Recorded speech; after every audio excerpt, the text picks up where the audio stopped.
All right, ladies and gentlemen, we're back. It is time. The Elite Classic 4. It's happening. We are now getting closer and closer to the semifinals. These players that we're witnessing here today, they're going to try their best to make their way here. I'm joined today by the wonderful Whammon. Whammon, how you doing? Oh, all good, Grackety. I've been hyped up to see the matches of time, but honestly, I was not expecting Anatan to be the one making his way all the way through here. But Anatan putting an absolute crazy show up yesterday. I am so excited to see what he's got for the rest of the tournament. But taking down his Russian brother, Mr. B, was pretty impressive. It really was. Anatan, he did show up, and he did show that, he was prepared. He was prepared for those games. He was ready for B's shenanigans. And, it was quite entertaining watching Anatan play up against B, because those two, whenever they play, there's some wild strategies that they present us with, and just things that we don't typically see in normal meta play. So whenever those two match up, it's bound to be just all around very, very entertaining games. But here we get a little glance at the current state of the playoffs. So today we're going to be watching Wham01 fight it off against Anatan, and after that, Beastie up against Lucifron. Now, with this bracket, this is what I absolutely love about this format here. We just get to see people playing against each other again and again. We got treated with the best of the best round-robin system into this, where these guys just need to keep facing off. You get rewarded for those constant wins, and that's exactly what we see here. But Wham, apparently... Yeah, but he's been reigning a little bit more supreme in recent times as well. Now, of course, we see the Epochas World Cup there too, but Wham has been constantly top performing. Anatan's struggling a little bit to get out of that top 8 sphere, but now he's top 6 already, so probably looking to keep that going and getting rid of the last S-tier winner. That's a pretty big feat already. Yeah.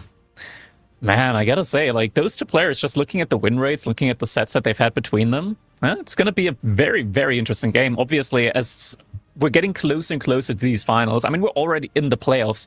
We are long past now of those sets where it can be one-sided. At this point, these players, they're going to be very head-to-head up against each other. Now, we do have the live draft going on here at the moment between those two players, and gives us a little glimpse into maybe the kind of strategies that they've got planned here, as we do see, of course, Wham first picking the Ottomans, a feared civilization by many at the moment on both ladder as well as in tournaments. Just Sipahi, they've received a couple of nerfs here and there, but in the end of the day, as long as you still have access to that unit, you're gonna make it. It is so hard to nerf that unit. Exactly, it just stays above the rest for, we've seen it now, time and time again. It's picked or banned every single time, and you can see the high priority between these players. Wham knowing the importance of this civ, just, it shows you again why this civilization is always so contested. But Byzantines also still being that prio ban. I love the fact that it's completely mirrored here. Both of these guys respecting the grind of these civilizations. But both Anatan getting China, that is a massive pick for him as well, because he's quite the China player. Yeah, not just China, but also Mongols. I mean, Mongols, probably the strongest civilization in the game at the moment, we have to say, at least if we go by win rate. But, caveat, that is only on the hybrid maps. I'm not even sure if we had Mongols win a single game outside of a hybrid map in this tournament at the moment, which is interesting because looking at the map draft, there is not a single hybrid map in this draft between the two. So that is very interesting. We've seen so many sets with a lot of hybrid maps here and there. This one doesn't have any. And Anatan not being the one to force out something hybrid is quite surprising, because Anatan has been a player that actually tries to pick a little bit off land now and again. He's a crazy water player, and I know he practices this quite a lot, but it can go wrong so quickly. And, ooh, civilization statistics, thank you, production. And with that, we see Mongols, there's 31 picks, but they don't actually get played all that much. So up top, but also just very limited. Yeah, and it's interesting. I just got confirmation from production a second ago that indeed Mongols, they have not won, or rather they haven't really been played or won on a single land map so far. So this is, they're through and through a hybrid civilization at this point in the game. Malians, Shushi Legacy, and Ottomans, following afterwards. So quite fitting that both Mali and Shushi has been banned in this set from both players. Ottomans obviously making it through for Wham here. And Sengoku, I do believe, also got picked, but I think it was Anaton that got Sengoku in. Now, what's a little bit of an outlier here is Macedonians. We've seen players again and again saying Macedonians are still a bit busted, not something people want to handle at the moment. So I'm wondering what the difference is for these players. But I mean, when you have so many good civs at the top, there's bound to be a Macedonian let through every now and again. But with the draft being concluded, I am just happy to see that JD in English is getting a little love by Anatant. Of course, we always get to meme on these civilizations, but now they're gonna get their time, hopefully. I'm just sitting here and saying Prage. I do love the English as a civilization. I think they're like one of the only civilizations that can make men-at-arms work at the moment. Like HRE is another contender for being able to make men-at-arms work. Maybe Sengoku, not Sengoku, Golden Horde when they get like the Muscovy Yasak in with the +2 ranged armor. But yeah, I do enjoy a good old men-at-arms play here from time to time. It's just so rare to see at the moment without any bonuses there. But now we do get a glimpse at the draft. The bands have been chosen, the snipes rather, and it's going to be the Ottomans up against the Rus on Gorge and Whammon. That's going to be an interesting one, I feel like. Rus at the moment, they're, I want to say, experiencing a little bit of a resurrection in the meta again. For a while, I feel like players have been kind of like letting off from the Rus. They were like, yeah, they've got some nerfs here and there, Cav Archers. You can't just go only Cav Archer anymore. It doesn't really work that well. But now, at the moment, I think Rus, with the 2TC buffs that came in as well, actually a pretty solid 2TC civilization. And Kremlin, believe it or not, has seen some more play recently. And on a map like Gorge, you very often get to control a spot with the Kremlin pretty easily. Now, of course, I think we've seen this a little bit more on some of our other maps where the Kremlin has been pulled out, and it has been quite fun to see how easily you just gain control. Nobody really goes up against this because the risk right now at this high level, you lose a unit and you know your opponent is going to capitalize on that. So with fighting into a Kremlin, it doesn't feel like players are as confident as they used to before. Now, it is still Ottomans, though, Brackety. And Rus, they looked great yesterday. They've been looking great in recent weeks. But are they looking great enough to take down the Ottomans? And Wham, on the Ottomans, I feel like Ottomans just has so many options with the civilization. You get to be aggressive. You get to sit back. You get to really get the time ticking. You have your timings a lot more than I feel like a Rus has in the current pace. So with that, Wham is a guy who absolutely reads the game perfectly. And with legendary Wham walls on the cards, I feel like the man can be defensive when he needs to be. When Rus has that little bit of a mass that builds up, when you give them a little bit of breathing room. Yeah, Rus, they got that situation in the late game, of course, where they, or not even in the late game, but in the mid game, where just having Boya's Fortitude available to you on all of your cavalry can get you into a situation where typically you don't want to be making horsemen up against Sipahi, but with Boya's Fortitude, you might actually be able to pull it off. Just that extra little bit of HP means that your horsemen are going to be trading so much better than just normal generic horsemen would be, and also gives you just the ability to survive a little bit longer against those fearful Janissary masses there as well.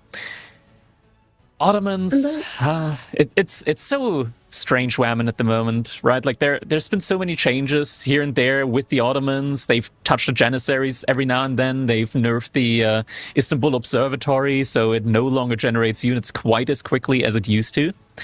But you can still get to those massive, massive death boards where it feels like no matter what you make in your army composition, you just aren't able to throw enough meat into the meat grinder up against the Ottomans. And I was about to say, Ottomans, their strength wasn't always just the fact that they get to Imperial and you're struggling. Yes, we always said Ottomans is unbeatable in Imperial Age. And sure, that has been nerfed, but the problem for Ottomans has always been that they are good at every age.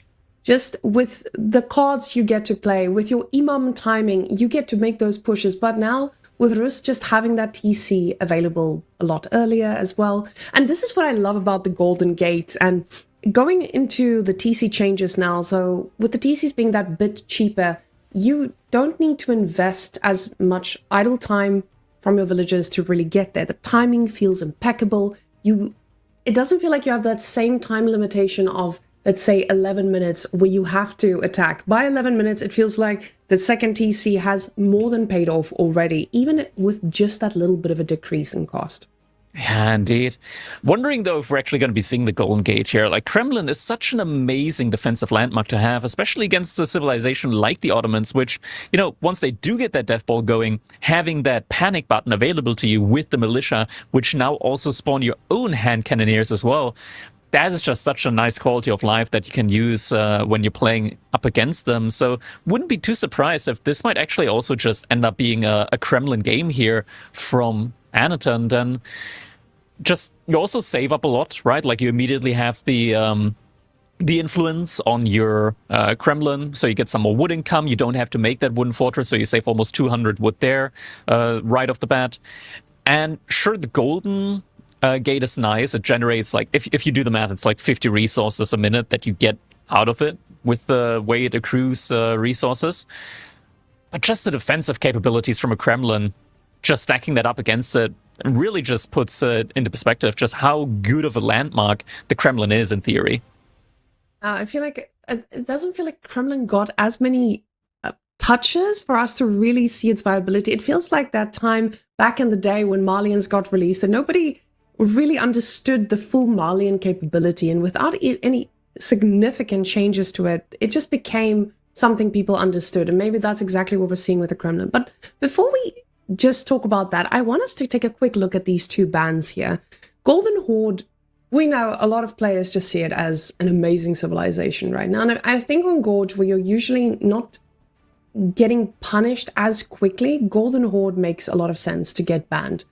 But on the other side, you knew that you were most likely going to get Ottomans sniped out. Was Delhi an expected snipe here? I'm not sure. Like, Delhi, okay, super biased take. I am afraid of Delhi. I think Delhi has, like, some absolutely busted matchups, and there's this army composition of just war elephants and archers, which I absolutely despise. Like, so many civilizations, like, just struggle. Like, what do you do up against just mass archers and war elephants? You can't make horsemen against the archers because the elephants butcher them. You can't make men-at-arms because the elephants butcher them. You can't make crossbows because the archers butcher them. It's such a complete army composition where it just feels like you can't really make any counters up against them. And yeah, it's a tough one once you get to that stage. Anatund also has played Delhi in the past, like, on a religious level almost. Like, he has pumped so many hours into Delhi. So maybe he just respects it more as a civilization compared to the Ottomans and chooses, okay, I'm just gonna ban out Delhi here. But I think what's even more likely is that he sees Ottomans as such a high-value pick, and he's like, okay, I don't want to give my opponent the ability to use Ottomans later on in the set to dictate which civilization I'm going to snipe. I'm just going to snipe out Delhi and play against Ottomans, and if I win, then it's going to be insanely good for me. If I lose, then it's whatever. True. I think for a lot of civilizations, you just want to give it a fighting chance, and you're not feeling too bad about losing one or another civilization. But at the same time, Rus was pretty high prio, and looking at the rest of this, you gave up your Rus, where we've seen it being picked pretty religiously on King of the Hill as well. But guys, without any further ado, let's roll on in and see what these two Chads have in store for us with game number 1 in the Elite Classic 4.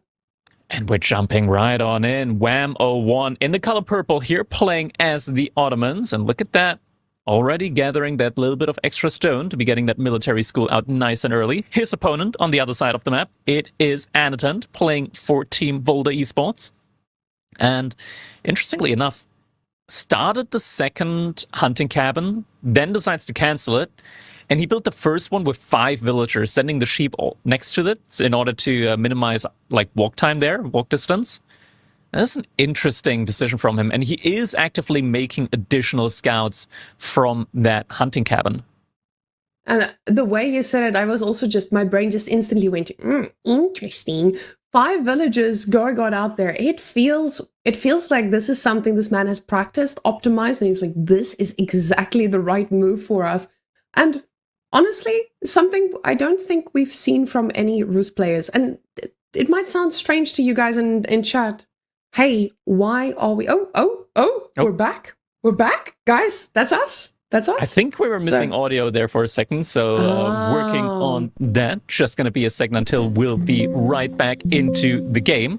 In the meantime, we're agreed to some nice, lovely Windows audio system setting sounds in the background. There we go, and this time with audio. Right back into the game, and yeah, it is going to be the double scout opening here from Anaton. And oh yeah, this guy sheeps. Hunting and gathering, ensuring he gets everything back home.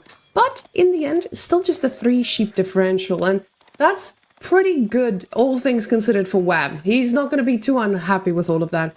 Now, if you are... Ooh, I say that, but Wham gets another one. Now only a 2 sheep differential, and that's pretty massive, especially considering that you usually have such a huge advantage with your Rus extra scout in here.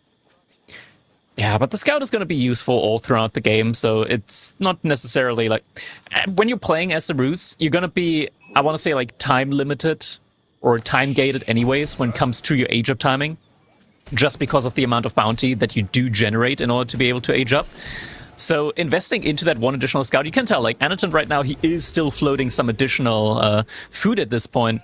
So going for that early scout did not delay him whatsoever. Indeed, it is going to be the Kremlin opening here that we will be seeing from Anaton. Positions it at the front of his base, next to the gold, next to the stone. So is going to have safe mineral access right there. And yeah, it's not just that, but the Kremlin, as it inherently, immediately upon completion, gets all of the emplacements for Feudal Age that a Wooden Fortress has access to. It also gets like the line of sight emplacement on it. So this Kremlin, it's gonna be seeing almost as much as an Imperial palace could.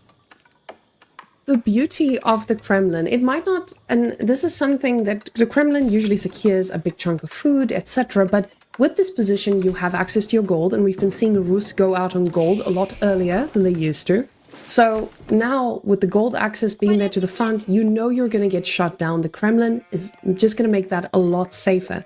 But aside from that, the deer pack to the back there, you're not necessarily covering it, but you're already putting yourself in a spot where you're like, hey, I can easily go for this. And you see that's exactly what he's planning to do, already pushing the deer into the spot so that he's going to be able to snack on those, yet again, very efficiently. The Kremlin is going to give you that vision, so you know when the raids might happen, and with that spear, he goes right through the Kremlin, knows he's not going to be doing anything here, or going straight to the deer, hoping to just move I was about to say 1 or 2 alive deers into a suboptimal position, but that is a pretty heavily stacked deer mass for Anaton. Yeah, outside of that one to the right-hand side, but we don't talk about that one. I was wondering for a second whether he would position them in such a way that a second TC over there could make sense, but he positioned the one there so it would block his 2 TC spots. So I don't think it's going to be second TC from Anaton, and he does have 3 villagers on gold, 6 villagers on wood at the moment. Looks more like a military production build from him. Indeed, there is going to be a stable that is going to be put up very soon here for him. And with that, we'll probably be seeing, I want to say, like 1 to 2 knights into then switch into archers, most likely. Now, he's got the vision.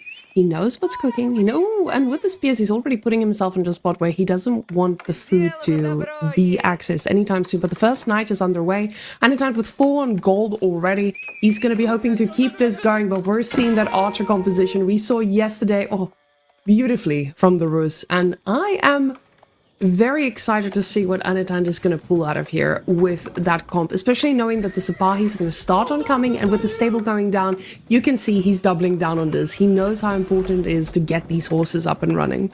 Now, the thing with Rus, of course, is having that additional wood income with the Kremlin means that you're going to be able to outproduce the Ottomans easily on the archer count. Issue, of course, still remains, though, that Sipahi in the game are an absolute menace to archers, so you have to be so careful to never be out of position once those Sipahi do roam around on the map and could potentially snipe your archers in just a couple of seconds there. Archer is going to move out now towards the deer. Wants to give Anatant the option of reclaiming that spot. Now, Or at least should be doing that soon. Ooh, and already Wham is just making sure that he's sitting on every pack here to deny any scouting shenanigans, because with the scouts you just want to spread the food of your opponent as well. So Wham here already going to be thinking about, hey, how do I keep this mass going? And that's usually your biggest question mark and your biggest limiter here. But the Archer is stepping out, and when you know Sabai is on the field, you don't want to be losing those by just stepping out chasing a little spearman. Oh, Knight is able to get the first villager kill of the game here. We do already have the imams out and about from Wham inside of his base, so the vizier point has been chosen.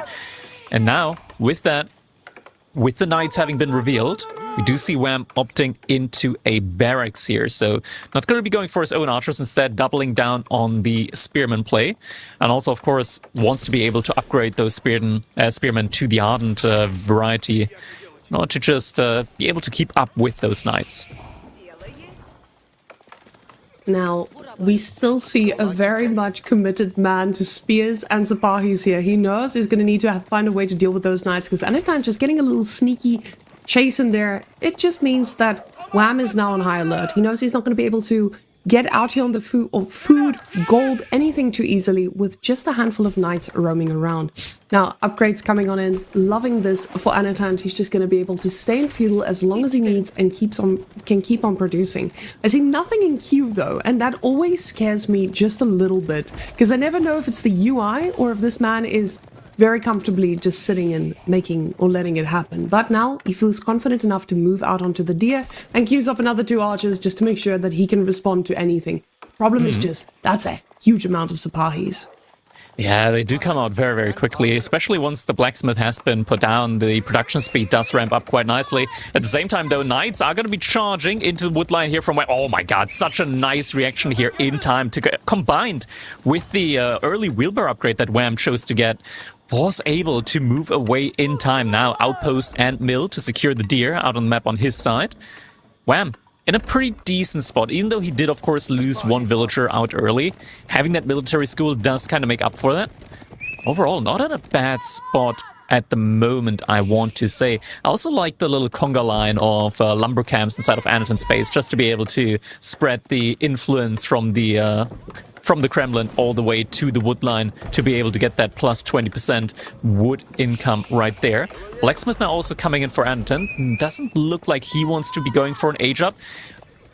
Looks like there is going to be another villager snipe coming in, although the outpost looks to be able to finish in time. Villager jumps inside at the same time on the gold as well. 2-pronged attack from Anatant. Snipes another 2 villagers here. But Wham!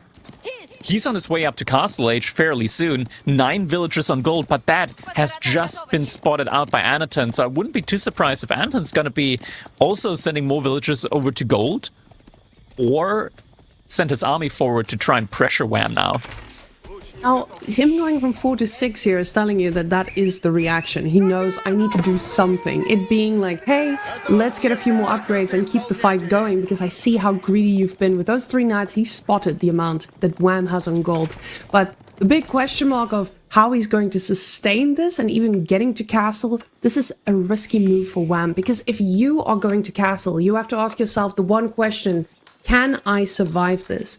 And I don't know if he can, if Anatant just keeps on producing. But Anatant, no more knights in the queue. It does look like he's gearing up to keep a bit more resources here, so he's going to be thinking about exactly the same. Makes sense. You're up against a man who has 2 imams on the field already. You want to be able to match that more or less, get control of the relics, and keep this momentum going that you've built. And he has the momentum right now. And now Ajab is going to be coming in for Wham first. He should be looking to position his imams soon out on the map in order to get those relics in as soon as possible. At the same time, Anatant trying to find another snipe there. Could potentially try and loop around towards those deer villagers again. Sapahi also prowling on the map. I don't see the imams moving out quite yet, so maybe Wham just wants to wait a little bit. Doesn't want to have them be able to be sniped out on the map. And this is now where we see the cards getting revealed on the table. It's going to be Abbey up against the Istanbul Imperial Palace. And neither of these, Abbey we've seen. But the Istanbul Imperial Palace, Crackety, has this been used in competitive play at all? Recently, yes. The Istanbul Imperial Palace has been buffed in order to give you even more Vizier points now than it did before. I think it got buffed from like +1 additional maximum Vizier point that you can get. And also its range, its radius, has been turned global. So there's no longer a circle around it where you need to position your buildings in order to be able to get the increased Vizier point experience generation. That is now global. For going in for Siege, you can see Wham says it's 100% worth it. Now, Anatan hitting that timing just behind, but you see Wham prioritizing that Sipahi upgrade. He knows what he needs, what the best unit is here, and he needs to be able to do that. Imam's now moving out to the relics, and it doesn't look like Anatan is in a position to do much about it. He's got these knights roaming around, trying to just keep Wham in his base, keep him a little bit more active, but Men-at-Arms instantly being queued up. Men-at-Arms is going to be an interesting one. Yeah, I mean, the Men-at-Arms, they kind of lack a role at the moment in the game. They're not great against archers, they're not great against Sipahi, but they are pretty decent up against spearmen, and without knights, like, Wham doesn't really have the greatest armies here. Now, Wham just doubling down, more spies, more spears. He sees the number of knights. He knows how important it is going to be actually bracing against these. But the problem is with a Men-at-Arms mass, it doesn't feel like there's much he will be able to do about it, but he does spot out the relic, and it will get the knight, and a very juicy Imam pickup this early on. Yeah, definitely a necessary pickup. Matter is trying to fight off against one of the knights here. Forgot, though, that he only brought his drumstick, so not really in a position to fight. Is going to fall back for the time being. Monastery, or rather mosque, is getting put up now as well by Wham. Wants to rebuild that Imam that he lost so far. First warrior monk out on the map. And those guys are going to be able to pick up things pretty easily here with the mass. They have to protect them. And I say protect, but at the same time, Anatan is just out for blood constantly. He's the one having map control, being inside of the base non-stop. But the TC firing back hard here. Villagers having to move out of position. And with that, the double prong attacks constant by Anatan. And this is what sets Anatan apart in this tournament. Recently, he's been doing such an amazing job at just overwhelming his opponent from every single side. And Anatan scooping up that relic with Wham not noticing and not really in a position to lose another Imam. But he will. Yeah, another Imam does go down. Wham has only been able to secure one relic here so far. From the looks of it, we might get into a position where Anatan realistically could be able to secure 3, maybe even 4 relics if he's able to keep this up at the moment. There's still one relatively close relic towards Wham's side, which he could secure, but he only just now queued up the another Imam. It's going to be another 30 seconds until that one's going to hit the field. And you can see that a singular crossbowman is going to be needing to fight he pulled it. He pulled the button, Wham. Boys. Yeah, we're getting the militia. This is going to be a fierce attack now. Coming in here from Anatan, 63 up against just 24 military from Anatan. And yeah, Wham, does he have enough Vizier point? Okay, he is very close in the Vizier point department to be able to click the, how we like to say, oh shit button in order to be able to spawn in some Janissaries. He does have all the military schools available to him, so he is in a position to get those Janissaries in should need be. But there's just so many archers. The thing is, he didn't go for it either. He says, I don't need these Janissaries. I'm going to survive this. I'm going to hold on. What did he opt for instead? Must be Anatolia. Wait, no. He still has the point available to him. It's just that he's still gaining experience behind it. That's already like the next experience bar. So he hasn't used it yet, I want to say. Waiting for that critical moment here. But like you said, the archer numbers are just going to make this so difficult. But with this militia, you can see he knows that there's a timing here that he wants to hit with these guys getting pretty low, but not overcommitting just yet. You can see Anatan is just playing it safe while waiting for a little bit of an exposed position. But it just doesn't feel like Wham's base is all that exposed. But like we know Wham, he's going to keep on raiding. He knows exactly that, hey, there's some war action going on. and Anatan quickly rotating to the side where it's actually going to matter, on the gold. And that gold is not long for this world. He is very quickly mining through it, and now with 16 Janissaries on the block, Rackety, he pressed the button. He pressed the button, and now all of those militia at this point in time have lost the majority of their HP. They're still the meta, so the bonus attack speed aura really comes into play now. Just need to keep that matter alive. He does lose a lot of HP. There is an Imam actively healing him. And the fight is coming in. Meta is gonna probably get sniped out. Indeed, he does fall. Janissaries doing their best in order to clean up the front line here, but there's so many knights. Sipahi, 10 still at the front line. Number from Sipahi isn't really going down. The knights do seem to be falling, but so are the Janissaries going down one by one. And the front line from Wham, it doesn't look to be holding up. Military numbers did go down relatively even on both sides, but at the end of the day, Anatan, he's still pushing forward. 4 more knights in queue, but the knights are not at the front line. Looks like Wham is going to be able to survive here for the time being. Was able to trade out the military effectively enough. Gets 1 villager snipe there on the boar. But other than that, is going to be able to keep Anatan outside of his base for just a little bit longer. Can we quickly also check in on the relic count, as I see the top relic has vanished at this point.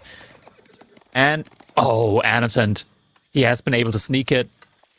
It is going to be a 4-1 relic game.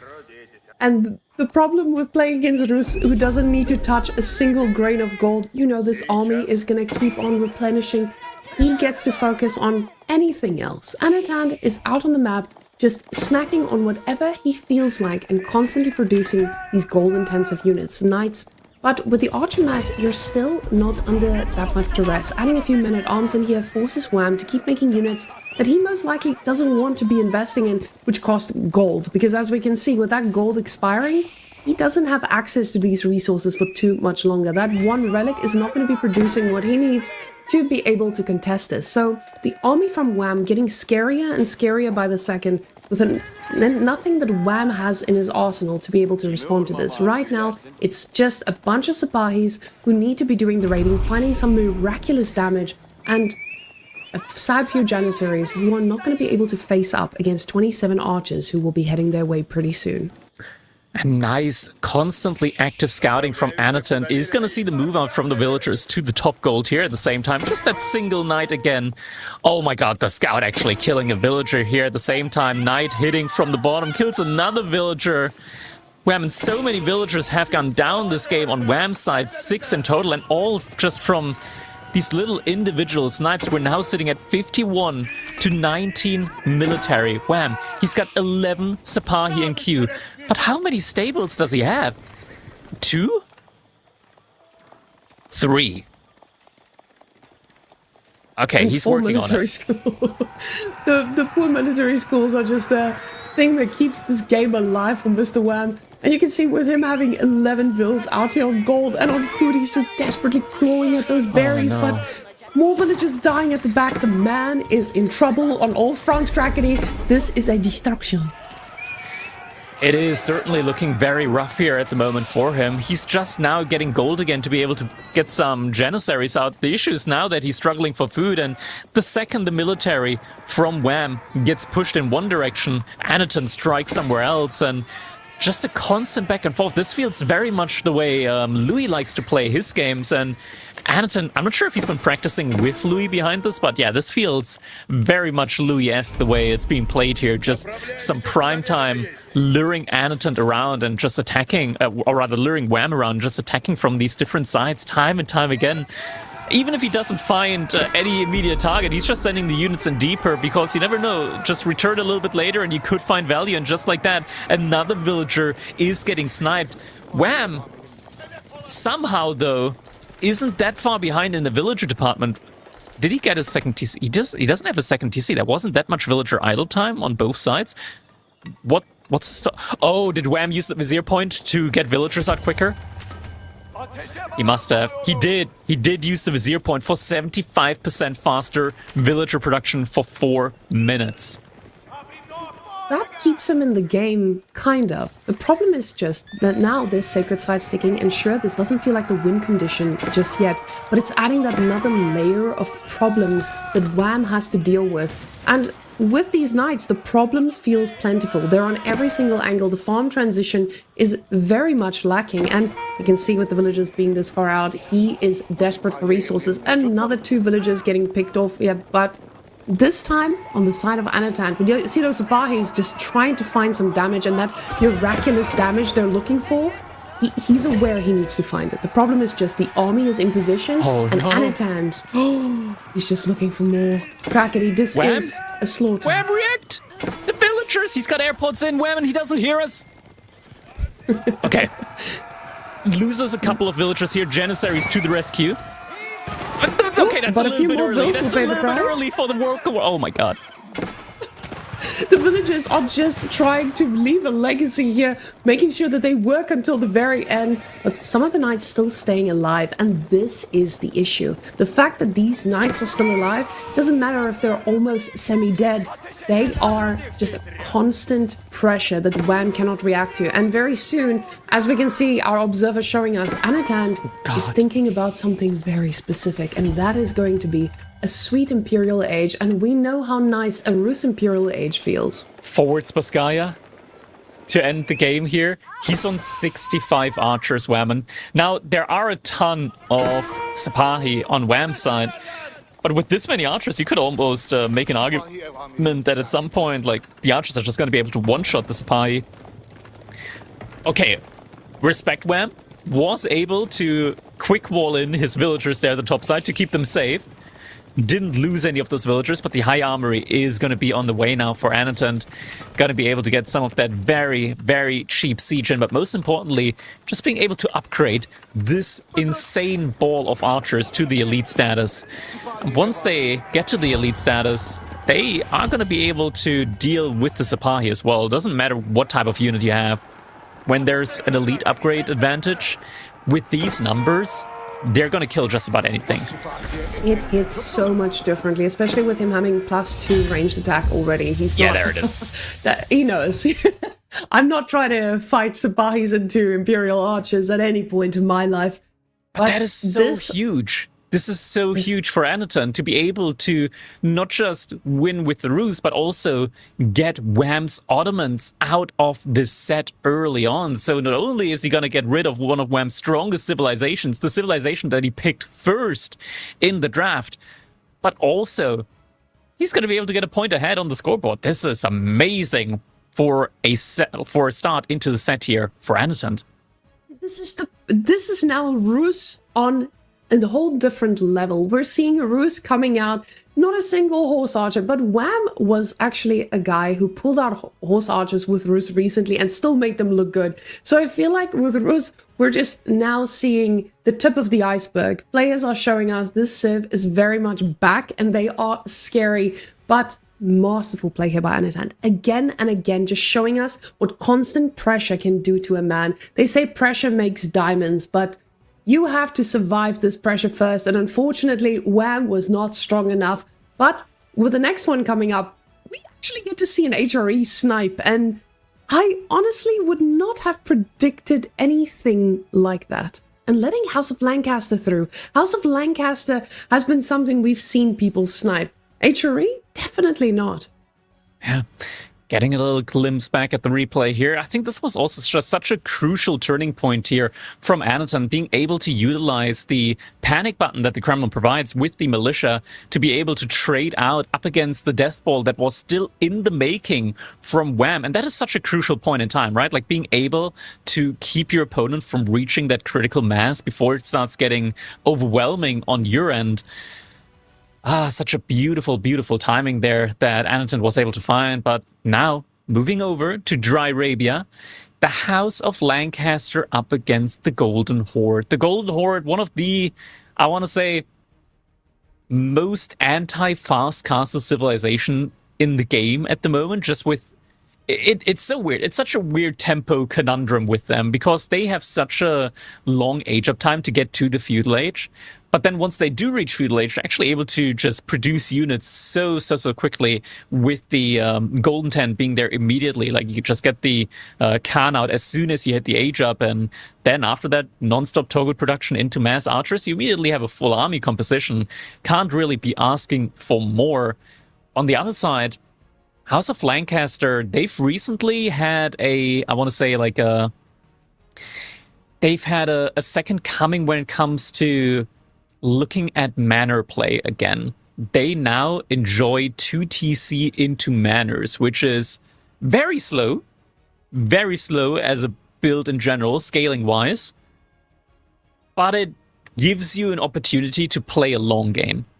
But you're forgetting about the one thing that they love to do that I feel like Mr.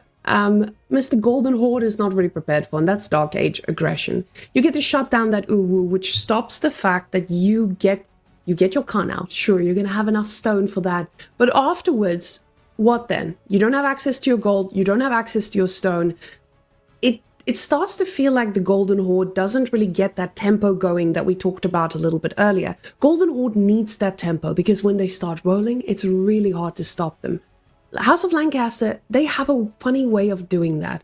Now, that's maybe why the HRE was banned here, because HRE does an amazing job at shutting down in Dark Age, and then if they wanted to pull out the cards, they very much have the tempo to do it as well. House of Lancaster has a little bit of a similar play at the moment, although they do feel a little bit more comfortable staying in feudal and not really forcing any crazy plays out of their opponent. The problem is just your unit composition is so scary, especially when you're relying on your towers to keep you alive. We've seen this with just an insane amount of Hobbler play, and with Golden Horde, you're automatically going to be forced out on those external food sources. Sure, you have an amazing transition, but you need to get there, and that is usually the issue. So I'm very worried for Anatand if he doesn't get that ounce of a tempo, because it doesn't feel like Wham is the kind of guy who gives you the opportunity to get that tempo. Yeah, it's going to be interesting to see, as you mentioned, with the Dark Age aggression here from the House of Lancaster, if they're going to be able to deny those Uus early on. I kind of feel like the Uwu just generates resources quickly enough, or rather Spearmen, they take too long to destroy the Uwu, to the point where very often you can actually see players just still being able to afford maybe both the Khan as well as the first batch of Toguts before the first, okay, I'm going to try saying it correctly, Ovo is getting taken down. And I can see Beastie in Twitch chat trying to trigger the nice little sound out of both of us. Hopefully he only gets one out of each of us. But guys, we'll see how long that takes. As we're about to head into game one, let's go see if there's a barracks opening, because your girl, yes, baby, Wham is going to be doing that Dark Age aggression. Wham, he's bringing the spice. Ladies and gentlemen, how much investment in Dark Age? Yeah, Wham's showing us he's got that dog in him. On the other side, Anaton, beautiful spot here, I want to say, for his spawn. Both the gold and the stone in the back of his base. So it's going to take Wham a little bit longer to be able to get all the way around there. And the deer in the back as well. And the second deer in the back as well. And the berries in the back as well. And then there's another gold in the back as well. That is a beautiful spot for like one fortified outpost, some walls maybe, and yeah, this is a pretty nice setup here for Anatund. Now, it's a nice setup, sure.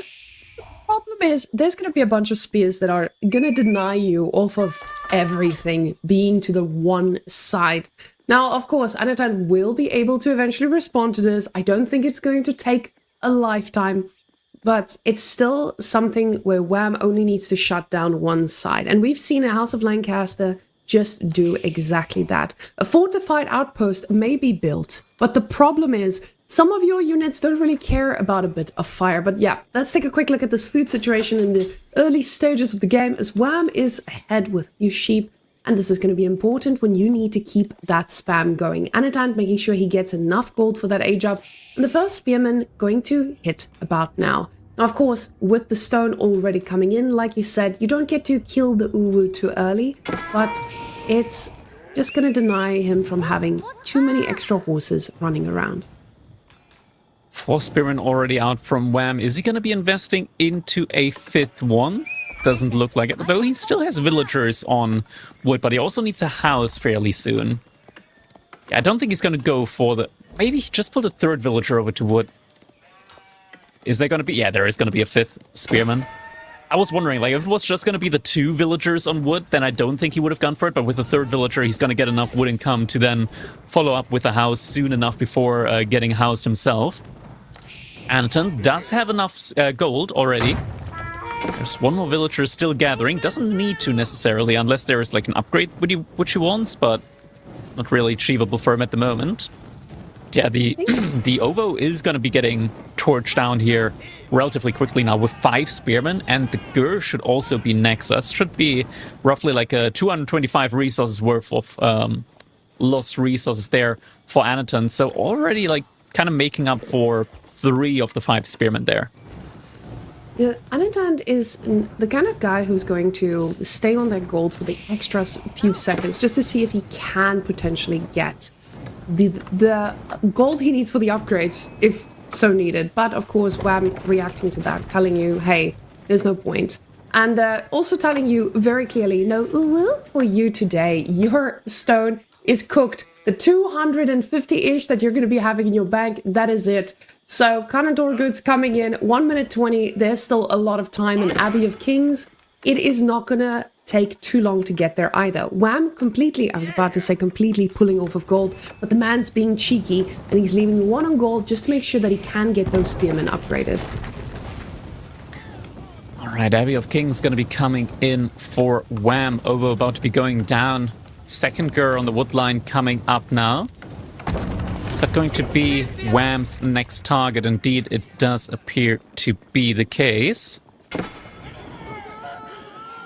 Has to be careful, though. Doesn't want to be in the range of the TC. Okay, no mind. He's not in range of the TC, so that's all looking good. And Wham now moving over to stone on his side. Only 2 villagers building the Abbey of Kings, so this does look like the typical 2 TC into manor type play from the House of Lancaster that we're used to nowadays at this point in the meta. I was about to ask, we see House of Lancaster very often going for that 2nd TC, and the 2nd TC play is absolutely sublime. Thank you, World's Edge, for giving us back 2nd TC viability, because it has been awesome to see just that little bit of different playstyle we see out of the players. But House of Lancaster on a 2nd TC, it is scary. There's not many civilizations that can actually shut that down. Now, like you said, the Gur also losing its life to these poor spears, and Wham pulling it back for now as he knows that 2nd Age comes in. It's going to be followed up with archers.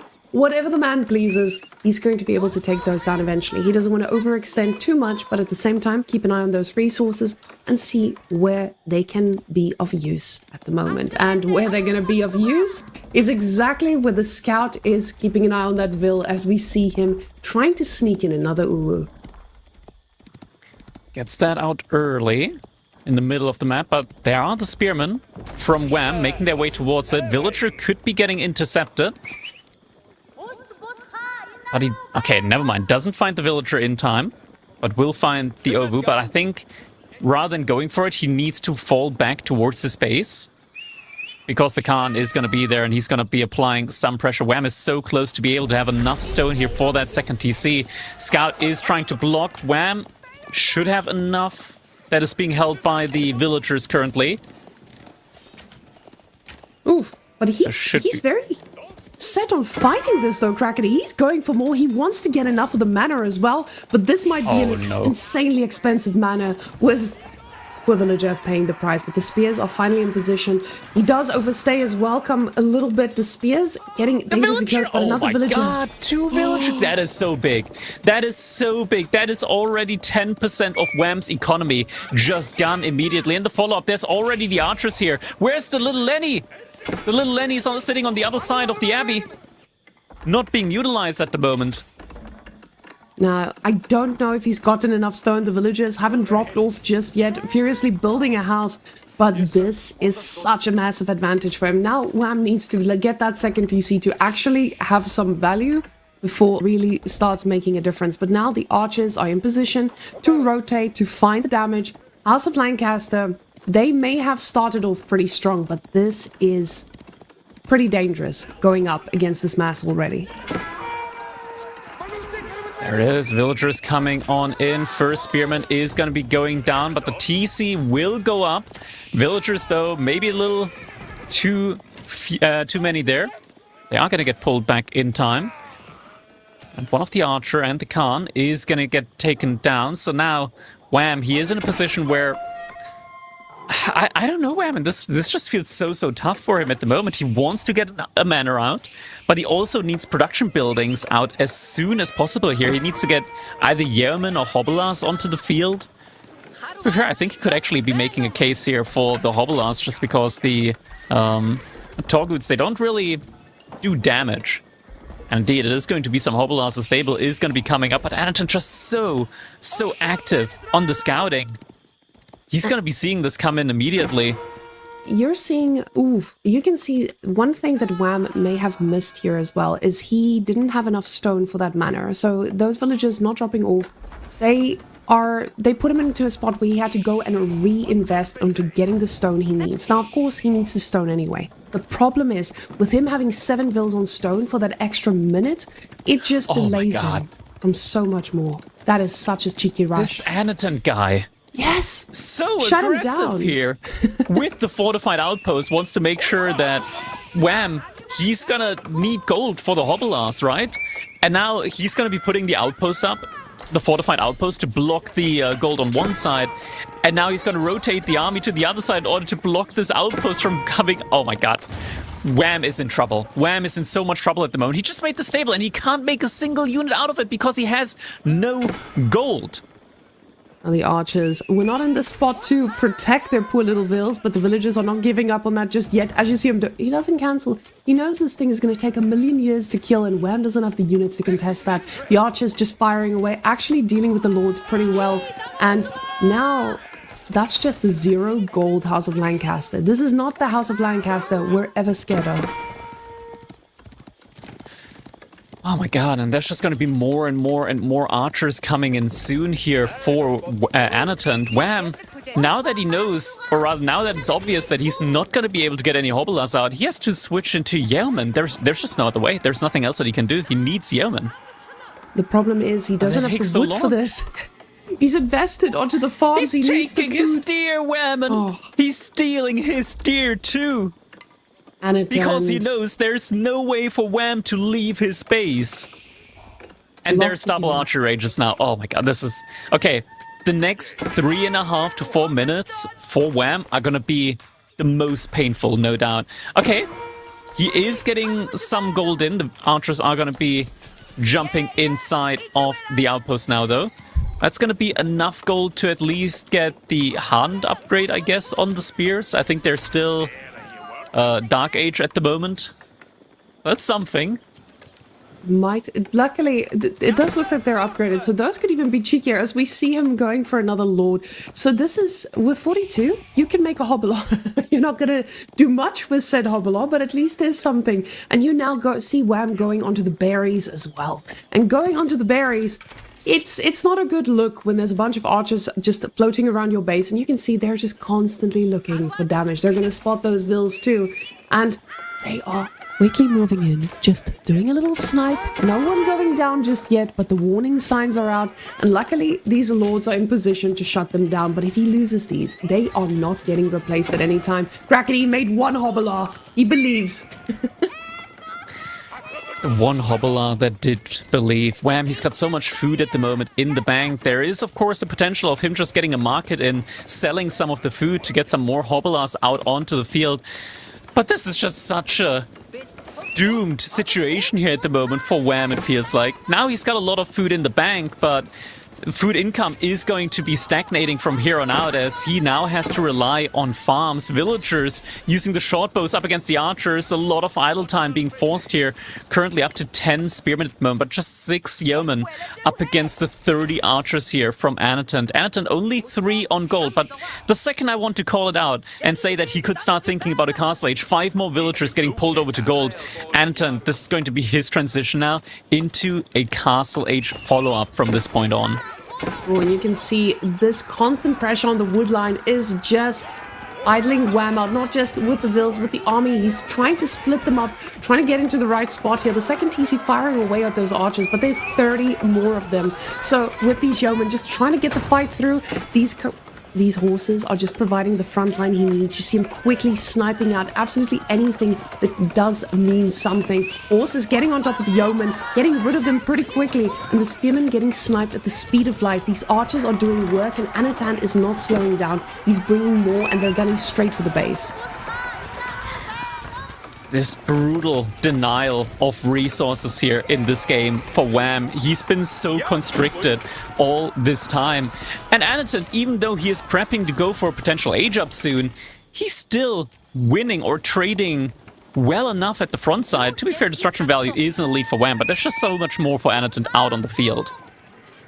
Now, Wham's yeoman is getting to a scary number. The problem is just yeomen are going to do well enough. They're just not going to do well enough against a Castle Age army, which is very much on the horizon as things continue. And now with +1 upgrades coming in for Anatan, they are going to be able to trade out for a little bit longer here. But we see not that much in production for him. He's definitely thinking about this and just keeping his options open. Not fully committed just yet, but with the army he sees here, this should tell him, hey, I probably can't kill them with what I have right now. More farms coming in here. Yemen trying to hold the position. Villagers are going to have to retreat for the time being. 9 villagers have gone down so far. Wham still able to just keep a little bit of a lead going at the moment in the village department, courtesy of that second TC. But these dives that are coming in time and time again, it's just the lack of a means to deal with this at the moment here for Wham. He's struggling when it comes to just getting the resources in. Or just getting the resource out onto the field. More yeomen in queue now. Without gold, he's not going to be able to get any blacksmith upgrades either, which are in for Anatan behind this. And now the village is getting pulled. The boys are pulled and trying to take down this army, and the short bows do surprisingly well against these. And you can see Anatan realizes, hey, I might need to back off here because the value I get from this idle time is immense. With a ton of damage flying, but the real damage is in those villagers not doing the jobs they were meant to do. And Anatan looking straight at that Castle Age at the same time. And it is going to be coming in. The front line, though, just this mass of Torguts. There's nothing in Wham's army to deal with it. Just a single spearman, a couple of lords. And the villagers just going to get sniped out now by the archers. Just a couple of yeomen. Oh, and now the lords are down as well. Oh, they had a very, very short life here, and you can see Muscoviyasa coming through. This doesn't feel like an opponent who is going Castle Age with this level of pressure as the archer numbers just keep on coming. Villagers have had enough. He has had enough, and the House of Lancaster pick, while being an interesting one and looking like an amazing one from the get-go, this was absolute master play by Anatan. Him just showing us why he took down the #1 player from before. So honestly, Anatan, I'm worried for anyone facing him, and I'm definitely worried thinking about the picks that have already been lost for Wham here. What can Wham do to get back into this? Because Anatan, he is on a roll. Yeah, Anatan doing just tremendously well here at the moment, and Wham, both games, I want to say, kind of felt like he got caught out of position, just not really realizing what Anatan was going for. And so far, Anatan, his mission has been pretty straightforward. Aggression, mass archers. This guy, he's learned from the best just how good a big ball of archers really is in the game. And yeah, just showing it off here. 30 archers up against just 8 of the yeomen. Last game as well, 60 archers out on the field. Next up, we're going to be moving over to Mountain Clearing with Macedonian up against Sengoku. And I feel like, potentially, could be seeing a whole bunch of Yumi archers there in the mid-game as well. And seeing HRE sniped again. Now, of course, this is Mountain Clearing. All rules are off. This is not a map that we're usually trying to understand or read the meta from. But HRE getting sniped, we've seen why this is so important with HRE. But Sengoku, I'm pretty hyped to see what they can be pulling out here. And now I finally see why English has been picked all the way through. with these sets, because mountain clearing just, it brings out some civilizations that you usually don't get to see. But this is Wham's pick. Wham goes in here, he says, okay, if there's a map I'm going to win, it is going to be mountain clearing. So he knows exactly the capability of Macedonians and what this could mean. And I'm excited to see that. Crackety, have we been seeing Macedonians on mountain clearing before? I personally haven't seen them on mountain clearing before, but there's a clear vision Whammon with the one sacred site in the middle of the map and the opportunity of putting a certain landmark next to it, of course. And yeah, having the Golden Horn Tower as an option with the early Red Palace emplacement on it, so to say, just means that your opponent is going to be immediately in a position where if you get that up, that landmark there, that sacred site is going to be captured. There's nothing you can do about it. You have to somehow work on getting that landmark down. That's the issue with that landmark, is there's not much that takes it down. It's an impenetrable fortress. At the top of the top, people just ignore it. They just go elsewhere. They know how expensive it's going to be to actually deal with it. And like you said, one sacred site, you know exactly where it's heading. Problem with Macedonians is you also get a very nice start with some of your horses being free, of course. Now you're on top of the wood line. You're denying your opponent. You're not giving them that breathing room that they like to just produce, and stop you from grabbing that middle side. Sengoku also needing a little bit more time usually. I'm not expecting Anatan to play this the standard old way of Sengoku, especially on mountain clearing. You're not playing standard anyway. But of course, how many yatais can you invest in before Macedonians just takes the game under their control? I think you don't have to worry too much about that early on, just because the early pressure on, or at least Dark Age pressure from Macedonians typically doesn't exist due to the very high cost of the stronghold. So you can't typically go for it early on in the game. You're going to have to wait until you hit the feudal age, and then with the Hippodrome you can get some aggression on. But until then, you could probably still get like 3 yatais out. Like there's the boar in the middle, there's the, like both the top and the bottom berries also have a deer pack next to them. So you're getting both berries and a deer pack inside the influence of a yatai. Then your own base, you have the sheep, a deer pack, as well as a berry batch. So you're going to be pretty well set when it comes to like 3, maybe even 4 yatais on that map. And yeah, but do you have the time to let them pay off? When I say early aggression with Macedonians, I'm referring to the fact that you have that constant horse trickle without you having to invest in anything. And I think that's what we're about to see here. As we go on to mountain clearing, Wham with a plan and needing a big one. Oh my goodness, Crackety. Anatan is saying, I know that there's no Dark Age aggression, but I'm going to capitalize on this. Put the the Matsuri in China. And the Matsuri being out here, guys, this means, sure, you're going to be saving resources on your lumber camp, on your mine, but you are putting yourself into a spot where you will get very much harassed by the time those Hippodrome horses are heading your way. Yeah, no Dark Age aggression coming in here from Wham, of course. Moving over to gold now with the Macedonians. Indeed, the yatai, or rather the Matsuri, is very far out there, but it's right next to the gold. And there is a pretty good spot, I want to say, for Anton to like get a small little palisade wall in alongside with an outpost to be able to protect the Matsuri. So he should still be in a fine spot. And here at this point, it doesn't really matter if Wham gets the kill on any of these tier. Like this yatai, it's going to be getting in a lot of the food. If we just quickly like select the yatai here, just how much food it's going to be generating. Yeah, it's fully locked out. Full 60 food per minute there. That's as good as you can get it. And that feels just absolutely amazing, Anatan. That trickle is putting you into such a nice spot to just constantly keep on producing. But now, with the extra access that you have to food here, Wham, out on the deer, he knows how important it's going to be to just keep that food coming when you want to get to the point where you need the control of the middle. This is on Anatan to ensure that this is not free for the grabbing. With his villagers out there as well, you know, you're snacking on the outside sources as long as you can. Because once a horse arrives in your base, every little charge can make a difference. As Anatan knows, as he is very clearly our horse goat from these last few games, he knows the power of getting raided and raiding. So now, just our standard old Dark Age, everyone gathering at their own pace, Sengoku producing the yatais of the ages, and Wham getting ready for that hippodrome. He wants to get those horses up and running. And with 5 as well, he wants to get them pretty quickly.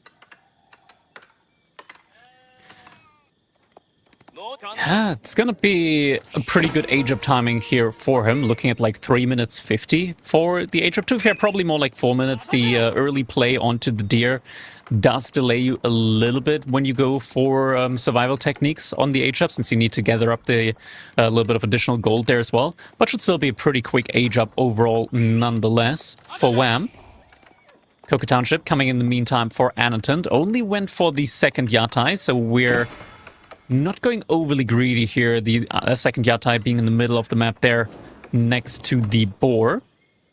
5 villagers on wood now for Anaton. So I would assume that his next priority should most likely be an outpost, I want to say, on the gold, just to make sure that his Matsuri isn't going to be further harassed. And he's going to have safe access there, because that's like the main spot for him, right? Like where he wants to be getting resource from. Both wood and gold are right there. It's like 2 out of the 3 resources that you're gathering early on. Now, Hippodrome finally going to be finishing here, and now it's just standard old play here for Macedonians of understanding, hey, what is our first move? And with everything being out here on wood, we know he is going to just keep on producing. He wants to get that first production building out, make sure that he gets what he needs with no rushing onto the castle ages, because of course Sengoku is going to have that presence in the feudal age as well. You can't be too much of a greedy goose here. Now, Anatant is going to be lagging behind a bit, but Coca Township with 4, it's not going to be too long. First Spearman already on his way out. He knows the horses are underway and he needs to find a way to respond to that. Indeed, Spearman already coming out for him. Ooh, boar! Where are those villagers? Yeah, okay, we're getting a boar play in now. The power of having the horsemen early on, it just feels like, hey, now I'm in control. This is the Yatai making it so that the boar cannot be lured, and now he's getting the Yatai back, so the boar starts attacking again. It is going to get taken down. Wham has enough resource here for the outpost. He might really need it. Yep, there's the outpost coming in now. Shinobi coming in alongside, though. And they're going to be in a good spot to actually slow down the horses with the spears, and the spears are doing a ton of damage here. One of the horses getting dangerously low, and it doesn't look like they're trying to slow down here at all. Scout already burning the tower. Spearman bracing, doing an amazing job, taking down the first horseman, the second one. This is massive for Anatant. He is not going to shut down this tower, but the cost was already this heavy. Commit to the outpost. Oh, he didn't commit. He lost a villager. I think he got confused by the low health bar. He might have thought that it takes a little bit longer for the outpost to go up. So does have to sacrifice a villager in the end. Spearman will get taken down. And Wham is going to be getting map control here for the time being. Does have the access to the boar. Annatant now is going for a mixed army composition. Yumi archers and spearmen on his side. But now it's an... Oh, look at that. A stable placed inside the Matsuri. This is not a man thinking about the late game with farm positioning. This is a man thinking about, I need units right here, right now, with the least inefficiency in villager movement. Getting that lumber camp pretty quickly. I love this. Anatant is just, he's focused on the here and the now. He gets everything he needs in at the right time. The villagers, he knows how important every little bit of drop-off is going to be right now. And getting that over just making yet another Yumi. But, oh, we've got some pressure onto the Yatais. The problem is now, some of these Yatais have already paid off. And this economy that is boosted, how much is it boosted already? Can we see a percentage on if there's already 2 that have arrived? There's 5. There's 1 there, okay. So 5%. It's already helping a bit. Now, of course, it's not that major advantage you usually have. But we already have a little bit more of a mass coming out for Anatant, and this is going to start getting scary with you having this many villagers out here onto the ball. Archers now from Wham, so he's also going for a mixed army composition. just gonna be a little bit long for him. It's also just tougher to afford these archers because you're paying a lot more for that production building. But you always, of course, have that war camp working for you as well in the back of your base. So whenever you do trade out military, as long as the trades are even, you are going to be getting slightly ahead there. Now, the horses, they provide the constant harassment. You're constantly giving Anatan reason to respond. But at the same time, Anatan, he's just making the units he needs. He's now getting into... Oh, this is beautiful. Okay, not the villagers chasing, but just the shinobis providing that constant pressure of, hey, you're not going to be getting a cheap chase off. And now being the one raiding himself, I would not expect anything less from Anatan. Finally getting a few horses in here to be able to contest this. Now you can see him building those houses outwards. He wants to make sure that he drops the ball closely and keeps on producing. I just love this about the shinobis. You're denying your opponent from feeling free to harass and making sure that you are the one who slowly gets to that tempo yourself.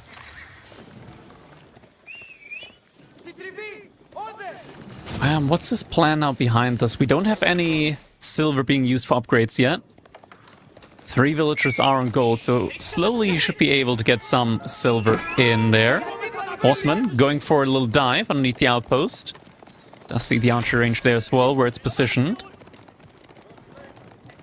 But he might need to also invest into some spearmen on his side as well. Wham has to, just because now there's also going to be Yari cavalry coming out.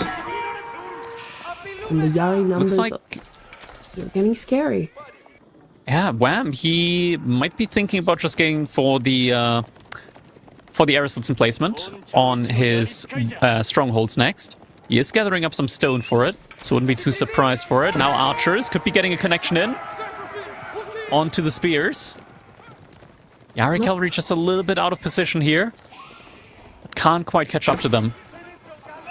Now moving out like this is going to mean that Wham gets a little bit of tempo that he needs to actually try and do some damage. He picks off one single spearman, and we do see some horses getting dangerously low. Yari cavalry now going to be trying to chase him down, but of course Wham pulling back, reading this. He's floating a little bit of resources here, keeping his options open, and now with a horseman and tries to keep that action going, as we know the Macedonians are just so famous for.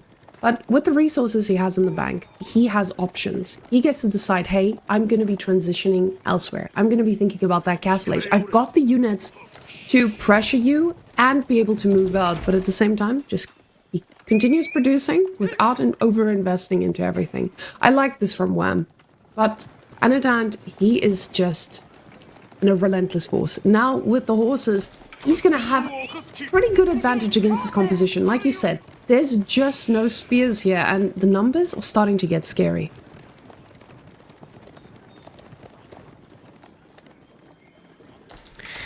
They are, but we do also have the Hippodrome Radari now.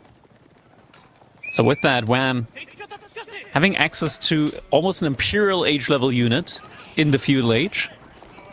Also, all of the additional movement speed here is going to be able to catch up to the Yumi archers.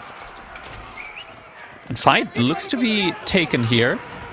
Looks like Anaton realized, though, that this isn't that great of a fight here at the moment for him.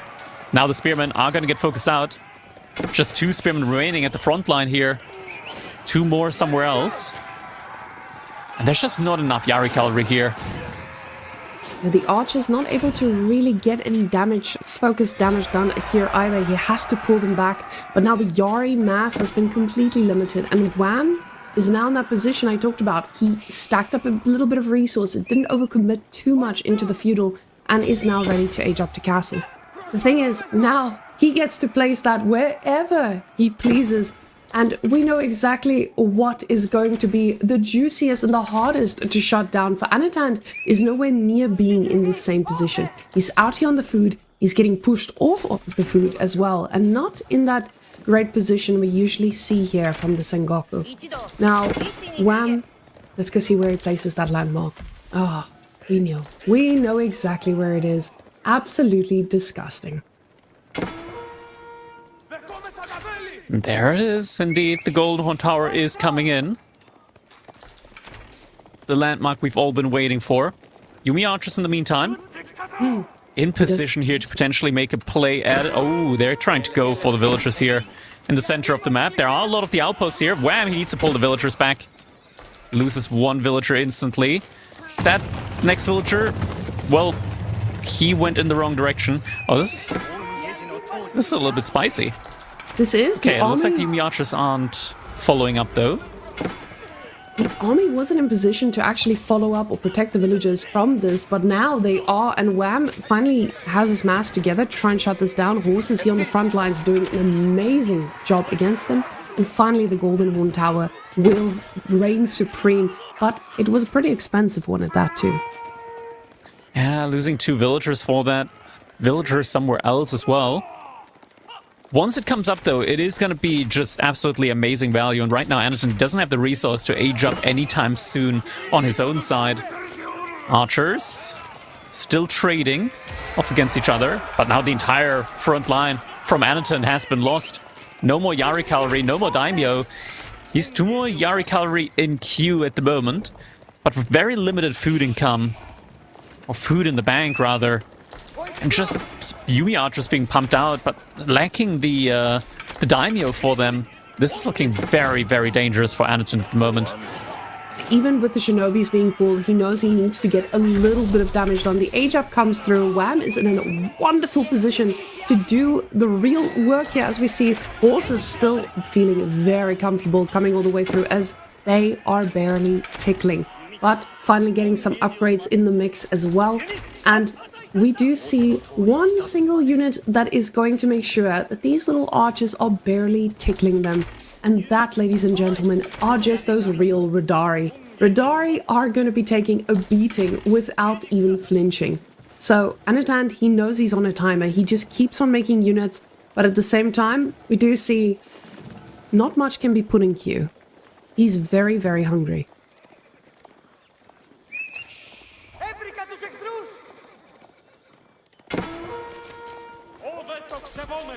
That first Radari taking a few shots, but crackety, this is the problem. You may have 38 of them, but Radaris don't care.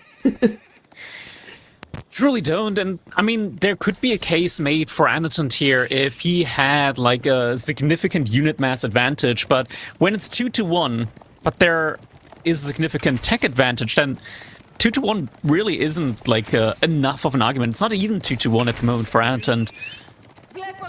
So this is just going to be getting worse and worse at the moment now for him. 13 villagers on gold currently for Anatun. Not sure if he's trying to just buy food to get more units out onto the field, but he's not getting the age up anytime soon here. And wham, he's now got the monk in queue. He's soon going to be able to start capturing that sacred site. And even with the villager kills, he did an amazing job at trying to capitalize on that. But the problem is just, now there's just an age advantage. There's the food you can't respond to. And usually, Sengoku, it doesn't feel like they get in these positions because they usually have a pretty standard, fast food transition for themselves. But now, it just feels impossible. And now you can see Anatund's trying to do what he does best, raiding his opponent to ensure that he is not under the same level of pressure.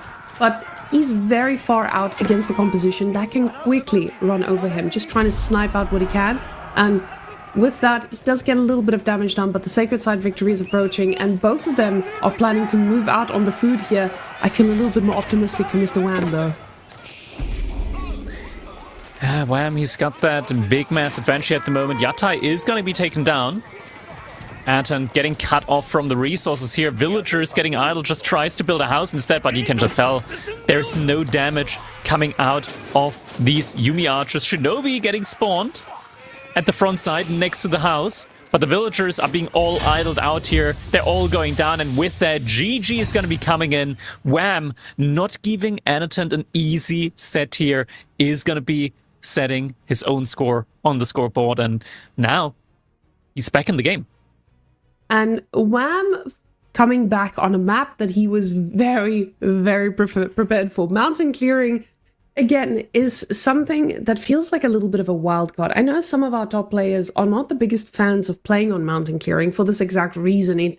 It feels like you get a trade and you get full control of the game, and there's just not a lot of opportunity for comeback as those resources thin out.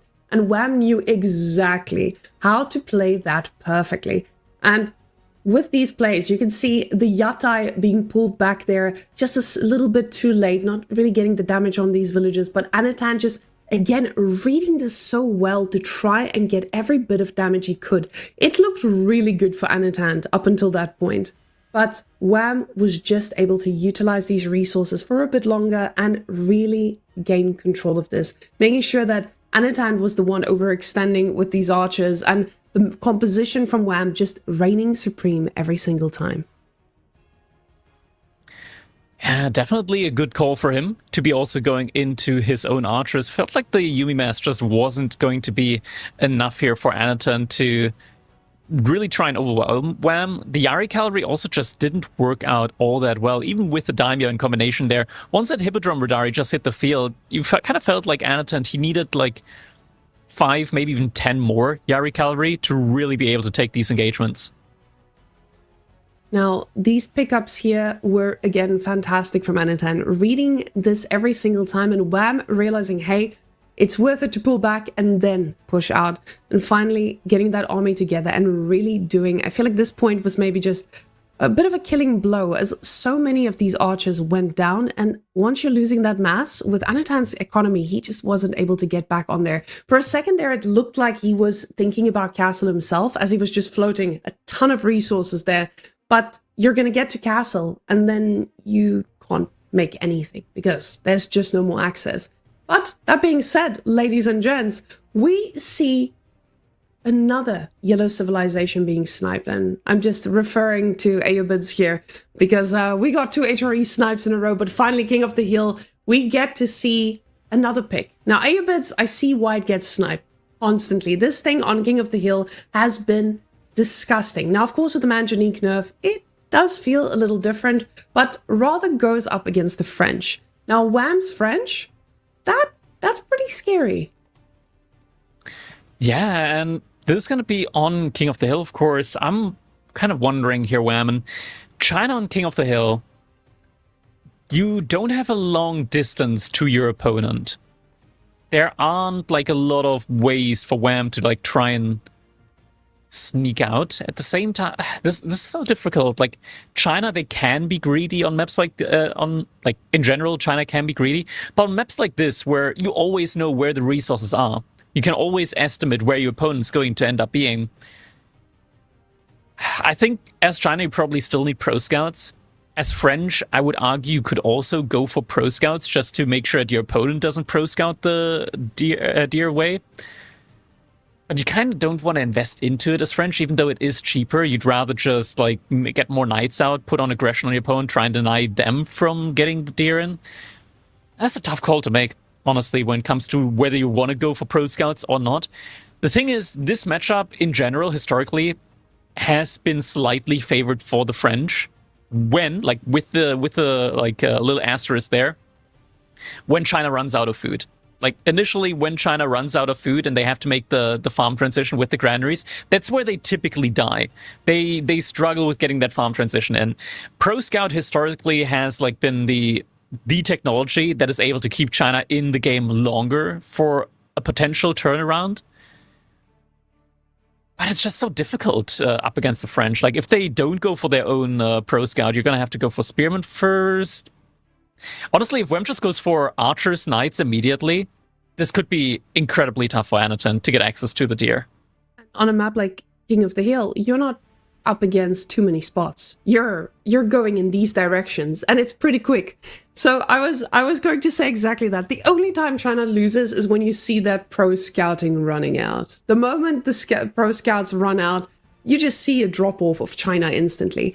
And why it doesn't feel as strong with other civilizations is because they don't have that extra villager trickle that French also has. So you're already getting ahead a little bit. And of course, a lot of people might say, yeah, but China has that too. Now, China only has that when they have Song Dynasty. And usually when you're playing against the French, you don't get to have an extra bit of gold to get your Song Dynasty. You don't have the resources to invest in another landmark. You have to make do with what you've got, and you have to make units to be able to contest this.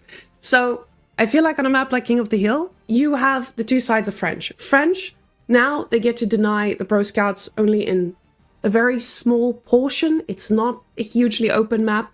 that's also where French usually does so well. When you get to run around and raid, when you really get to charge in and do the damage you need, you get to contest that with a wall, basically. A wall and 2 spears.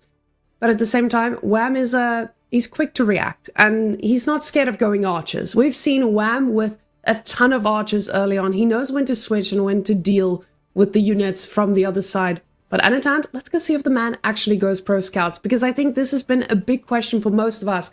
Do we still go pro scouts? These guys, they say, hell yeah, brother, it's needed.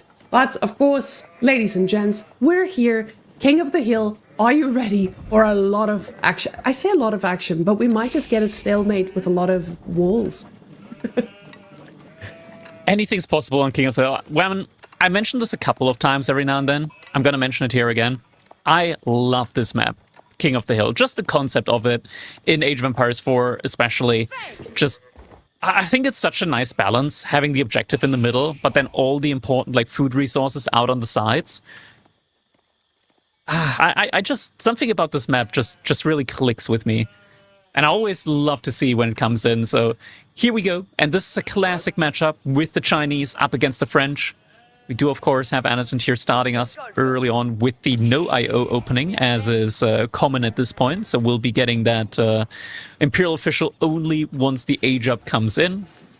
For the Chinese, and Wham, going for the very early deer opening here. Now, this already tells you that he's expecting the pro scouts. He knows exactly that, hey, this is what China does well, and I also just need to get access to these resources so quickly. With the French, you sometimes go for pro scouts, but he doesn't want to be investing into pro scouts when he could be investing into knights. And with the deer being this close to your base, it feels like a pretty safe call at that. And China, of course, they don't deny you on your deer at any point. Indeed. Now, so the age up should be coming in soon here for Anatan. Wondering just how many villagers he's going to choose to age up with. Typically like 3 to 5 is what players choose to go up with. But when you have like a goal of following this up with a pro scout, you typically only go for 3 because you're not going to be like overly benefiting from a much faster age up time. Indeed, it is only going to be 3. So there's another sign to me that Anatan is looking for a pro scout play. Yeah, and now switching over to the wood, he knows exactly, hey, it is time for some resources. You need to make sure that you have just enough of your imperial officials to start collecting them taxes. That's the beauty of China. I feel like China just has extreme precise builds every single time. You know exactly how, and I know this is for most civilizations, you know exactly how much you need, but with the imperial officials, there's that extra element of, hey, I'm balancing the amount of taxes that I need to really get that right timing on the pro scouts. Now, with China, we sometimes see a little bit of a delay on those pro scouts, purely because you want to be investing into getting the spear early on. You need that spear early on, because the knights will be arriving very, very quickly, and you need to find a way to lock down the areas where you want to be going for those pro scouts. But School of Cavalry also coming out here with 3. Of course, we know this is a very different story for these civilizations, as French just takes a lot longer to age up than the Chinese. Yeah, so the early age up definitely expected here. With the timing for Wham, he's not going to be worried or anything. This is just typical Chinese quick age up. We do see the first Imperial official coming in now. He's going to be going for the supervision, most likely on the food, but for now, yeah. He's also picking up some of the taxes here. There should be a lot of taxes still remaining inside of the mill, so we'll be able to use that for the pro scouts as soon as he has the gold for it. And you mentioned that Spearman should be the first priority here at the moment for Anatan, as is typical in this matchup. You are going to need the Spearman, because if you just go for Pro Scouts straight away, by the time the upgrade finishes and you actually have the Scouts out on the map, there's going to be Knights to deter you from actually getting the deer in. So Spear is going to be the first priority, and after that you can go for Pro Scouts. Yeah, with the barracks already, the problem feels that French gets ahead of this so quickly, because with French, you're already looking to have the composition change into archers. So you investing into an early archery range, it doesn't feel that punishing at all. But of course, That first knight being clicked up as quickly as the age up comes in. And we're going to be getting that guy going straight to the other side of the map. Ooh, Anatan opening with a horseman instead, though. And I am going to be eating my words, apparently. Going for that horseman, though. You now have an answer to...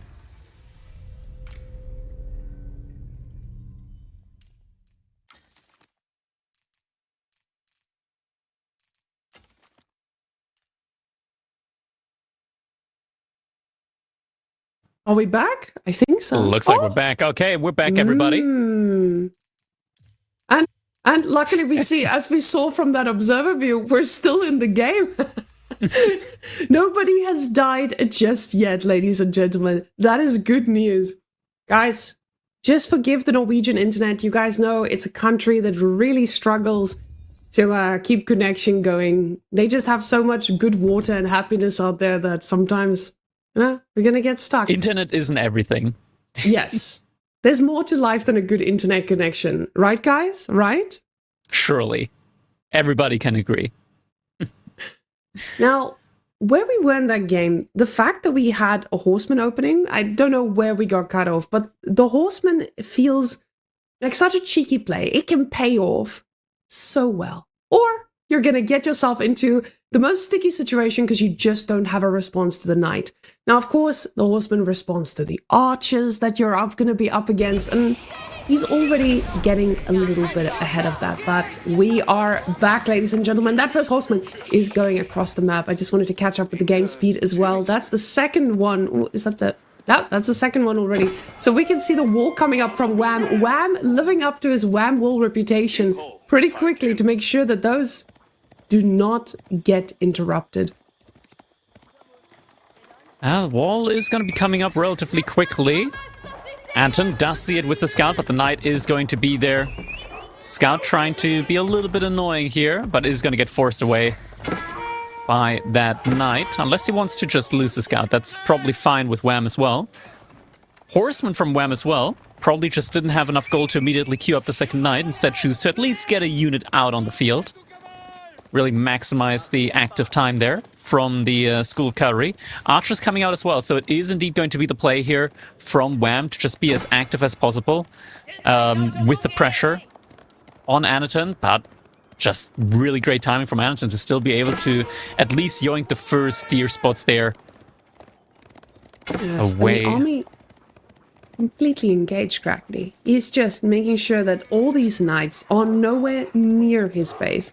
Nowhere near the wood lines. He gets his walls up. He's engaging the whole army. And sure, Anatan is now getting every bit of deer he needs. He's getting the spears that he's going to need. Well, I'm already having those archers at the ready. Oh, a scout does pay the price though. But now with the horsemen that he has, he's still got 2 horses available. And that means that Wham doesn't just get to sit back and sleep with his eyes closed. He needs to keep them wide open. Especially after those games, we know exactly how scary Anatan can be, even when he just has a little horseman in his possession. Spearman now coming out as well. Chinese always so quick on the production. Look away for a second, and suddenly there's 5 spearmen out on the field. So Anton is going to be able to get those deer in nice and safely inside of his base. Good play from Wham to also go for the outpost on his second deer. That way they will not be stolen away by Anton anytime soon. The issue is that now he's going to be in a position where China is going to have insane food income. Or just insane income in general. And he's going to be in a position where he needs to keep up with them military-wise on the field. Does have his 2 knights on the front side, is able to snipe one of the spearmen, almost potentially able to deny some of the deer being brought back, but chooses not to push further for the time being. Now, with the 3 horses he's got, he's now going to be able to send those yellow dots all around, and we see them. We see those yellow dots. We see some villagers running in the south there as well. This Anatan is active absolutely everywhere. Look at that. Chased off of the food here. He is everywhere he needs to be. Even though Wham is the one with the knights and usually the one in control. When you're on the French, you hold this point of the game in your hands and you are very comfortable with it. Right now, Anatan is just forcing his opponent to just not feel as comfortable. Sure, losing a horseman not a great feeling, but he knows how valuable they've been, even though they haven't been able to get a kill. The idle time, the fact that he forces Wham to not group his whole army together, it's putting him into an amazing position to be able to grab the rest of those deer. Archer's now coming out from Anton as well, so it's going to be a triple army composition from him. Wham still just sticking with the Archer and Knight play, as the French typically do. Does, of course, kind of leave him open to this triple army composition. The Spearmen are going to have to really get focused down by those Archers. At the same time, he's going to need to keep his Archers safe from the Horsemen. And the Archers from Anton are going to be able to fire away at the Archers from Wham without any concern for pathing. Just the Horsemen being sent around now from Anton. They could be enough to torch down the outpost that Wham has on the deer. And Wham doesn't have anything nearby there on that side. Okay, he is getting another outpost up on this side. And he should be able to see the Horsemen just as they're running across. Is he going to react immediately? He is. He's sending... Oh, no, he's sending the villagers away. Okay, he thought about it. He realized that they might not be... Oh, maybe a little... Oh, ankle breaker. Oh, Anaton's able to get it, though. Textiles in, surely. Those villagers are not... Okay, never... Oh, 2 went down inside of the outpost. Great pickup there by Anaton. Did not expect those 2 to go down. Now, the running between these two just shows you how much they respect the movement of one another. All these horses just coming in and out. You realize, hey, I've got the numbers here. I will be able to at least get the idle time, but I can start burning. The problem is now Wham is ready to respond. Knights, though, they don't run as fast. These guys are just slippery, getting out as quickly as they need to. And now the Spearman numbers are starting to get to a very scary amount here. When you're getting to an equal amount of spears and archers, it doesn't feel that great for the Knights either. So Anatan also just stacking up with the archers himself. This is a really scary army for Wham to deal with. Yeah, it's going to be potentially a lot more villagers going down for him here very, very soon. The Spearmen, that's a lot of torching power at the moment. That is hitting this outpost here now. Already at half HP. Villagers gonna be about to jump out here very soon. At least maybe struggle a little bit or get the army out of position. But nah, Wham, he realized, okay, there's no way he's gonna be able to save those villagers. One actually does manage to live for the time being, but yeah, this is a rough spot. At the same time, Knights from Wham are trying to make their way over here as well.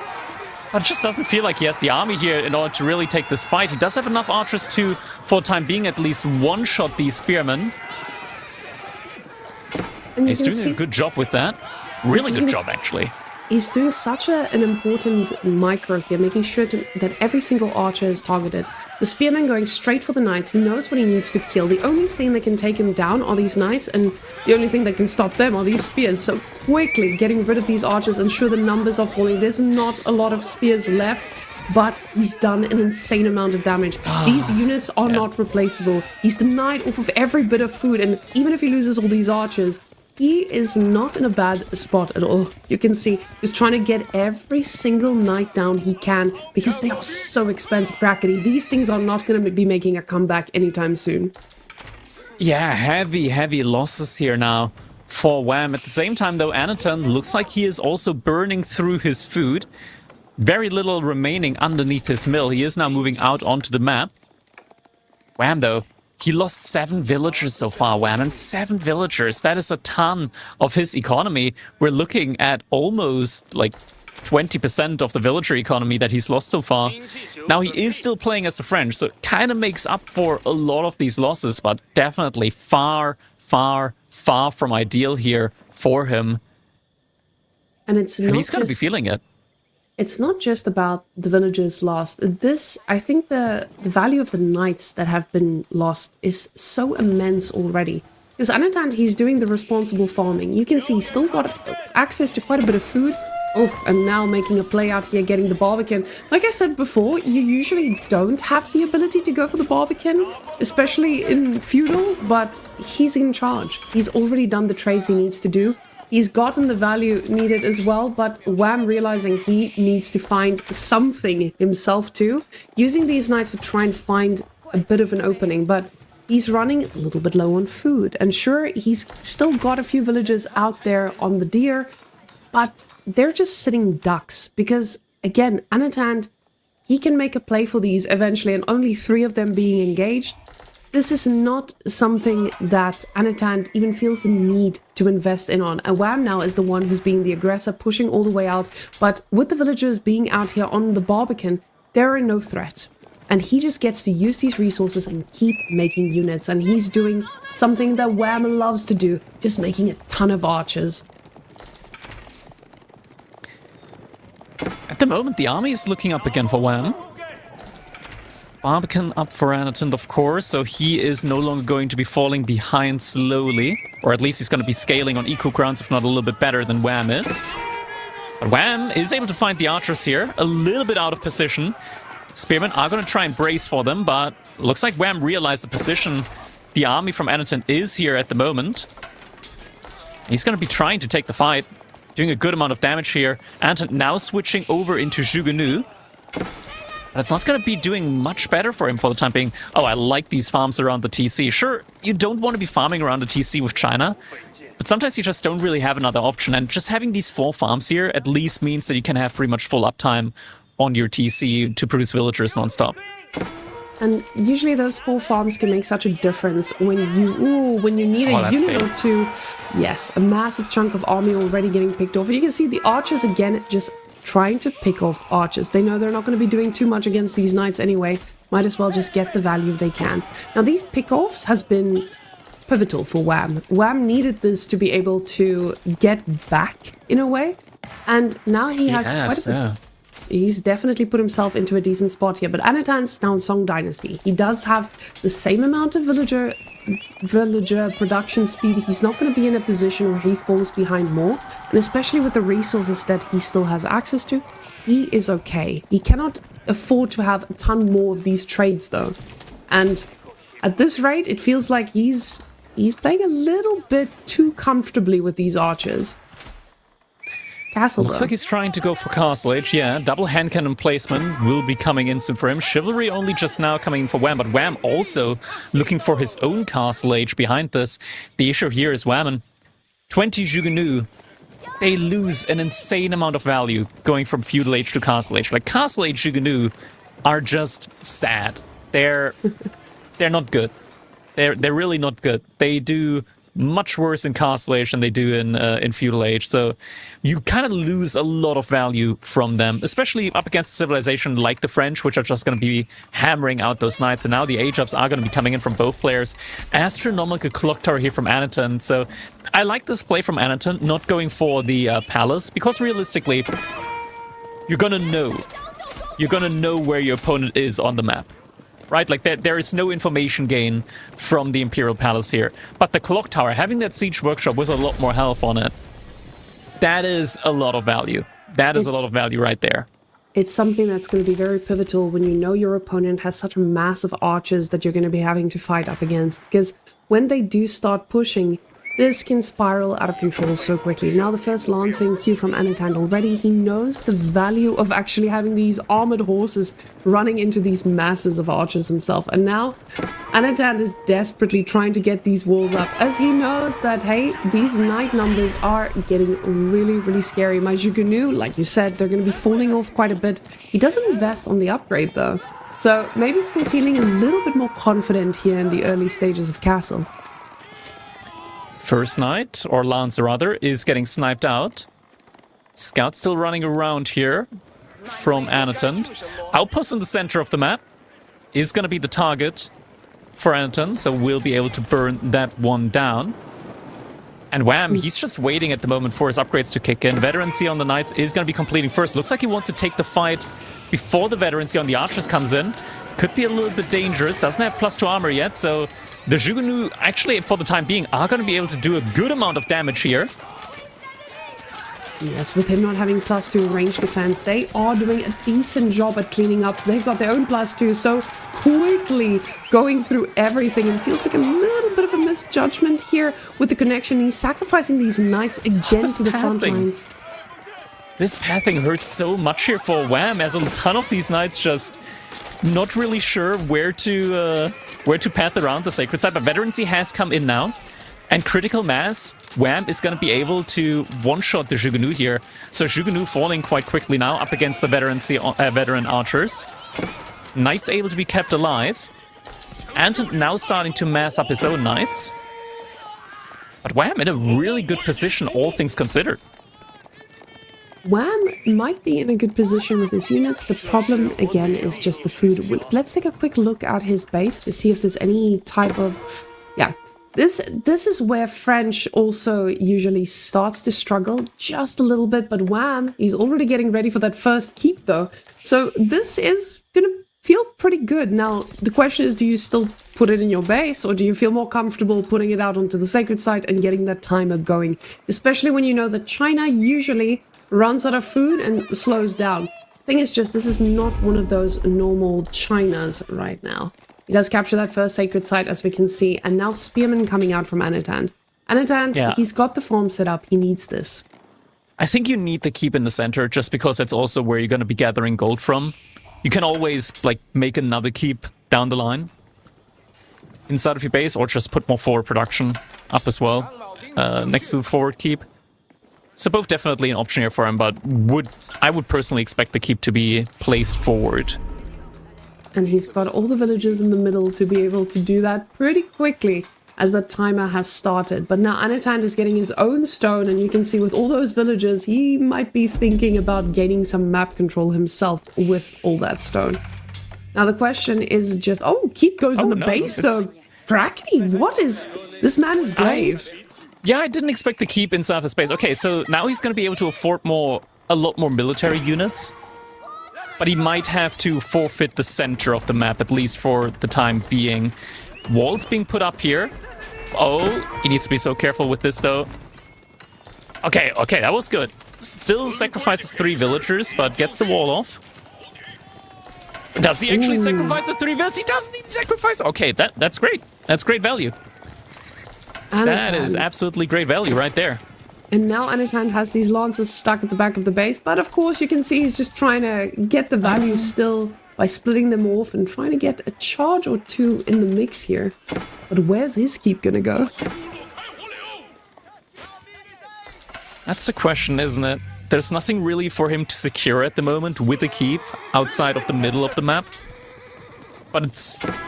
To be fair, because Wham didn't go for a keep in the center, it's not unrealistic for Anton to just push forward with 3 Nest of Bees and just force his keep up in the center of the map.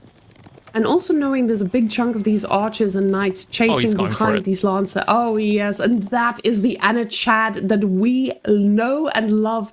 He's engaged the army of his opponent. He's forced him to the back of the base.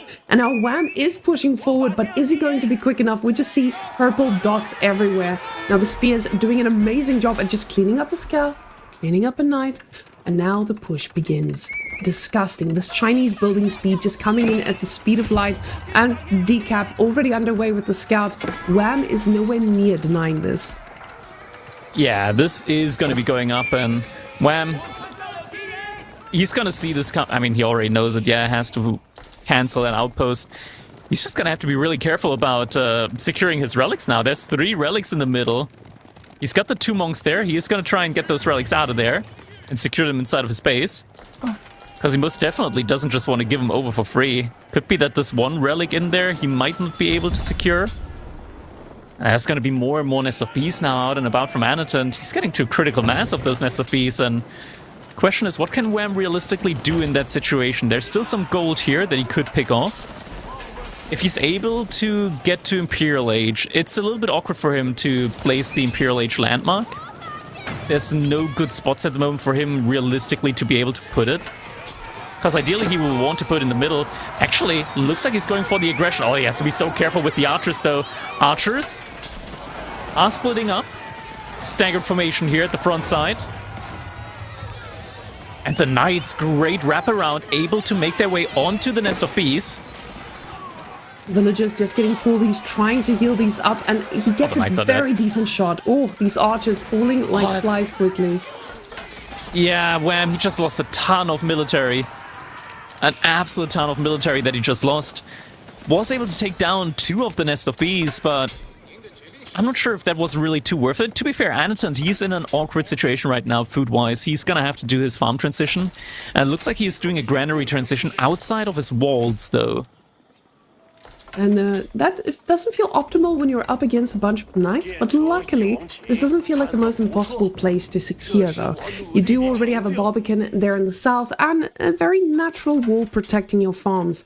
Now, with that being said, Wham has a similar issue there in his base. He's also just getting into a spot where he sacrificed a pretty significant chunk of his army, and now the food is going to start slowing down on the map. He is out there on the ball, but there are some lancers who are going to be paying a visit, and just like that, one lancer denying a boar, and villagers are just going to need to keep on reacting to this. And again, this is where Anatant shines, where he's waiting for Wham to send the army and then respond to it. And we can see that guild hall is starting to get stacked, and with the gold he's got in the bank, Wham has the resources for Imperial, but like you said, it doesn't feel like there's the perfect spot to place it. There is one good spot on the right-hand side of the center. There is that one large gold vein, where if he puts it over here, he's gonna secure the gold, and after that, he's gonna be in a decent position to like get some cannons out. Cannons are definitely gonna be the key ingredient in order to be able to deal with this big mass of Nest of Bees at the moment. But for now, he's gonna have to deal with what's coming towards the space in the center. Over 30 spearmen at the moment here from Anatant, but with 4 or 5 Nest of Bees, that is going to be quite difficult for Wham to really go up against. He's gonna have to be so careful with not getting any critical damage in on his archers. Now Wham is very quickly producing more units. It felt like there was a moment where he was about to age up, but no. Lots more knights in the queue. He realizes this is a pretty scary mass in front of him too. So the Red Palace would be great, but it's so risky at this point when you can get denied. With the Nest of Bees, he's got such a layer of aggression in him, and the spearman numbers are so scary. Wham, though, he's getting a ton of archers here, and the archer numbers are also at a point where he can respond to most, but he's not paying attention. And luckily, textiles are probably the MVP this game for every single villager that has stayed alive. Okay, that's crazy. Oh, they don't. No, they don't. Oh. They don't have textiles. But now the Wall-off has come in. Anatant, he's in a great spot now. He's about to be able to go for his own age up. Great Wall Gatehouse in the center. Come on, you can place that further forward. Surely. Right in front of your keep, on the other side. Crackety, or you put it... You're motivating him. No, that's disgusting. But yeah, imagine it being a little bit further forward, denying even more of that area. But now, he just wants to make sure it's safe, Crackety. It's gonna be so difficult now for Wham to really make something happen here. There's going to be some stone walls coming in as well, though, but Wham has the knights there to be able to torch through the palisade wall quick enough. Now with the age up confirmed, what's Wham's reaction going to be? You can see Wham heading straight towards the base. He realizes, hey, I could pick off some reinforcements, maybe get a few villagers, but at the same time, I cannot lose my units. Now he's got the resources in the bank already.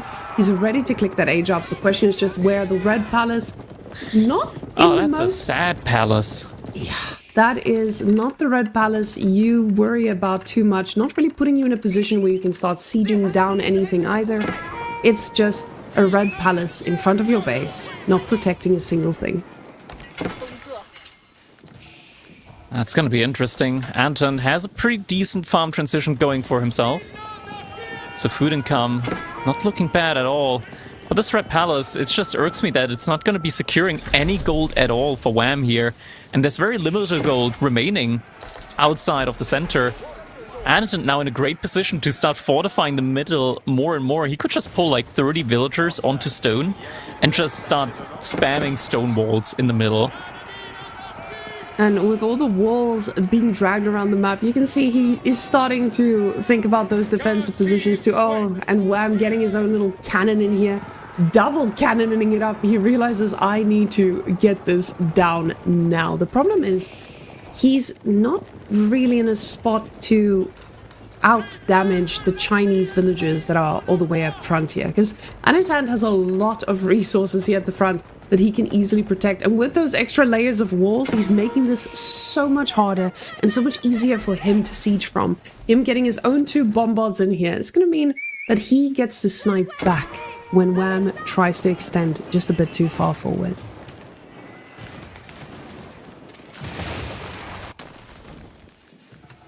Second granary coming in now. Yeah, Anaton's food income is going to be getting better and better here.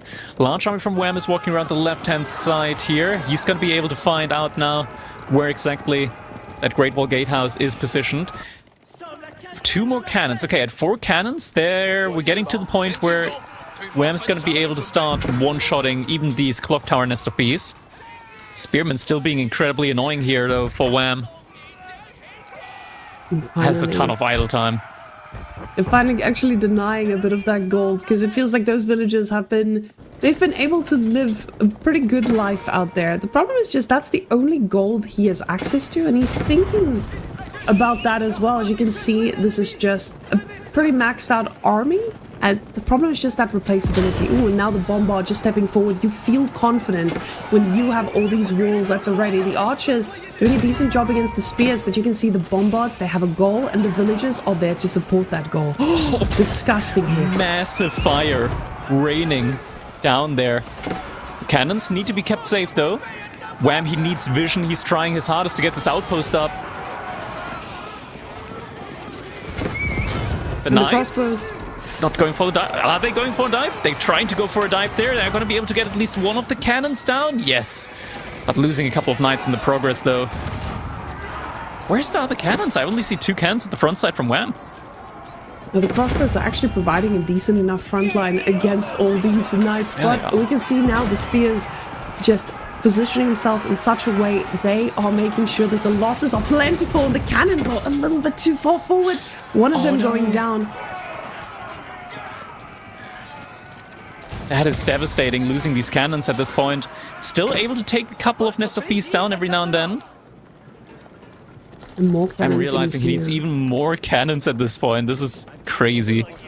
And I love the fact that Anatan's just putting barracks at the front here. He's like, I need production. I just need cannon fodder. And that's exactly what this is. It's against the cannons. You can see the barracks completely idle. He's just using them to suck up any bit of damage. There's 3.5 minutes on the clock. The Sacred Side victory is approaching. Anatan is feeling good about this hold, and those knights are not getting anywhere in their mission. The spearmen still being the most annoying things this game, but there's not many of them, so they should be able to get shut down. You see those cannons just firing away and doing such a good job at that. Spearmen feeling a lot more confident with all the knights being that far gone. And now the crossbows are making sure to kill anything and everything stepping this far. SOP is firing onto the knights, not onto the archers. Archers still able to pick apart the spearmen. Knights able to stay alive. Cannons up against the Nest of Bees. Just one Nest of Bee remaining here. Army count overall is starting to get pretty even. Now this Knights trying to go for a charge, but they can't quite connect. There's still a couple more knights, but they're stuck on a gate. Cannons need to be kept safe, though. It's only 2 remaining now for Wham. Anadan doing such an amazing job at repairing them every single time, and Wham just cannot keep up. As we see another one falling, and now the last one biting the dust. We have another one in limbo, but no idea where that limbo is, as 2 minutes on the Sacred Side, and it doesn't feel like there's anything in his army that can handle these cannons right now. He does get the knights on top. They just don't die. Nesta, not Nesta, the clock tower. He just doesn't have gold. He just doesn't have gold for upgrade. No incendiary arrows, no elite on the knights. He spent all the gold on the cannons, but they got sniped. And now he's trying to rush forward with the villagers to secure the gold, but there's no way. GG comes in, and Anatan now sitting at match point. 4-1 up against Wham. Anatan feeling good about this. This was his pick, of course. So getting that W feels amazing. Wham now going to be choosing that next map for them to go up against. But you can see what a back and forth game this was. Anatan, he gave it his all. And I feel like with the horseman play from the get-go, you already had exactly what Anatan had in mind this whole set. I'm going to be aggressive and I'm going to force mistakes out of you. And that's exactly what he did this whole series. Absolute phenomenal play again here by Belarusian, and showing us again why he is now just a contender for that top. I'm scared for anyone who goes up against this man going after watching these. But we do see yet another Delhi snipe and Abbasid finally making its way through. But we haven't seen a ton of the new Abbasid. Abbasid, they've been always like TC booming, or at least most of the time. We do see him TC boom. I'm actually surprised that we see Delhi getting sniped out here, considering that Abbasid actually have a pretty good matchup up against Delhi when they stay 1 TC. But yeah, it chooses to snipe out the Delhi here, so it's going to be Ayubid versus Abbasid, and I'm not too familiar, I gotta say, with that particular matchup, so I'm not 100% sure how this one is going to be playing out. I could definitely see like the Ibex just doing the typical fast castle rush industry wing into maybe just going for an immediate second TC as well. Like fast castle into second TC, securing relics. That would be an option that I could see from them. On the other side, I think Anatan's very aggressive with the Abbasid, so it might not be a multi-TC play from him there. I mean, you're talking about Abbasid like Anatan's probably got them figured out though, but we haven't really seen a lot of Anatan on Abbasid, especially since this new patch. We haven't seen Abbasid on this new patch too much. And seeing that is going to tell us a little bit about how this does against the Aeobids, because Aeobids also have a few new tricks up their sleeves. And I feel like with Lipany, you already have a map that doesn't punish second TC too easily. Of course, it depends on the spawn, but Lipany very often spawns in a way that you don't get to shut this down without it being too costly. So both these civilizations get to have a lot more wiggle room on Lipany than I would expect. But not allowing Katie through is something I want to talk about for this last 30 seconds that we have. Because guys, Katie, remember the days when Katie was just like, we're not seeing you on hybrid, we're not seeing you on water, but now we're not seeing you on land either. We've been seeing a lot more Katie plays coming on out, and it is disgusting. I'm loving that Katie is actually a feared civ on land and viable all around. I had my theories, but now it's come true. I gotta say, like, this is gonna be interesting, especially since we're gonna be moving over to Coastal Cliffs now as well. So an interesting map for an interesting matchup. We're jumping in... Wait. Oh my god, I got the map wrong. It was Lipany. Why did I think Coastal Cliffs? For some reason, I was looking at Coastal Cliffs. It's gonna be on Lipany, so great synergy with the map here for both of these civilizations. There's gonna be a ton of berries here. And looking at the map spawn, I like Anatan's spawn a good bit more, but I think there are some great wall opportunities for Wham on his side. Like, a lot of the resources are forward, but then there's an opportunity to wall in front of those resources as well, where I think, okay, there are some great Wham wall opportunities. Now, looking, that's the beauty of Lipany. You just get to see what the maze looks like every single time. And as our observer is showing us, that's a sad scout about to go scout a sad map with not a lot of sheep to the availability. Lipany was also updated for this sheep to spawn closer to the TC, right? Yeah, with the amount of sheep I see, then definitely. So Lipany, all the maps, and I think this is something that we can definitely talk about for a second. The fact that your food is not as RNG as it used to be, it makes life a lot easier for players when you actually have a fighting chance. Because a lot of the times you just feel like, hey, I lost on RNG with the food, I ran out of food before my opponent.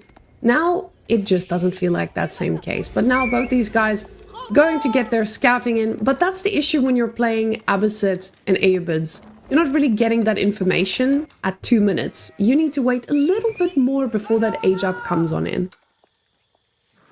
Indeed. So Wisdom already ready for Anatan. Wham! He's getting his in just in time for the age up. Splits the villagers up between the berries, so I wouldn't be too surprised if it could even be like an economic win growth here from Wham. To be fair, Abbasid, they aren't the quickest at all when it comes to securing relics.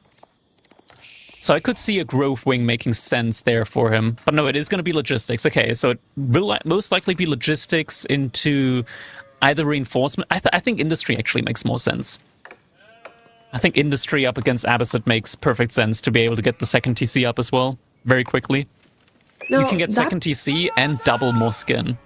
That so begs quickly. the question, what is he thinking? This doesn't feel then like a second TC play. This feels like, hey, you're going for economy and I'm going for logistics. I'm going to give you something that you most likely are not going to be able to handle. So does this logistics just indicate to us that he is going to overwhelm with units constantly? Is he going to go for a faster castle to make sure that the units start coming pretty quickly, that second TC is not going to be able to respond to? But yeah, you bring up a good point. With industry, you have such a good timing on your second TC too. So with Wham going for logistics here, he's got a pretty solid plan that, guys, we're about to learn, and I guess this is where we start making builds. Could end up happening. Yeah, economic wing, we are most likely going to be seeing a quick 2TC here coming in from Anneton. Villagers already moved over to stone. Wham is gathering up a lot of wood, so it looks like he's going to be immediately going for production building on his side, most likely just that single stable to get a Desert Raider out onto the map, just to be a little bit annoying, try and potentially raid, harass a little bit, force some units out of Anneton before he's able to gather gold.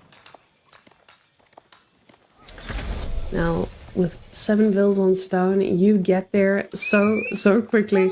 But, oh my goodness, it feels so disgusting to see this with Abbasid and knowing how cheap it is at the same time.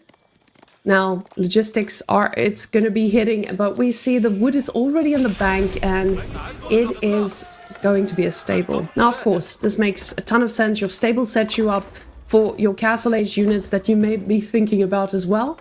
And with 250 gold in his pocket, it doesn't feel like Wham is going to be staying in here for too long. We're going to be seeing that first Desert Raider coming out just to force... Oh, is it just going to be a horseman? No, it's a Desert Raider, of course. So with the Desert Raider, you just get to deny a little bit. You put that pressure down. At the same time, you now get to start either pouring the units or... But with 6 on wood, Crackety, what are we expecting from the Airbids here? 6 on wood is quite a lot at this point if you're not going for fast Castle Age. So I'm guessing he probably just wants to get a couple more Desert Raiders out.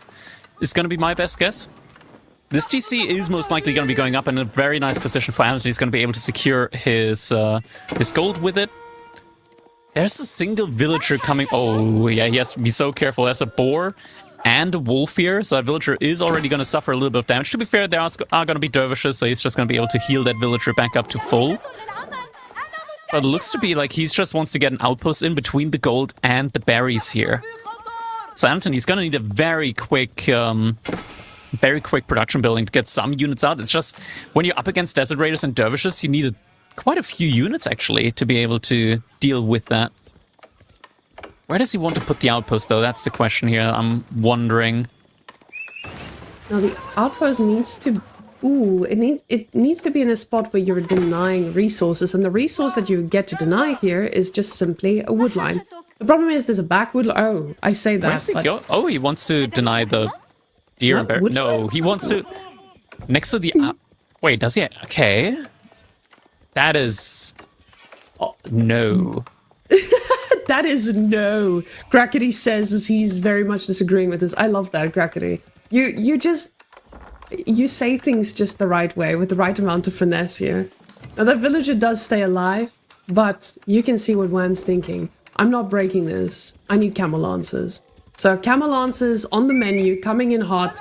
The problem is just that one Desert Raider, he's going to need the other one to do some good work too, but the archery ranges are out. And we know how well these archers are going to do for now, but he's going to need a lot of them if you start dealing with the camel lancers. Yeah, triple archer range, so that's going to be a lot of archers out. It's, yeah, as you mentioned, you just need a lot of archers when there's the healing, the counter healing, and Desert Raiders don't take any bonus damage from archers anyways. I mean, the outpost is going to be nice, I guess, just to secure a little bit of presence immediately inside of Anton's base, it's just not gonna achieve anything for quite a while here. I would have much preferred it on the other side, just between the berries and the gold, because that way he could have essentially just denied a lot of the food income there from Anton, but also just denied the gold. But then again, Anton isn't mining any gold at the moment anyways. He just... looks like Anton's goal from the beginning has been just to mass military before any upgrades. And so maybe this actually plays into Wham's hand. Bizarre? Exactly. Oh? Is that on purpose? Crackety, Wham has just completely reinvented the meta. You know when Beastie makes a guide and the whole ladder is plagued with this? Twitch chat, I really hope this is what you guys are ready for. You need to take some notes. Maybe Anitant has the answer to this, but I don't think Anitant knows what this is. This might be brand new to all of us. Okay, guys, we're gambling. We're gambling today. This is going to be either a masterpiece victory for Wham, or we're going to be getting like 5 stone trades here, and he's going to forfeit upon age up. Oh no, you gotta believe in RNGesus. He is going to provide a bunch of good trades, Crackety. This man deserves it. Wham is giving us the show of a lifetime. He's giving us the opportunity. But the reason I love this now is because he knows my opponent has been on 2TC for a bit. Are we gonna see the Sultan's Tower here? He wouldn't. No, he doesn't have the wood for this yet. He's very comfortably moving villagers over to Crackety. Stop. There's some camel archers on the field. Okay, there's a horseman as well, though. Wham needs to be ready for this. Wham needs to be ready, but Wham is readying with other things. With 16 on wood, I don't feel like your call might be the craziest thing we've seen today. As long as there aren't horsemen or spearmen, like legitimately, the Sultan's Tower is a force to be reckoned with. They're absolutely incredible, damage-wise. But now the Camel Archer does find the villagers on the berries. That's going to be 1 village done. They attack so quickly, Whammin. And they have such great base damage as well. Like, Camel Archers, I've been calling them out a couple of times in the past. I'm going to be calling them out again. They're a lame unit. I'm just saying it. They're a lame unit in the game. And you can see he gets himself a bunch of traders. This is going to feel weird because these guys, they're running fast. But let's go look at the rest of the trades. We got traders and... I hope the viewers didn't hear that soundboard. Good. Guys, just for your reference, we had a little bit of a voice line here by Cal in the background, and it definitely threw us off. I thought it was you, Crackety, for a second. I was just like, whoa, it was me, but I'm glad that I'm glad that it didn't get heard by the viewers. Soundboards are amazing technology. Now, with the Camel Archers, he's got a response to most of these Camel Lancers that might be coming his way. Because they have, like you said, that pretty good base damage, and now we have a few Spearmen in the mix. So Anatant's chilling, boys. This man's sitting back, he's like, alright, ladies, we see some traders, that's great. Dervish were, but now there's just onslaught on the way. I see 11 minutes, I've paid off everything, and now it's time to roll. So already feeling very confident moving out here, and when you're up against Lancers with a bunch of archers, you usually don't feel that way, but he's pressing delete and everything is just disappearing. Yeah, the issue here is the Camel Archers. There's so many of them, and when you have Camel Archers, Whammin, you do not care about the, I want to say, the technology advantage, because Camel Archers, they're not firing normal bows. Well, not normal arrows with their bows. These are highly advanced feudal age arrows that they're shooting. They do double the damage. They just don't care about the little bit of extra armor there is, and with the massive amount of attack speed that they have, neither Ghoulems nor Camel Lancers really stand a chance up against them. Wham, though, he is realizing that, and he is prepping his own archers now. Now, the numbers are going to feel slow for a bit. I was about to say, it's going to feel slow. Is he going to be able to keep up? But I'm looking at the amount of camel archers on the sign of Anatan. He's not stressed about a single thing. Now finally putting 10 on gold. He's thinking about castle. He's like, hey, man, I've got units. I've got an answer to almost anything. Maybe we think about this. Now, you see, that's a very confident ram at that as well, already moving out. You know, when a ram feels the confidence to move out onto a map, you know you are in control. You've already spent so much wood on that. You got a tower down. You might as well sacrifice it. Anatan, keeping the army busy while getting ready to age up the castle. What do you go for now with Abbasid, though? You could go for just knights and camel archers. I think that's genuinely actually a pretty strong army composition, just mass knights and camel archers. Because realistically, what do you want to make against the knights? You're going to be making crossbows, but crossbows get absolutely obliterated by camel archers. The archers also died to the knights. It's going to be quite difficult. Anatan now going for the military wing. I could also see camel riders and camel archers, just the pure camel army composition from Anatan. He's currently 24 villagers ahead, so he's got a massive eco lead. And that is a dead dervish right there. Getting some skirmishes in now as well, some Bedouin units. And it's not too late yet for the Sultan's Tower, though. With the Sultan's Tower, you just provide yourself a little bit of protection here. But with camel archers, you need a lot more than protection. As we can see, they're just going through absolutely everything. This feudal little army is, again, he's just writing in his little death note, making sure that everything dies in front of him. The archers are pretty scary in mass. The problem is the mass just never arrived. And sure, he keeps chasing in, but Anatan is almost at a 30 villager lead. He just needs to keep these units alive. Military wing 30 seconds out. The TC, just a little bit of assist here. And making sure this army is nice and thin. He might lose a few villagers, but they've served their purpose. Die for the army, keep them engaged, run as far away as possible to keep this army engaged for as long as possible, because military wing is about to hit. And ladies and gentlemen, the gold is in the bank. The man's going to get these guys upgraded. And we're going to have more problems.com. That is a lot of resources in the bank too. Yeah. Historically, we do, of course, know that the Abbasid, they're not too fond necessarily of their villagers. They don't mind if a couple of them end up going down. It's all for the greater cause at the end of the day with them. And nice little walls here from Anatan, segmenting the wall a little bit further, giving himself access to the berries and the deer there at the bottom side. Wham, though, he is getting a lot of gold in at the moment, has the relics, has 3 sacred sites locked in under his name. And with that, that's a nice little, I want to say, compliment here to the play with the Gamma Wing. He's going to be getting a lot of gold, will be able to afford a lot of rolls there.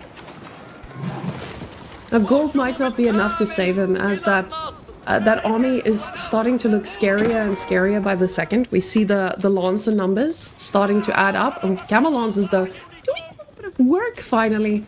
And villagers will be paying the price, but there's so many more villagers to go around. So a few more sacrifices must be made to get to the end here.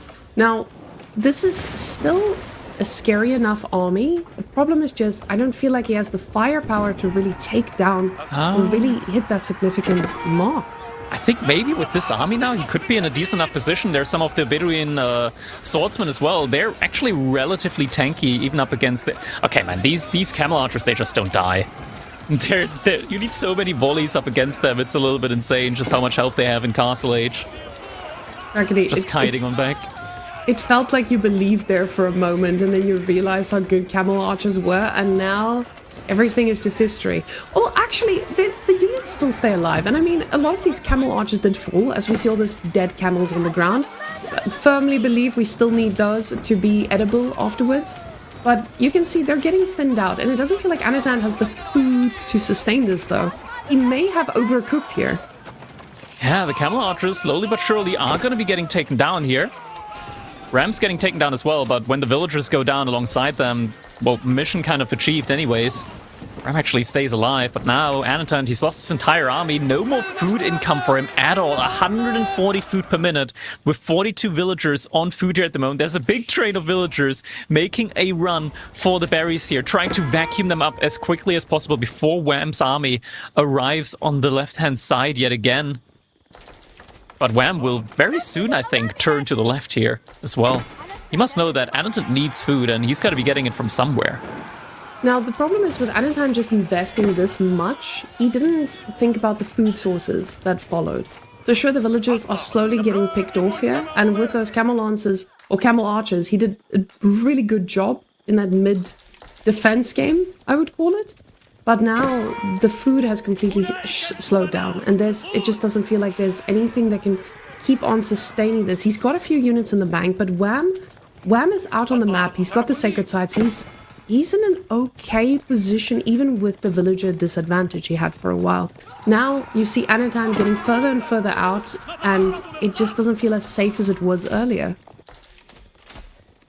Yeah, Wham now moving towards the left-hand side, where all of the villagers here are from Anatan. Both players mixing in some crossbowmen now as well. And what roles does he have available in the bazaar at the moment? That's another question. He hasn't been using them at the moment. No, actually, he's still actively... Oh, he just got some wood in. Some additional wood. Could be getting more rams in, or maybe a tower.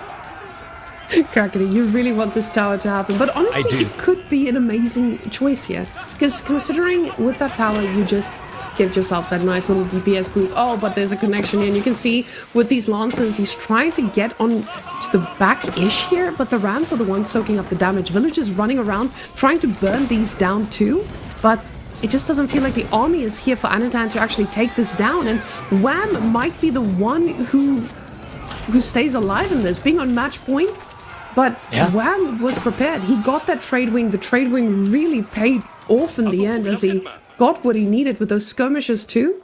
This is pretty tough. You see red dots flashing all around. He's attacking where we're looking, and there at the bottom. Wham is everywhere. Inside of his base, yeah.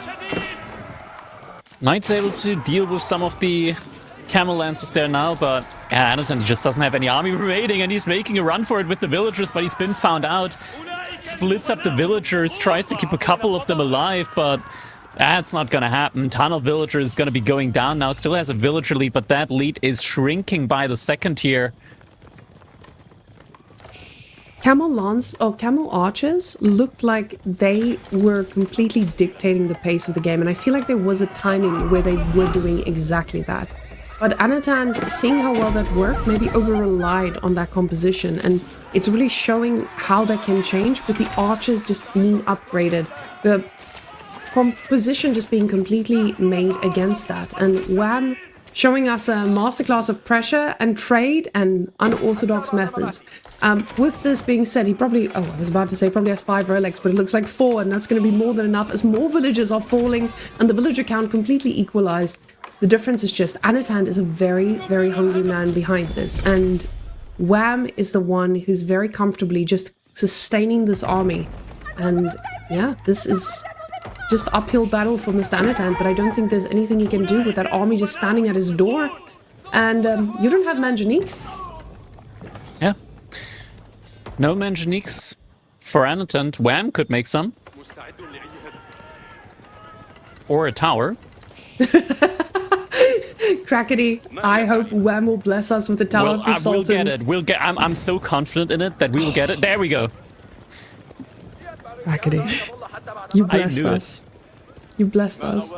Wow. Ladies and gentlemen, the tower is upon us, but Anatan did not want to give us the tower. Honestly, I feel like this means minus points for Anatan.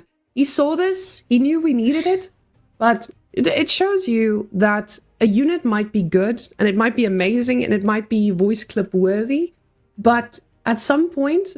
Yeah, you can see Cal giving him -3. Thank you very much. That's exactly what Anatan deserves after tapping out from that.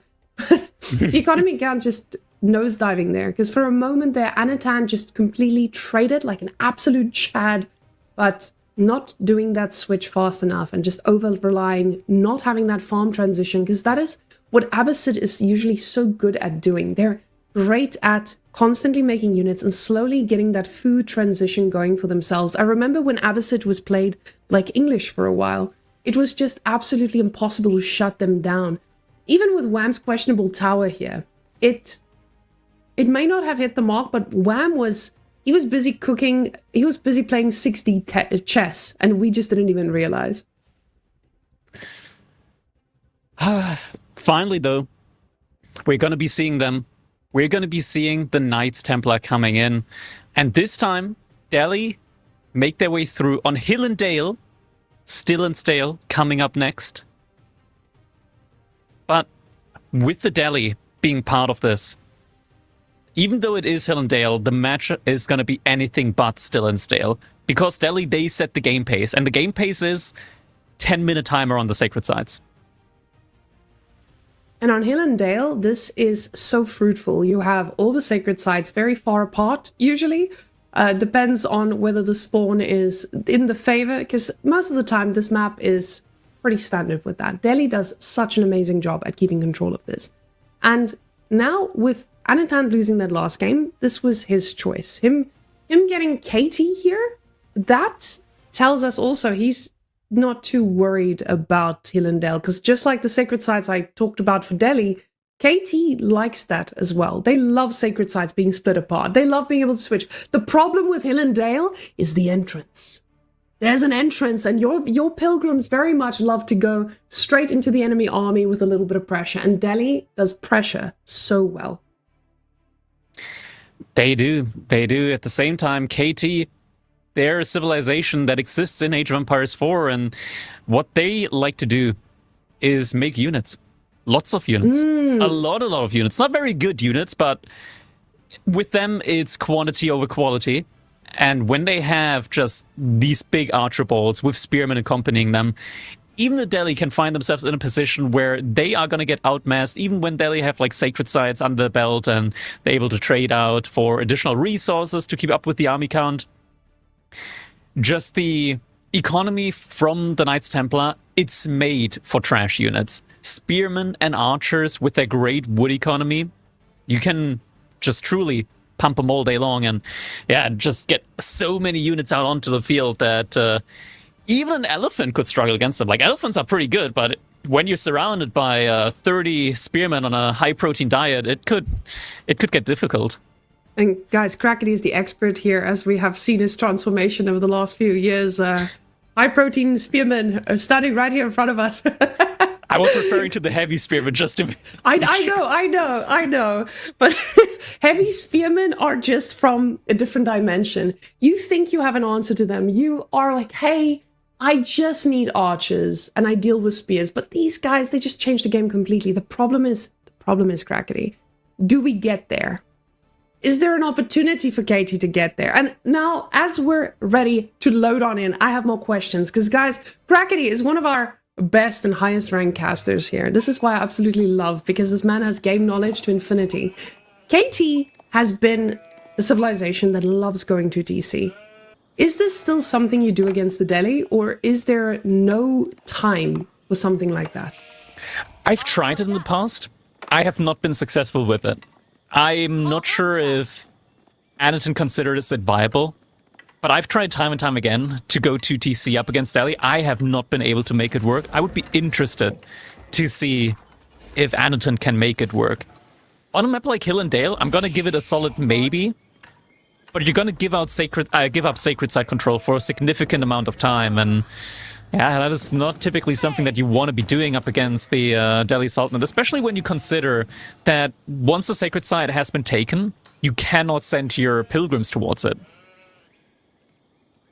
And with Delhi being able to do that in Feudal Age, it does turn the game on its head quite a bit.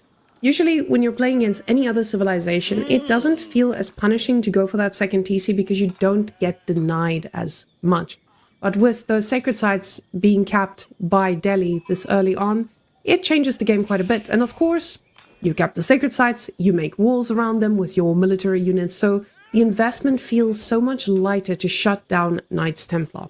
But of course, with Knights Templar being where they're at, I feel like on land maps we've just been seeing an amazing snowball of units coming out of them. You just need to give them a little bit of time. And a lot of players might decide to opt for that, to say, hey, I'm just going to wait for that death ball and then run over the Delhi anyway. Delhi, though, that transitional timing, it feels like they have the moves to be able to shut this down. But let's go see.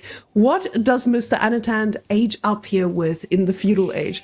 With the Knights Templar, is there any special choices you would make against the Delhi? I think Hospitaller is probably still a pretty good choice here as the Knights Templar up against the Delhi.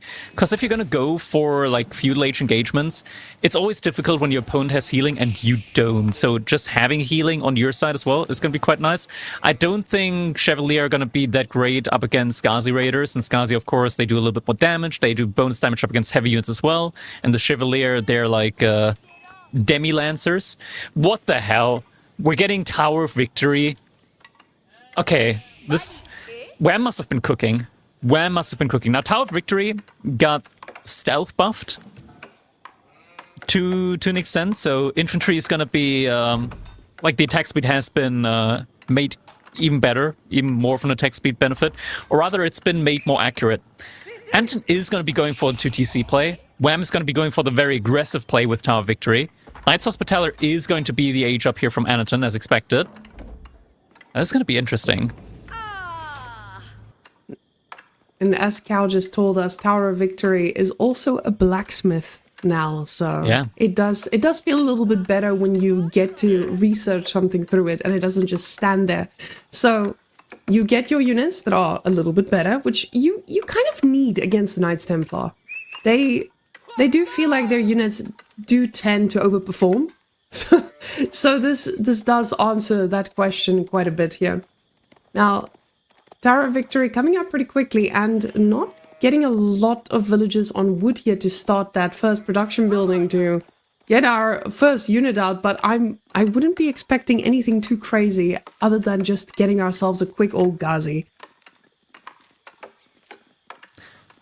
I'm not sure if you want to immediately go for Ghazi Raiders when you go for Tower of Victory. I think just going for the mass archer spam immediately probably makes more sense, especially against Knights Templar, because they could easily just open up with like their own spearmen anyways. But we'll see what exactly Wham is going to be going for. He does have that second scholar already out. Anton's going for a very far forward TC. So his wood line is going to be incredibly safe. And that is the one thing he really needs. Wood is going to be the critical thing for him. I was about to ask exactly that. When you're getting your second TC forward, it feels like a risk. You usually want to put it in a spot where you're knowing you're securing other resources too, but wood is the name of the game here. This is where you usually get shut down as the Delhi, or by the Delhi as well. So with him needing a huge amount of archers here too, he's definitely going to need to think about exactly that. But now the first spearman coming out, it makes sense, Crackety. What you said, you don't need the Ghazi. You need the infantry units to be able to actually gain that control out. And now the first spearman coming out, archery range following suit. And ladies and gentlemen, this is going to be an already aggressive man, as we can see that spear heading straight forward. But the wall coming up for Ananhan too. He knows, okay, I went for that second TC. Now I just need a little bit of time. This thing needs to pay off. And honestly, with Knights Templar, it doesn't feel like it takes that long to pay off. It really doesn't take long at all, yeah. Anatan, he's gonna need an absolute ton of archers out on his side now, though, in order to hold up against what Wham is gonna have prepped for him. I wonder if the spearmen from Wham are just gonna try and go for some... Oh, okay, Anton going for the barracks first. I'm guessing that he was anticipating there to be archers first from Wham. I personally was anticipating archers first. I think I did mention that I would expect Wham to immediately go for the archers. But the barracks play now from him allows him to perfectly counter out the couple of horsemen that will be coming out from Anatan. And yeah, I think these walls that he's trying to place on the side there just to further constrict Anatan's movement inside of his own base are gonna be not possible to be denied by Anatan. Now, Crackety, you keep saying that the horses get counted here, but keep in mind, Anatan doesn't use horses the way that we do. He doesn't use them in the main composition. This horse has one goal, and that's overwhelming his opponent. So with him playing against Wham, of course, or against the Delhi, you know they're out there eventually, going out onto the berries. You feel confident because you're the one with the mass. You need that horse for the aggression. You need it to be able to shut down sacred sites usually. And here we see the boys moving into position already. But most importantly, you need those horses to really just delay your opponent from having that mass and denying your second TC, punishing you for going for that second TC at that. Yeah. Archer is coming in here. Oh, Wham, he didn't finish up that wall. Instead tries to torch the one here from Anatant. Isn't going to be able to get the torch off in time. And now, subsequently, isn't going to be able to finish off his wall there on his side. And now the archers begin. Great pick-off. Amazing pick-off. And exactly that was brought to us by Anatant and his wonderful play style of horsemen. Horsemen against spears, doesn't matter. I'm not going to meet the spears. I'm just going to be running around and overwhelming you. And that's exactly what we're expecting to see. That scholar pick-off is massive. Because this is not a usual scholar loss. You don't have the ability to just make an unlimited amount of scholars like you usually do with the Delhi. Exactly. Not having that Dome of the Faith here is going to end up hurting Wham quite a little bit. He's not relying on efficient productions either at the moment. He does still have that one scholar, and he did capture up that first sacred site, so he is getting some more gold in, slowly but surely. Second sacred site is going to be captured up as well, even getting some walls up around it. Oh, and I love that pixel-perfect walling here from Wham on that sacred site wall. Now, this guy walls. He walls, and that's why we call those Wham walls. I mean, this is now another trademark for the Wham walls, because Wham walls have always been very early walls, but this man perfectly walls as well. Now, the problem is this army is getting pretty big, and it still feels quite scary for the Delhi, because of course now he's got his own 3 on gold, even with that gold trickle coming in, because he knows that these scholars are not going to be replacing themselves. They're going to be quite expensive, but he might need to keep investing in those. He could just do what usually happens with Tower of Victory, and we spend gold elsewhere, because we see a lot of resources stacking up, and as I say that, more Ghazi Raiders in queue. I don't know, is this the position as the Delhi where you would even think about going for castle over trying to punish this in feudal already?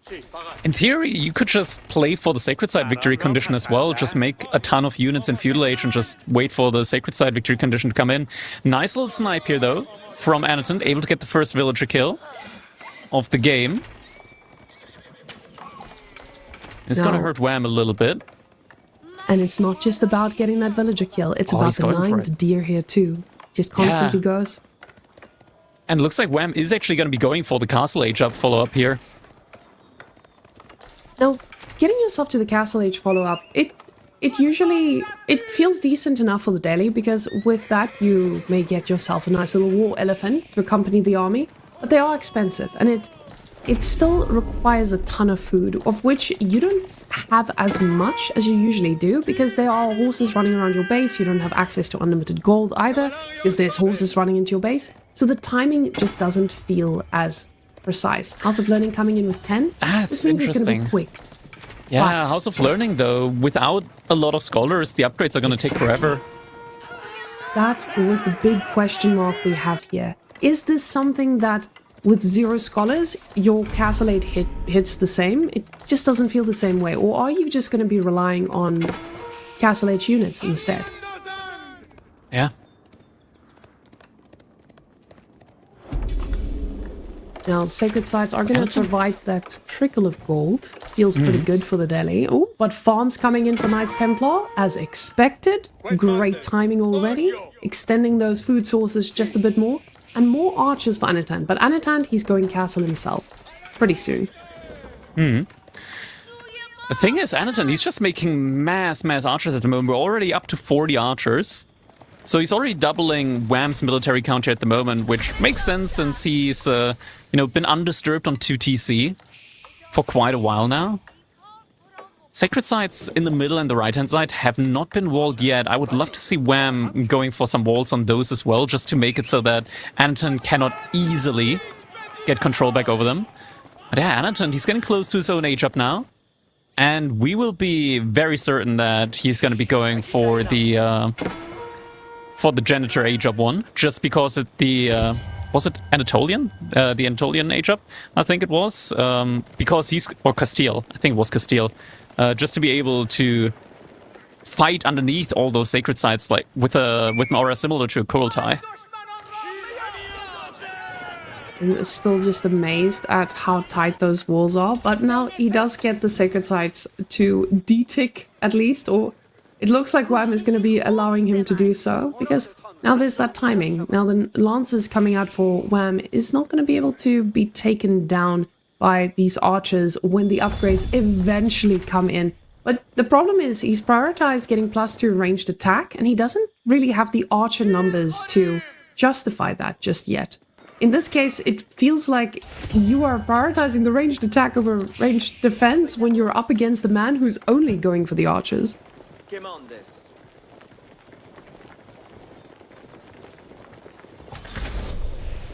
Age up now finishing as well for Anatan. We're going to be seeing the veterans on the archers immediately. And those spears, Crackety, as you called it, they are going to be an answer to most of what Wham has here. It feels like a death blow already, because Anatan being 20 villages up as the KT who's always behind in Vills, it doesn't feel like he's playing against a man who was in charge or aggressive on the map the whole time. Anatan was allowed to sit in his base, let that second TC pay off, and now those heavy spears are going to make his life a lot more complicated. Heavy Spearman gonna be the name of the game here. Wham, he is making both Lancers and Men-at-Arms. Now, in theory, those should be doing well against Archers, but yes, in practice, not so much. Archers in Castle Age do 50% more damage against armored units than they do in Feudal Age for reasons. So, they're gonna be doing quite a lot of damage, even up against the Knights, even up against the Men-at-Arms here. Wham, he's gonna need a lot of units in order to deal with it, and he is making a lot of units, so he should be in a decent enough position here, maybe. But just the Archer Ball, I'm scared for the kiting potential.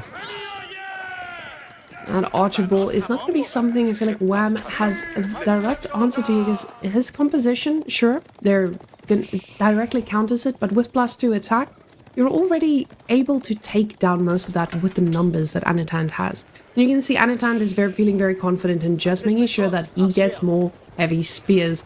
Wham, he's slowly adding in those crossbows, but they are going to need a bunch more to really deal with them. And with the archer numbers from Anatan, he's going to be able to go through them very quickly. And now, talking about that external food sources, like I mentioned earlier, this is exactly where Wham is to be found, and now where Anatan wants to attack. He's shown us again and again, even with the sneaky archer in the wood line, he knows where to hit.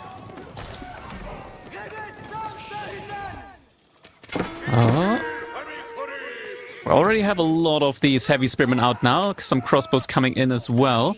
And Anthony's just doing a lot of damage on many different sides here on the map, just sending a couple of units out and about everywhere. Makes it very hard for Wham to really know where he should focus his attention on. Finds a couple of heavy spearmen to snipe out there, but needs to be careful. There's a big archer mass there in front of his base. Still just going for more and more of these men-at-arms. We're up to 8 scholars now at this point in time, which means that the upgrades are going to be coming in at least a little bit faster. Still difficult. He still needs to bide his time for all of these upgrades to come through. The men-at-arms, can we quickly check if they already have the kill each upgrade on them, whether they already do the +3 damage. We can also see on the Lancers if we select one of them. No, they do not have that upgrade yet.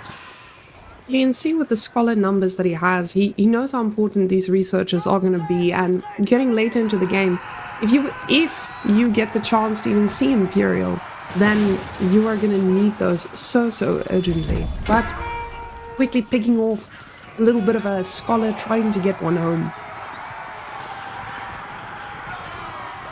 A couple of heavy spearmen going down yet again. There's not too many of them remaining here. Anton's just replacing all of them with a ton of crossbows now as well, though. It's just such a big mass that he has here. 30 villager advantage as well. Looking at the overall income, there's not a big discrepancy between them, though. And Anton, with 2 monks on his side, looks like he's also been busy on trying to get some of the relics back. So it looks like a pretty even relic split at the moment between the players. Pilgrims now also making their way forward, so that's going to be some additional gold income here now for him. And 12 villages in stone. Anaton is soon going to be dropping a fortress here in the center of the map, I feel like. Now, the army does feel pretty scary just standing around, and it just tells you, hey, you're not getting this side back in the next millennia. I feel confident moving out onto the gold, and there's not much you can do. But Wham, getting that mangonel, the problem is he's up against that 2TC. He knows there's a timing here. If he doesn't hit, I mean, I would say soon, but it feels like that soon timer is already gone. What is the split on the relics at the moment? I think it's 3-2 for... Actually, 2-2 at the moment. There's still 1 relic next to one of the sacred sites. Little wall off on the right-hand side for Wham. And finally yeah, getting looks like a bit it's of a going to pilgrim. be... Looks like Wham is going to be able to secure the 3rd relic, so it's going to be a 3-2 relic split here. And as Knights Templar, that doesn't feel bad whatsoever. Oh, I love the fact that now we're just going to start seeing that gold pouring in for Anatan. He might not have the relic advantage, but my goodness, does Knight Templar do well for themselves the later this goes. And you see, he's still getting a ton of stone in here, so that's not something that will take too long to scale up either. But now, getting himself a nice upgrade or 2 here in the mix too, he knows that he is in a very comfortable spot. It's on a Wham to make the move. Anatan doesn't need to do anything, and he's feeling confident about just sitting back and not doing anything. Oof. And I say that looking at the resources. The resources are stacking gradually, dangerously high. And is this a position where you feel comfortable going Imperial? As Anaton, I think you might actually be completely fine with going Imperial Age here as Anaton. If you have a lot of gold, you can make go up with the what was it again? The Venice one, the Venice Age up, and get the Condottiero in. And the Condottiero, they're in a ridiculous position where they do not take bonus damage from archers, they do not take bonus damage from crossbows, despite having the heavy army unit tag. They don't actually take bonus damage. So you essentially have a unit that doesn't take any sort of bonus damage, is very quick, does an insane amount of just melee damage, immediately elite. Oh, Teutonic Order. Brackety. Okay, never mind, it's not going to be Venice. But with melee armor, you're answering to quite a bit of what Wham already has on the field. Now, sure, the crossbow numbers are pretty scary, and the mangonels, they are going to feel great, but you're not dealing with... You need to deal with the keeps. And mangonels, they don't do the greatest at that. We do have a trebuchet here, but Anatan still has a pretty hefty amount of units, and now with Imperial hitting, he's going to be able to afford at least a 1 upgrade pretty quickly. Yeah. Now, there aren't that many archers remaining anymore for Anatan. We're seeing some mangonels actually coming in from him, and he's got the resource to potentially get the upgrade on the mangonel to do some additional AoE with them. But instead decides to go for the archer upgrade, elite archer and +3 from the blacksmith coming in on his side. Wham, spending his resource now. He's not thinking about Imperial Age anytime soon. Instead, he wants to see through the middle, still with the 3 mangonels there as well. Adjustable crossbar's not going to be on the menu for Anatan anytime soon. Even though he is making some mangonels now. We do see the first 4 Teutonic Knights coming in. And the Teutonic Knight, they're very, very strong. But there's so many crossbows as well, so Wham has the tools in theory against them. And let's not forget Wham, with the Tower of Victory, that additional bit of attack speed means that the crossbows from Wham actually trade better against archers. Doesn't look like Anatan's in a position to, I was about to say, to get the stone he needs to keep repairing the keeps at the front. And the keeps at the front, with 40 stone in the bank, you don't have the best control of this. And the mangonels, they're getting Big such volley. good shots off. This feels like the Imperial Age that might just cost you the game. Such an expensive move to make, not all the resources in the bank you would need. And now with 3 trebuchets, those keeps are not going to be lasting too long. Yeah. 3 traps now. The Asia from Wham does mean, though, that he, or in Castle Age, does mean that he has to have a little bit of extra HP on those keeps, 30% more to be exact, so that's quite a bit. They're going to be very hard to take down. But 3 trebuchets, slowly but surely, you would expect them to work against those keeps, but you'd be surprised just how long villagers can out-repair them. Now the horses doing... This is a massive pickup. Just losing a mangonel like this, it just responds to Wham's pressure. Wham doesn't have... You don't have an answer to Wham's mass. You don't have an answer to his mangonels. Those mangonels, every single one of yours, is so pivotal in being able to respond to this. And picking that out, Wham is doing a fantastic job at this. And now him going Imperial as well. He's got the army stack, but the trebuchets are stacked a little bit far forward here. Mangonel's trying to get their good shots off as well, and they do get a decent hit off. The problem is the front line just doesn't feel as good for Anatan. Yeah, first Mangonel is going to get taken down. Ghazi Raiders diving for the second Mangonel there as well. Men-at-Arms getting the third in as well. Just like that, Anatan, he's lost all of his siege. And now Wham, in theory, in a position with the fortress already in fire to potentially push through and stop the repair coming in from the villagers. It looks like he is going to be falling back, at least for the time being. Palace of the Sultan H-Up is coming in for him behind all of this as well. So he's going to be getting his own elite upgrades in shortly. Ooh, one monk there with the relic in his hand. Not garrisoned anywhere for the time being. And looks like Anton still trying to out-repair those trebuchets for the time being. Has been buying the stone necessary to do so. Anatan realizing the value of, or the importance of keeping this alive, and sure, but the question is just where's the win condition here? So him right now, he's just trying to survive. The Teutonic Knights are trying to do their best, but at the same time, these mangonels are doing God's work as they're cleaning up everything on the backline here. And the mangonels themselves, we see the villagers just standing idly as they're there to repair something, but it looks okay for Anatan. Anatan pushing through, those units finally reigning a little bit supreme, but these are not optimal units for this push. Crossbows and archers are not necessarily going to be the answer here, and eventually upgrades from Wham might kick in. The mangonels, though, are doing a decent job here. Now, Wham, of course, he's still down in villages. This army mass was kind of what he needed to hold. So now that I think about it, now him losing this, pretty massive. Anatan did lose the fortress at the end of the day, though, so that is kind of unfortunate for him. The Lancers do find some villagers, or at least they could. Sad they will get taken down.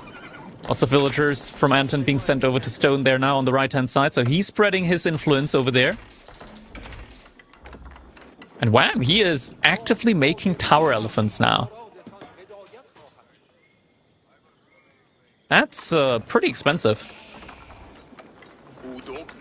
Now, realizing tower elephants, they do well if they can't get taken down, and the mass from Anatan doesn't feel like it can handle elephants at the moment.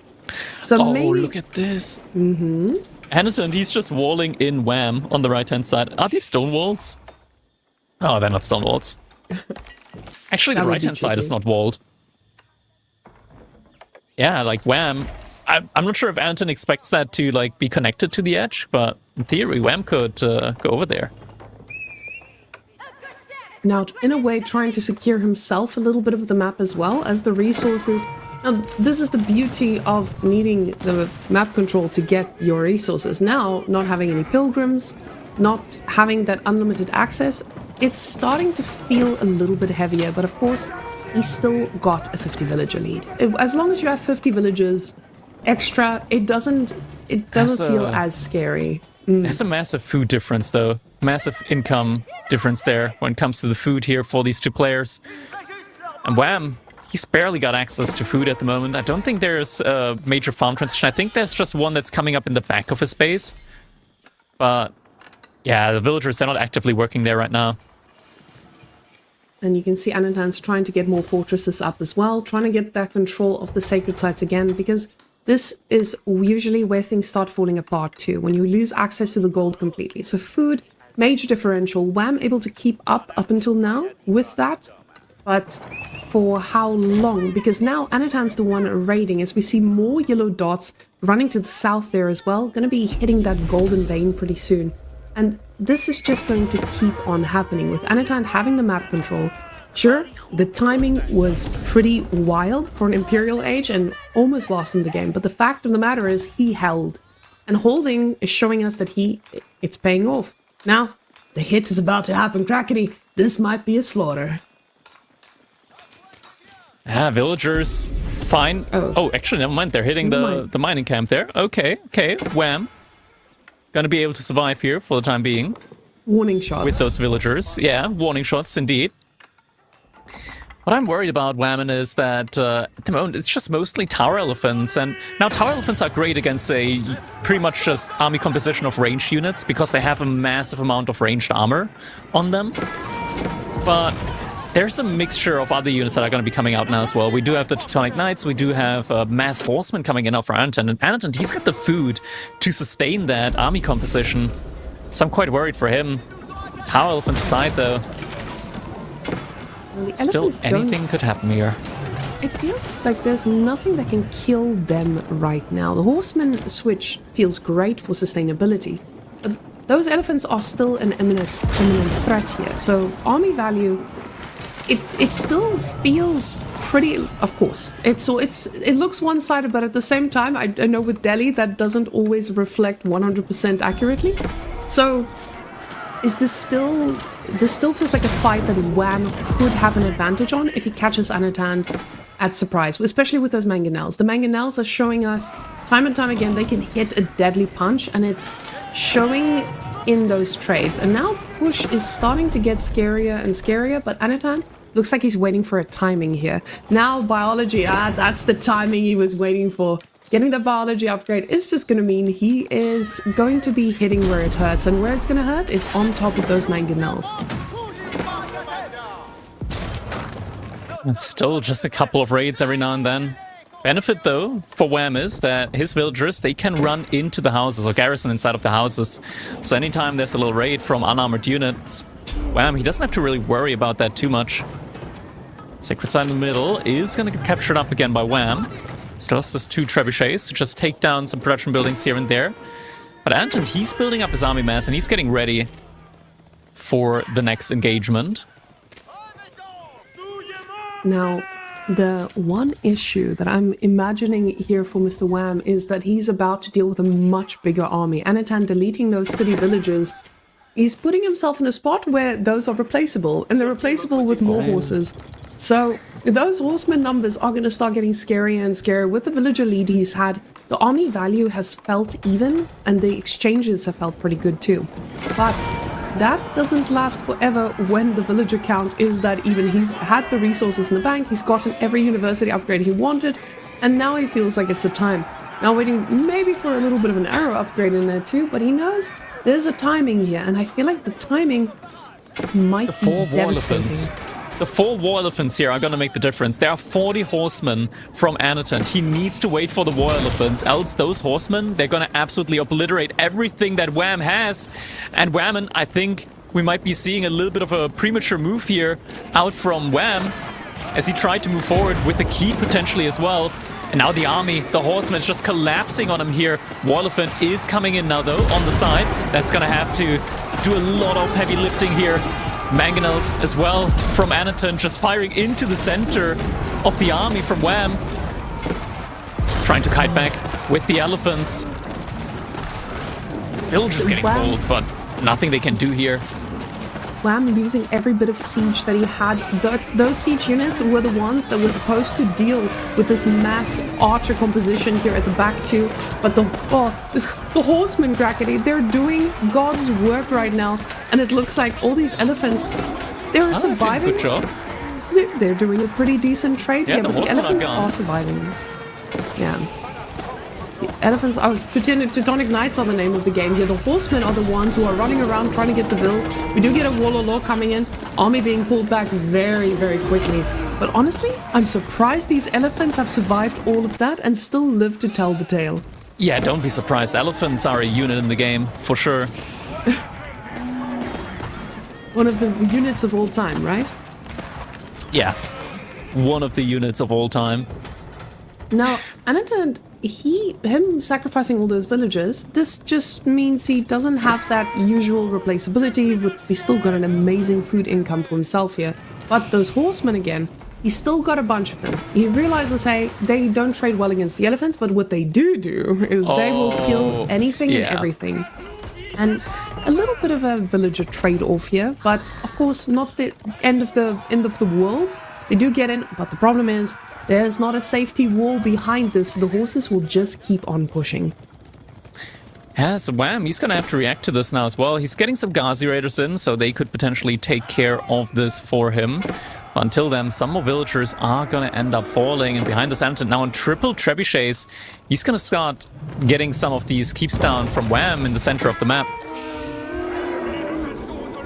The question These is, elephants, they're not fast at all. what are going to kill the elephants the later this game goes? If he keeps getting a handful of elephants and they don't get destroyed, sure, we have crossbows in the mix, but the crossbows, even with the amount he had, it felt like the elephants just stayed alive through a lot of that. Now, the last fight he didn't have any crossbows. They literally just got created. Okay, so he's making a plan now. Never mind. All right. Now, with the amount he has, definitely feels like the answer he's been looking for. And we do see one getting picked off. They did take quite a bit of shots before going down. But Wham also doesn't have that replaceability in the mix. But still a lot more elephants in queue. He sees the value in getting this. The Ghazi Raiders in the mix too. I guess just an answer to get rid of the crossbows too. But Anatan's doing a little bit of a unit switch too. Yeah, he's now switching over to Templar Brothers, which makes sense considering that he's at over 2,000 gold per minute. You know? Just things that happen when you're playing as Knights Templar and you get control over sacred sites. Currently with 5 pilgrims every minute, about to be 6 pilgrims every minute. That in itself is like 800, 900 gold per minute. And some villagers gonna be going down here. Wham, he doesn't have a lot of villagers at the moment. The problem is he's been now cut getting off made. of gold completely. So there's no more gold access for Wham here. That villager group you saw being picked off, that was every bit of gold villager that he had in mind here. So the gold, he's thinking about it, but there's just no way for him to gain that access just yet. Now, of course, this gold vein is getting a little bit thin, but he does have quite a bit of stone here to try and secure that too. And with the Ghazis, he's able to pick off these little towers, trying to sneakily make their way. But the villager numbers are falling, and it's not putting him in a spot where he's most likely going to be able to recover from this too quickly, with Anatan just looking like he's ready more and more to push on out, because he's already got this heavy amount of control. The problem is just that's a very scary army, and say what you want about crossbow, you're going to need a lot dealing with these. Templar Brothers, though, there's still a hefty amount to get onto the back if he decides. The problem is just the back doesn't feel that backy. This is really scary, Crackety. Are crossbows able to trade out like that against these? There's so many Whammon, we're getting to the point where anything can be possible. There's just so many Ghazi Raiders as well as a front line. That's the issue when you can't really focus on the elephants, because you have to micro up against the mass of Ghazi Raiders there as well. It starts becoming quite difficult. And yeah, the crossbows, they need to focus the war elephants, but they just can't get to them. And the elephants, oh my god, I'm so sad.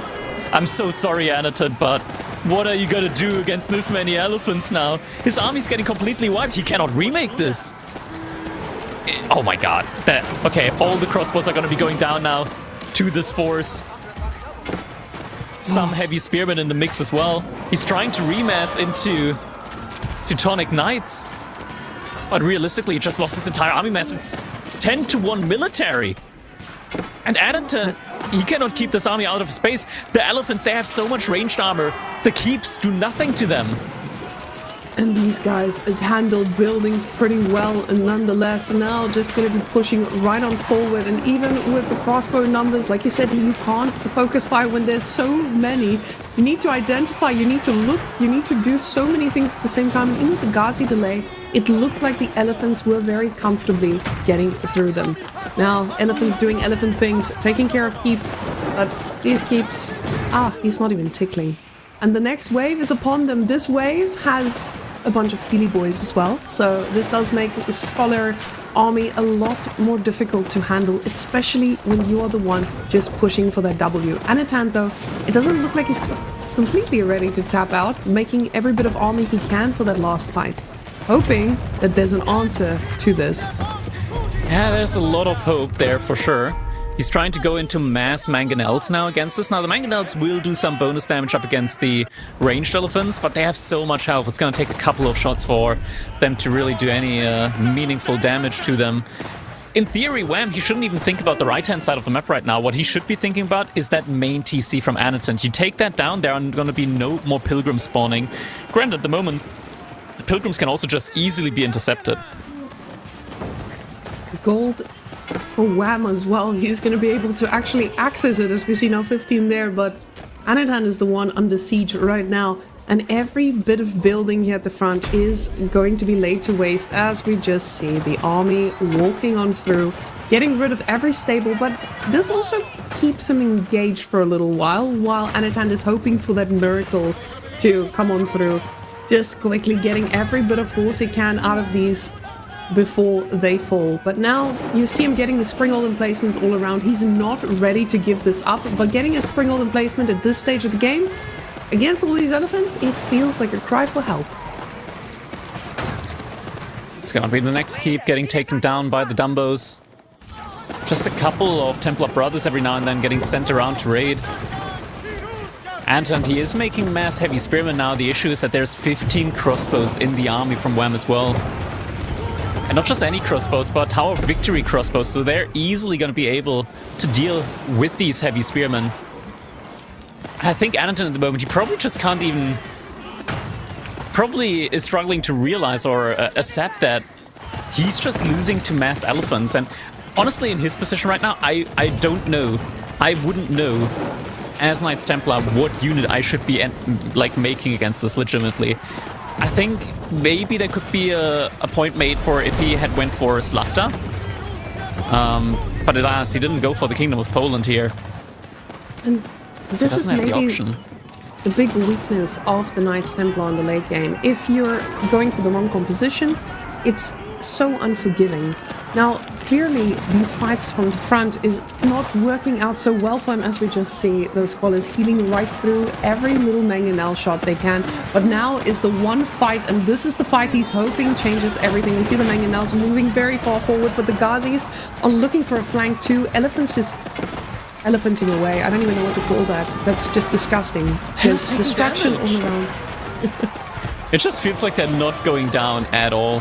Ghazi is trying to go for the surround on the backside. Front side now as well coming in. The front line just vanished for Anitan.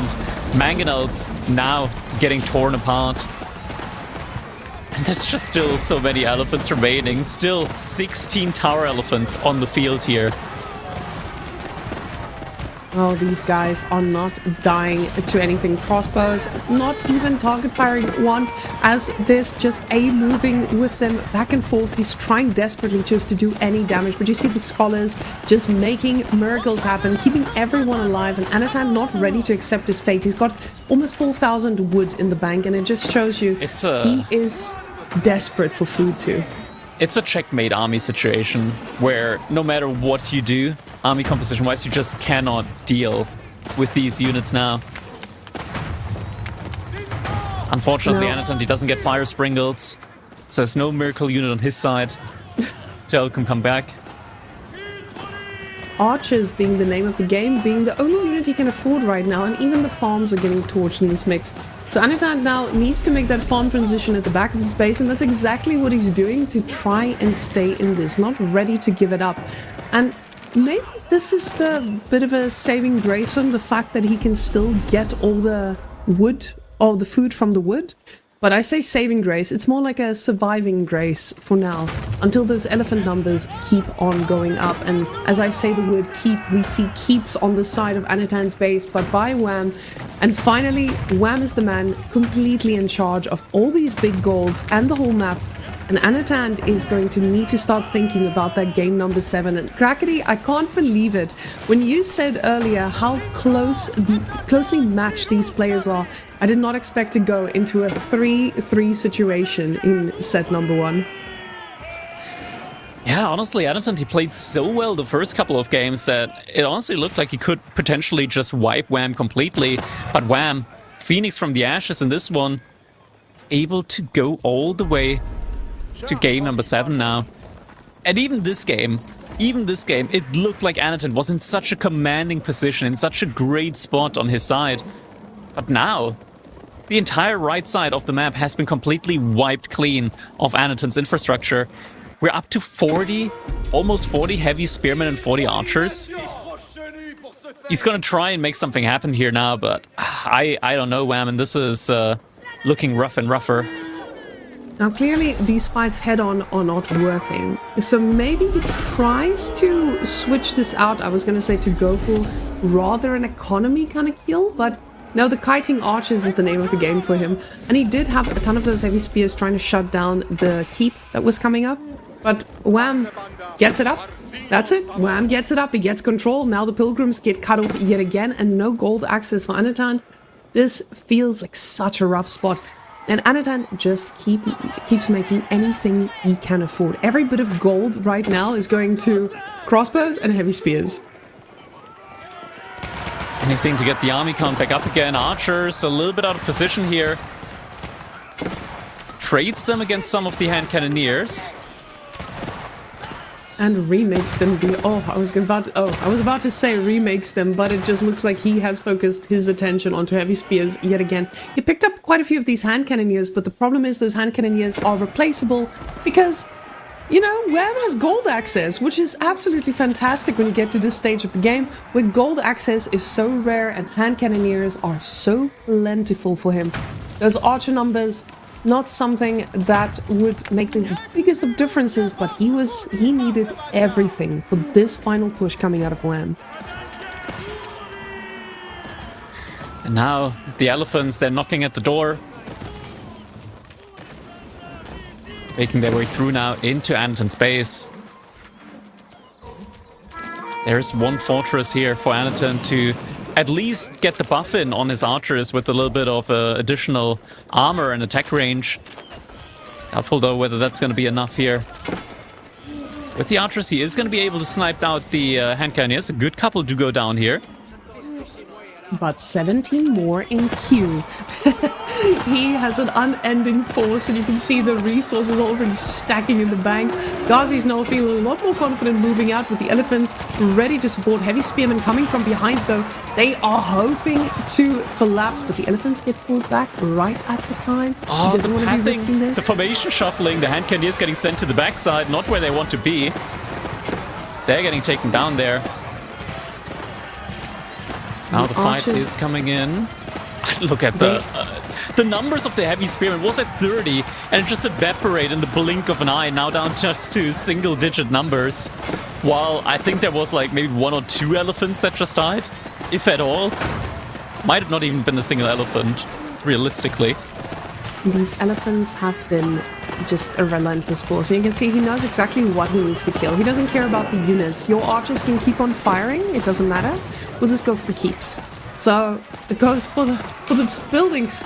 He is not phased about any unit firing at him as those, these scholars are healing up everything and anything, just making sure that they stay alive for yet another fight. And Anatan still not ready to, I was about to say still not ready to tap out, but the writing is there. And Anatan realizes this is now match point both ways. Wham just making the comeback of a century in these games. I'm absolutely impressed by how Wham is just bringing this back and showing us exactly why he is such a feared player. Yeah, I mean, looking at the resources gathered, right? It's not just Anatan having 45,000 more resources gathered. It's just the units. It's the units that made the difference here. Where, when you look at the military value lead, time and time again, there were these engagements, but Anatun just wasn't able to put a dent into the elephant army from Wham. Some unfortunate just matchup dynamics here where the Knights Templar, they don't really get a good unit up against these elephants, and alas, in the end, just was not able to win this one. And next up, we're going to be moving over to Coastal Cliffs, and it's going to be, well, Japan versus Mongols. And here's going to be the question. We haven't seen Mongols win a single land map yet in this tournament, but they've been very successful on hybrid maps. Could this be the first time that we see the Mongols successful on a land map? Anatund, he has been making, at least yesterday, like quite a good form with the Mongols. I think there was a game on Kawasan up against B where he completely like ignored water in the beginning and just went for the classic outpost rush strategy. Not 100% sure if he's going to be able to make something like that happen here as well. So, with Mongols being played here, you have to consider that there is water on the map, and the smell breeze of the ocean might just be enough to power him through, because he needs every bit of power in his cards. And as Cow is telling us now, they haven't even been played on a land map. So players are definitely not leaving this as a, I'm just watching these archers die in front of my eyes and I cannot even talk about anything else. Just look at that surround, that last hurrah he was hoping for, the poor little villagers running for their lives. But what's very interesting is we're getting another HRE ban. HRE over Japan ban, which is insane to see in this stage of the game where HRE has not been a contested civ for ages. But Japan, something that's been banned time and time again, something that has been one of the top performing civilizations, and instead saying, hey, it doesn't matter, I'm not playing against HRE. What is going on with HRE that we don't know about?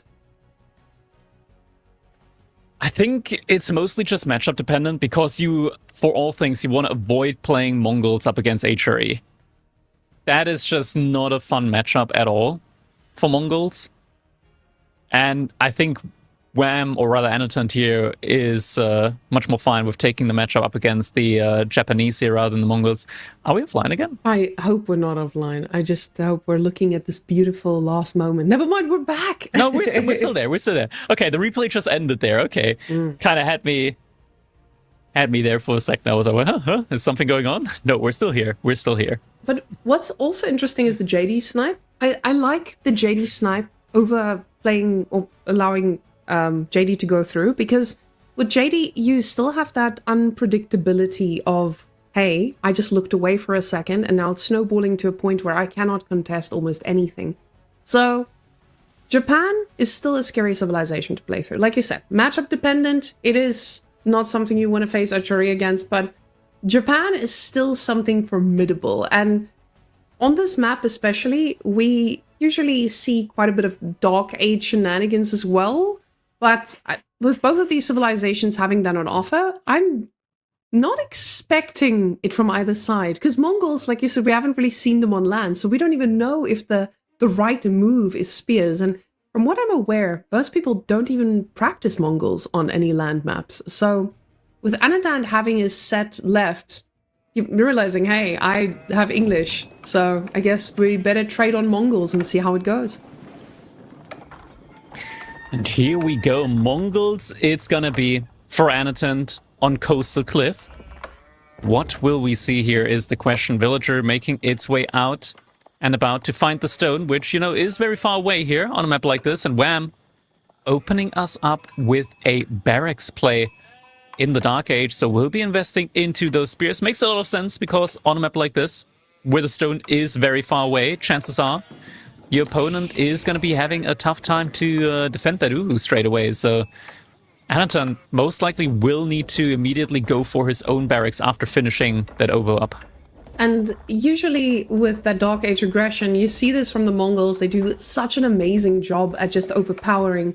But Japan is also such a formidable Dark Age civilization, and you want to force your opponent to react so that you can get a suboptimal response from them later.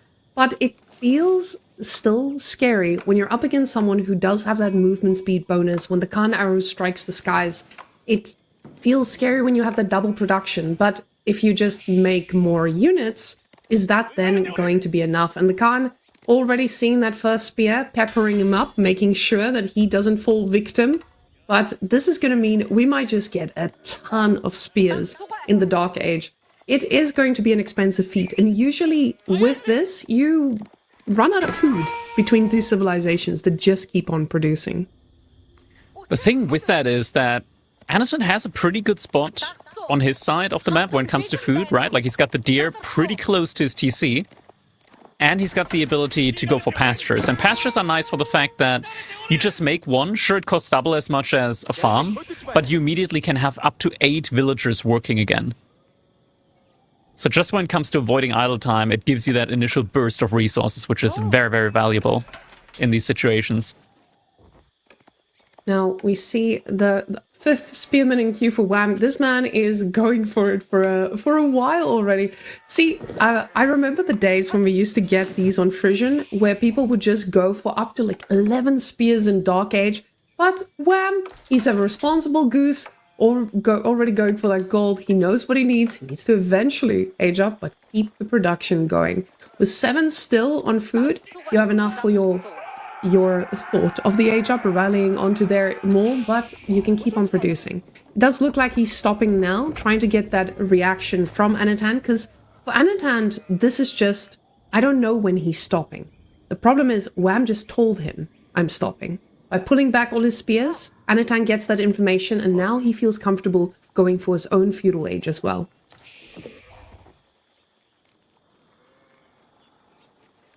Both players going for that feudal age, indeed. But Wham's still making spearmen at this point. Oh, hey, and Anton does see that, has the falcon here, so he did just see that spearman popping out. Was this a bait? Oh, might be able to... Is he going to trap that spearman? Okay, Wham realized in time. Pulls the spearman back. But this could have been a bait. Pulling the spears back, you're realizing, okay, Anatan's going to think that I'm uncommitting. But now, he's putting himself into a spot where he's got the numbers, he can counter-push this, and that might be exactly what's going on here, just trying to get the control on these, but the problem is just, same movement speed, you're not really catching up to them all that quickly, but you can see him trying to angle them downwards just to pull them away as far as possible, and of course, then you don't have a response. He's pulling the boar onto him. Ah, disgusting. Making a run for it now. Now, Kura's storehouse is on the way, and that trickle of food is going to feel wonderful. Not expecting to see anything else crazy, as we don't see any water on this map, so not going to be finding the need for those shinobis. But if he overextends here, the spears can quickly pay the price. Lots of wood already coming in for Wham, and Japan with a lot of wood. I am scared for anyone who's up against that, because Japan, we see them going fast castle, but we see them going into feudal and living their best life in feudal as well, and it can be quite scary going up against the Japanese. Now, Anatan, making sure that he has the spears in position to reinforce and push out, and getting that extra batch in there too. He needs to be able to keep up with these numbers. Yeah, exactly. Batch production is going to help him out tremendously here. Movement speed arrow gets activated, tries to jump onto the scout there. Doesn't quite manage to catch up. Behind this, still more spearmen coming out from Wham. Or at least still the 6 spearmen being out on the map. More spearmen coming out from Anaton. Does find some of the reinforcements there. Deerstone's finishing up now. Will immediately be getting that hardened upgrade in. And right now the army from Anaton's a little bit split apart. Ooh, but quickly getting the wall up. Oof, this is such an important point, because every bit of gold you have access to is so critical for Japan, because of course their units are not just a nice old wood cost. You want to get every single bit. You already have your blacksmith out there, so it feels pretty nice to be able to get those upgrades in too. And now it's a spear off, and this is going to be an unupgraded spear off, I would say, because the upgrades are just not coming out from Wham. But Anatan, he's got an archer in the mix, making his way through already. He doesn't, I was about to say, doesn't want to waste his gold. and cancels. He cancelled the upgrade completely. He wants to use the resources on just getting +1, most likely. Yeah. Forge is being set on fire. So Wham, if he wants blacksmith upgrades, he's gonna need another forge now. Some good value there by Anaton. Now archer production coming in. Yumi archers on the other side for Wham.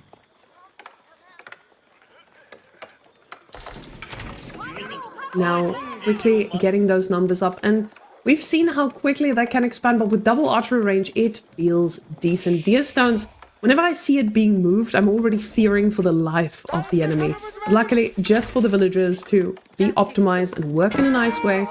Now, we have the Khan firing away, and this time the Khan is putting himself on the wood line, which we see time and time again on land maps in the past as well. But the arrows actually start to hit, and Wham doesn't really have an answer to that wood line getting denied just yet. This is the most critical point of resource for him right now, and he needs to make sure that he keeps control of this. The spearmen, though, they are feeling very confident moving this far out.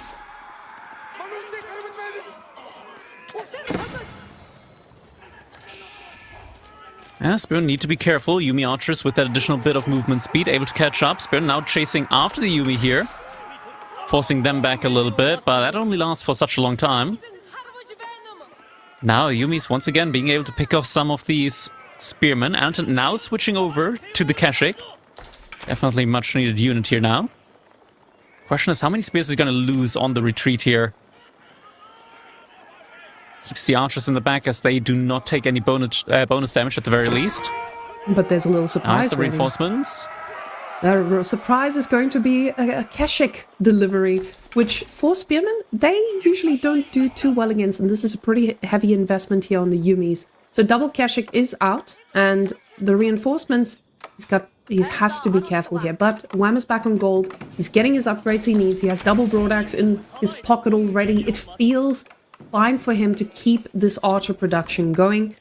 But of course, when Kashyyyks start coming out, it does feel a lot scarier. Still no re-walling on the gold, which I'm quite surprised about, because he knows the risk of losing that gold, especially in these situations. But now, the archer numbers still getting scarier and scarier. Khan needs to be careful. These guys are gonna be able to do a chunk of damage. We do see that A moving perfectly by Wham. You know what they say, Khan dead, he dead. But Tower in does see the Kashyyyks. He's aware of the risk that is going to be taking place here. Yeah, big risk for sure.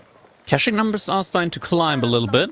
+1 pierce armor, most important one, is going to be coming in now. At the same time, Wham going for the +1 pierce damage. What Wham needs at the moment, though, is he kind of needs the first daimyo. With 22 archers on the field, you kind of can't allow yourself to not have the Yumi bannerman in the army as well. Now, with Anatan's archer numbers, it still feels pretty decent enough for him to respond to most of what Wham has. Especially when you have that bit of a movement speed and you are able to have a bit of a soak with those Kashyyyks too. But now, the food is going to be a question pretty soon. And with Japan, you have that constant trickle of farms. But with Mongols, it does take a little while longer. I say this, but it looks like they want to take an engagement, not committing too hard just yet. But could we take a quick look at that food situation if the armies do not collide? Yep, pretty stacked already. Out here on the deer still. So he does have access, and Anatan still has access to the deer, so not going to be too dire just yet, but we do see Wham also moving out onto the deer himself. And this is usually where Kashyyyks start to make the difference. And with 4 Kashyyyks in the comp already, that could be a little bit of a factor here. But Anatan, he's playing this very safe, keeping the whole army together. He is not willing to take a risk. This is not the same Anatan we saw in the first games. This is a more passive, a more careful Anatan, because horses in the previous games, they were playing a whole different map from what we're seeing right now. He still looks very aggressive here to me. Also has the Khan's Hunter there as well, just to have that little bit of extra attack range on his archers. Second outpost coming up from Wham. He is respecting the army mass from Anatant. Very similar army mass, but just the Kashyyyks alone can make quite a big difference here. Next batch of Kashyyyks on their way now as well. Circling around that wood line. And oh my goodness, we've all been here on ladder, guys. Khan shoots a little vision.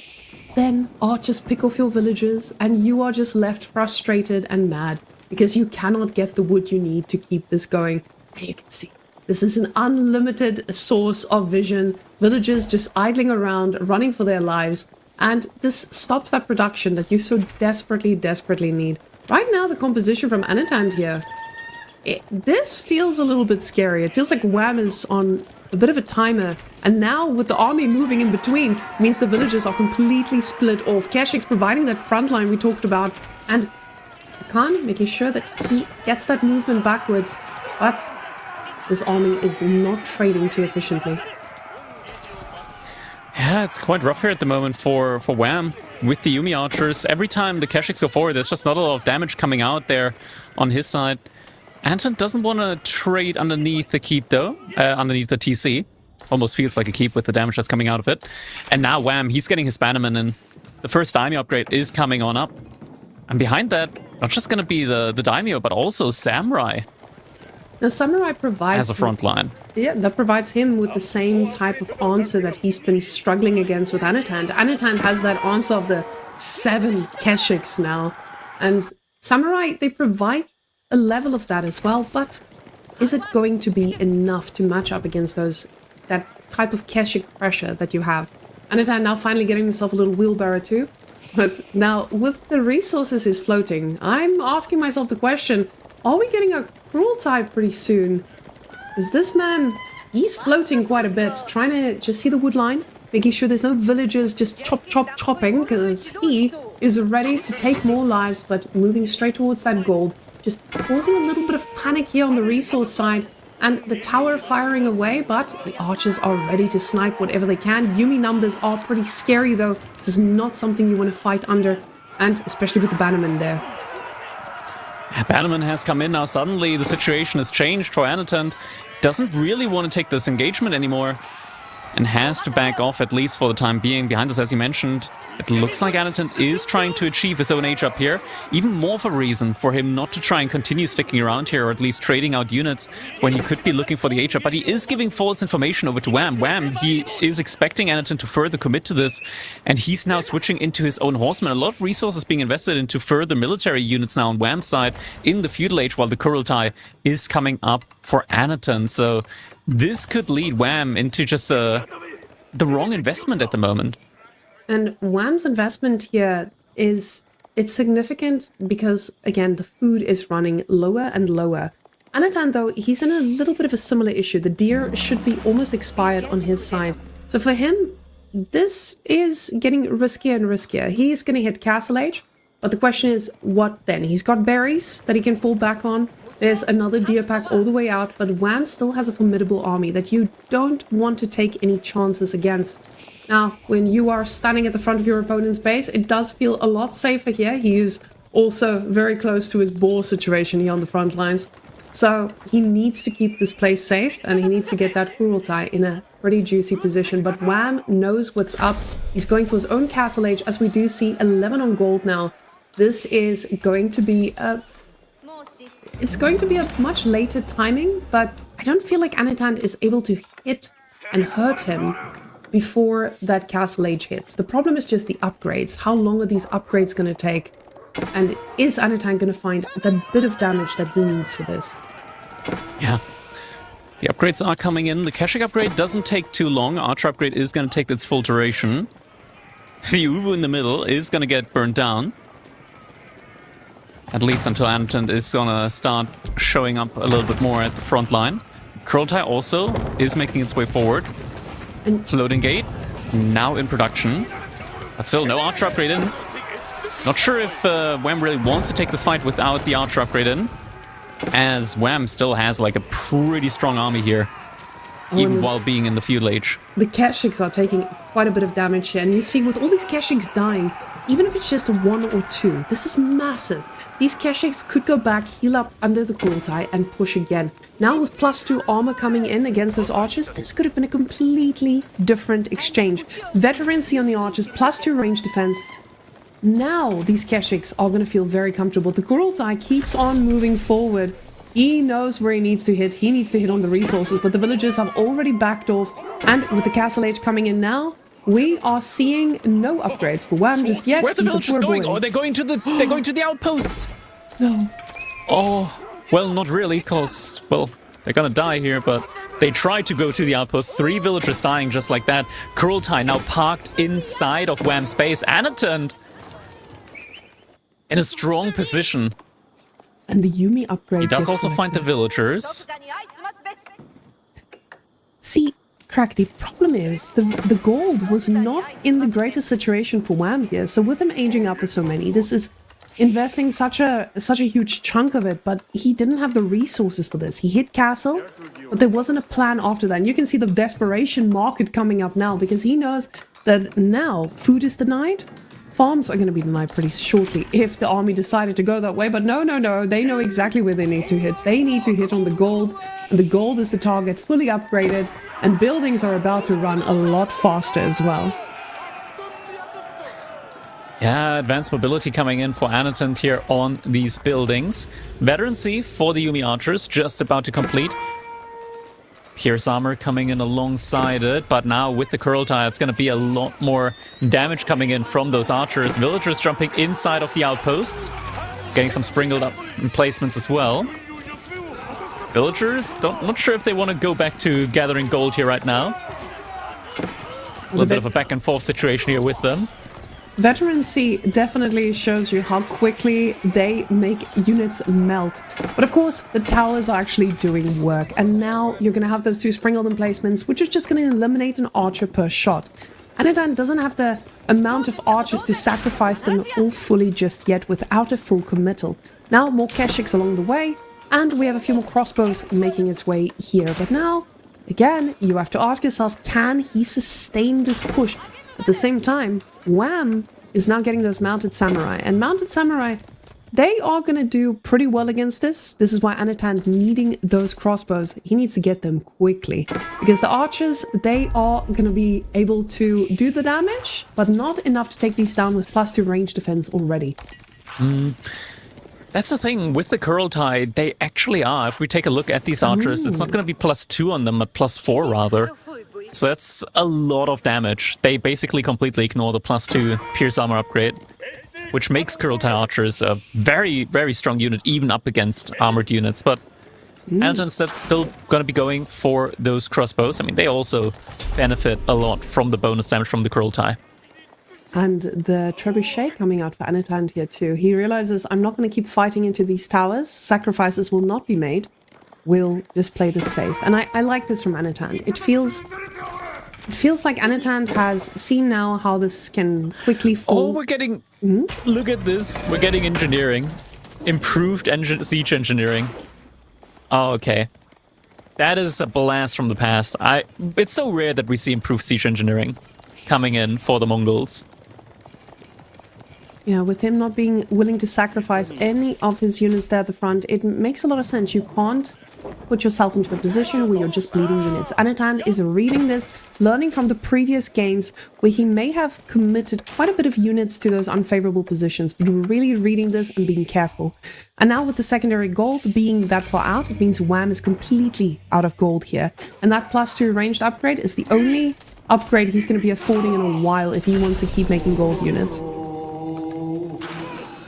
Some mounted samurai looking for raids. Finding a shaman that tried to bring a relic back. Tried is the right word for it. As he does get taken out there. Keshik's trying to chase after these mounted samurai, and actually that's a lot of units here as the reinforcements are trying to jump on those mounted samurai. These mounted samurai... Meanwhile, they are a significant portion of the army though, Graggedy. So with those mounted samurais running around, they are entertaining a lot, but Anatund has such a massive army that is now pushing forward. So those guys, he's going to need them to actually take down any bit of trebuchet. That trebuchet is just going to be able to do any work he wants. and behind this, the bounty that's also being accrued here. Definitely something that needs to be paid attention to as well. Just so many resources that are going over to Anatant here. And wham, he's struggling for gold income. 500 Samurai in queue, but no more gold income after that. And it looks like he realized he needs to make something happen soon, but just so much damage coming out from these ranged units. And with a choke point in between the wood line and the Kurultai, without any mangonels, it just feels absolutely hopeless here for Wham at the moment. Second trebuchet coming up next. He's just going for the main TC. Not even focusing on a farm, on a house. He knows where the money is at, and that is at the big W. And that's exactly where he's hitting. Anatant looking absolutely disgustingly good here, as we now see him starting to raid, getting that confidence back we saw before. Now, this is the fight. This is the moment that he needs Wham trying to take that engagement before the Kurultai demounts, but it doesn't look like he's putting it down. And this is the one moment he has, but even now, without the Kurultai buff, he's not able to take on this army. It doesn't take the engagement. Kurultai getting placed again. Now Wham still trying to get some more of these mounted samurai out. He's been selling food for it.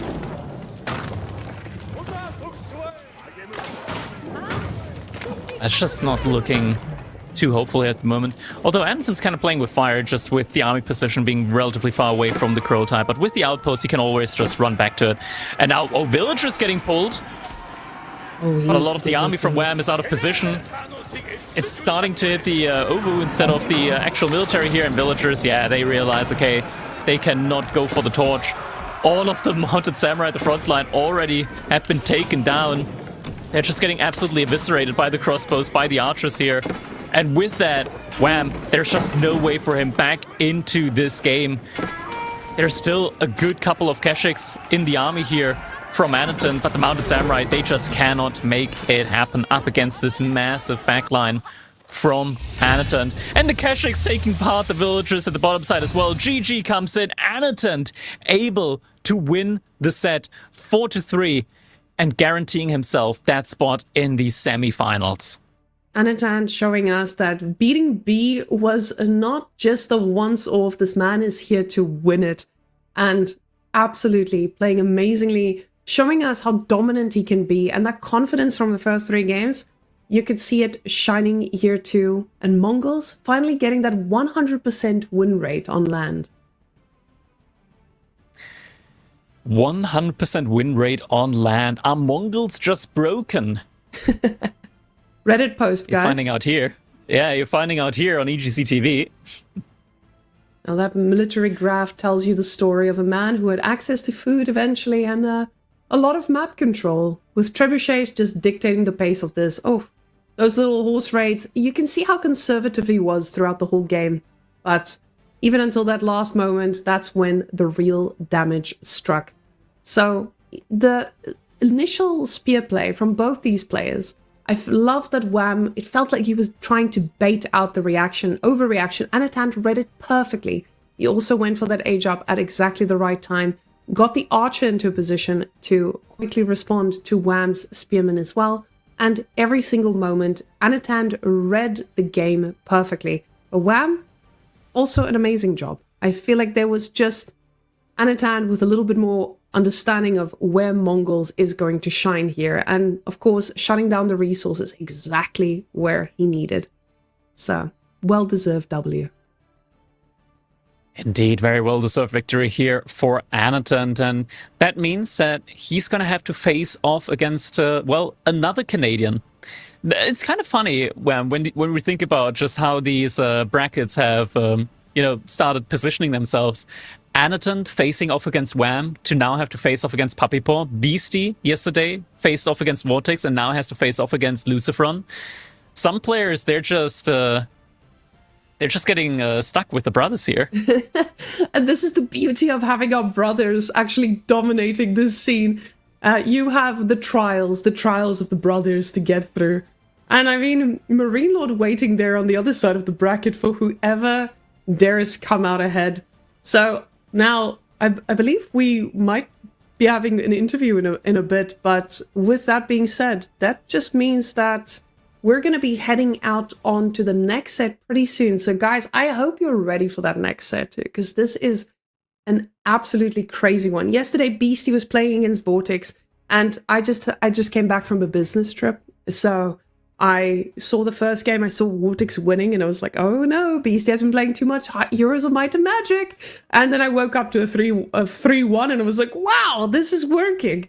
So beating Vortex, sometimes playing a different game, it can also help you a little bit with the mental, of course. And yeah, I mean, it's always nice having these little mental resets when you're just not thinking too much. Like, overthinking is definitely a thing in the pro scene as well. Just getting the... Okay, but we do have our interview ready. So Crackety, take the lead. All right, Anaton, congratulations on your victory up against Wham. How are you feeling after that one?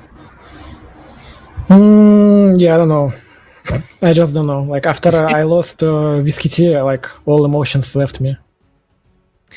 Yeah, I completely can relate to that. The elephants, they can get to you. But let's start from the beginning, right? Ottomans versus Rus on Gorge. That was quite something. Like, a lot of people, of course, they pitch Ottomans as like this OP civilization that cannot be beaten. You've been making a lot, and I mean like a lot of archers in that game. Was that something that you were like anticipating? Even with the threat of Sipahi just being there, you're like, okay, archers are my key to victory here. We saw that timing with the militia and the the militia timing. Was that something that you practiced before? Is my question. Actually, I never played this matchup before, but I know the idea. Like, I need knights, he can trade me, and I can trade him. Yeah, because I have Kremlin, and my raids were quite successful, right? Yeah, you did find a lot of villager kills here and there.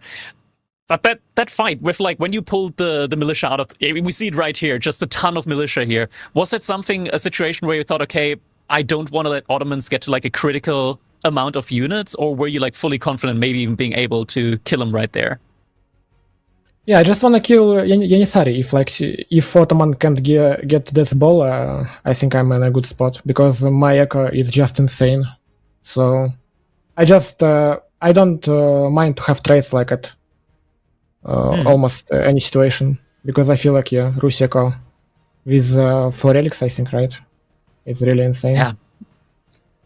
Mass relics and the raids, as you mentioned, just being able to get these individual raids, and we see it time and time again here and there. Just those knights being out the map, where maybe just being a little bit overconfident with stepping out onto the map there.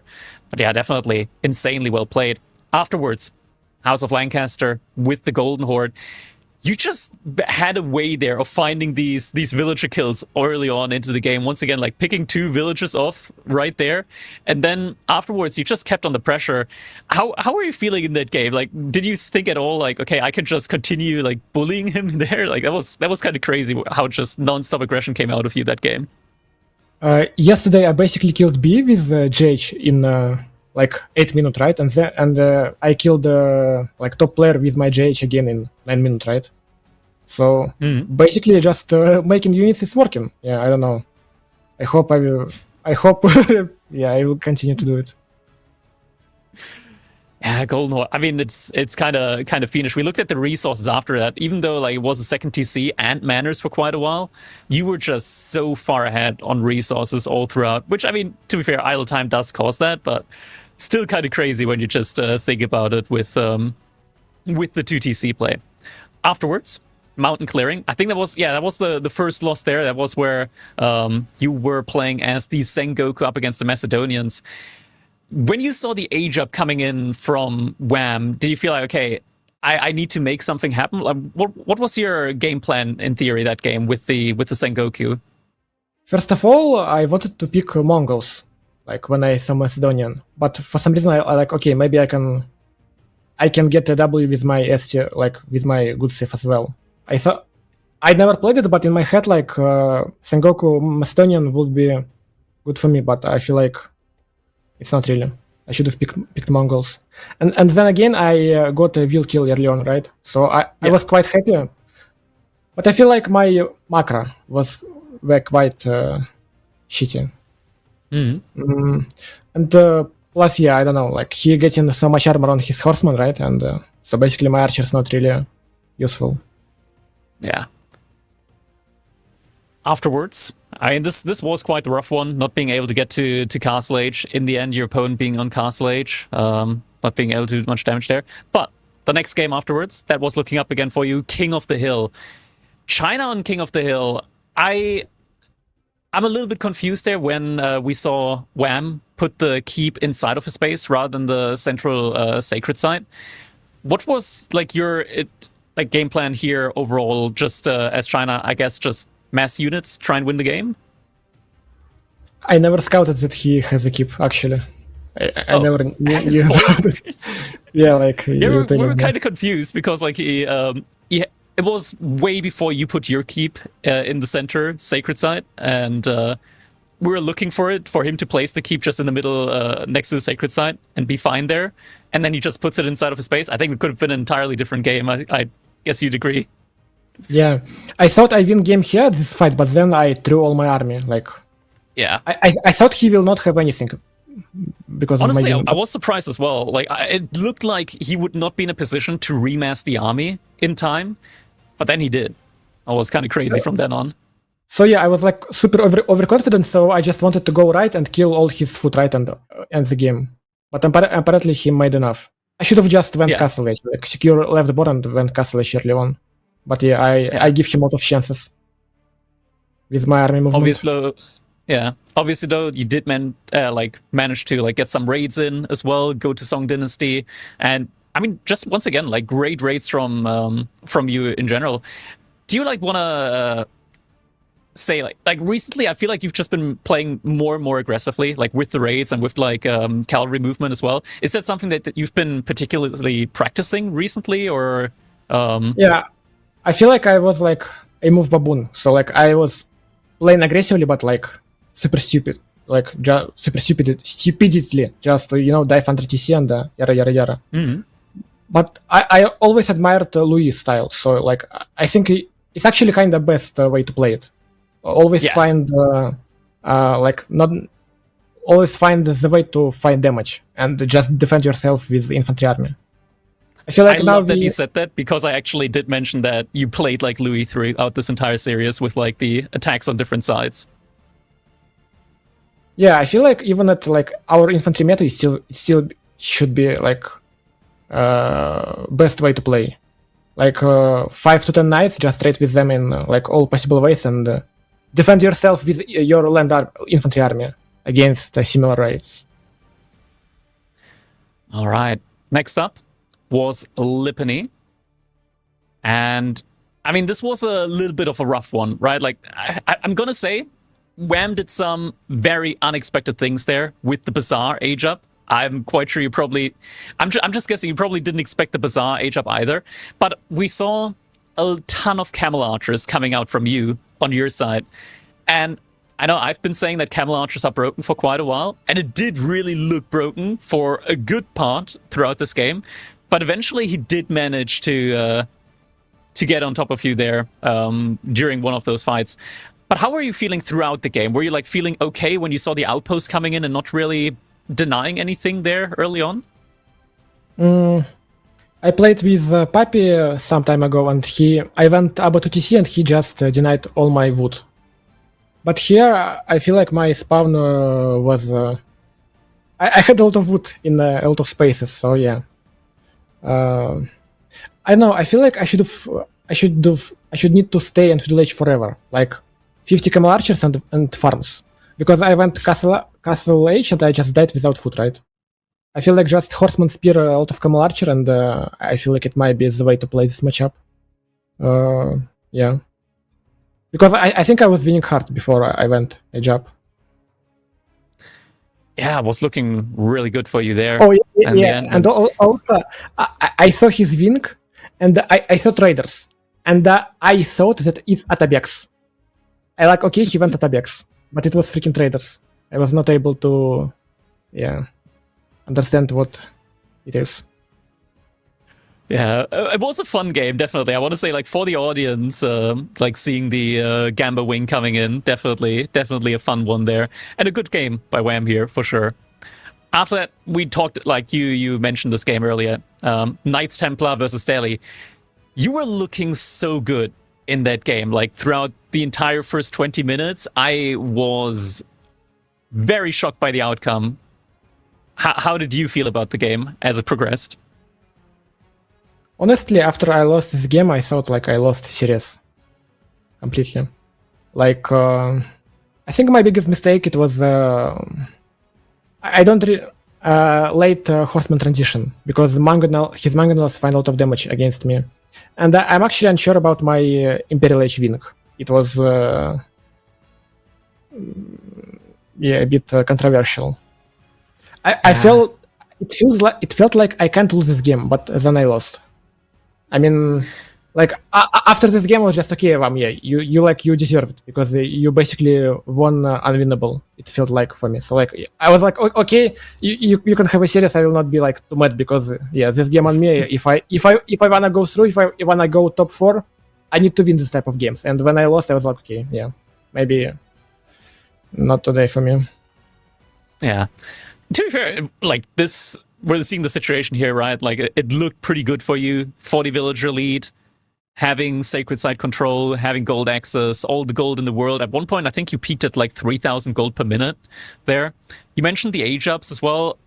Yes, I think like Slata or Venice could have, like Kingdom of Poland or Venice could have been quite nice.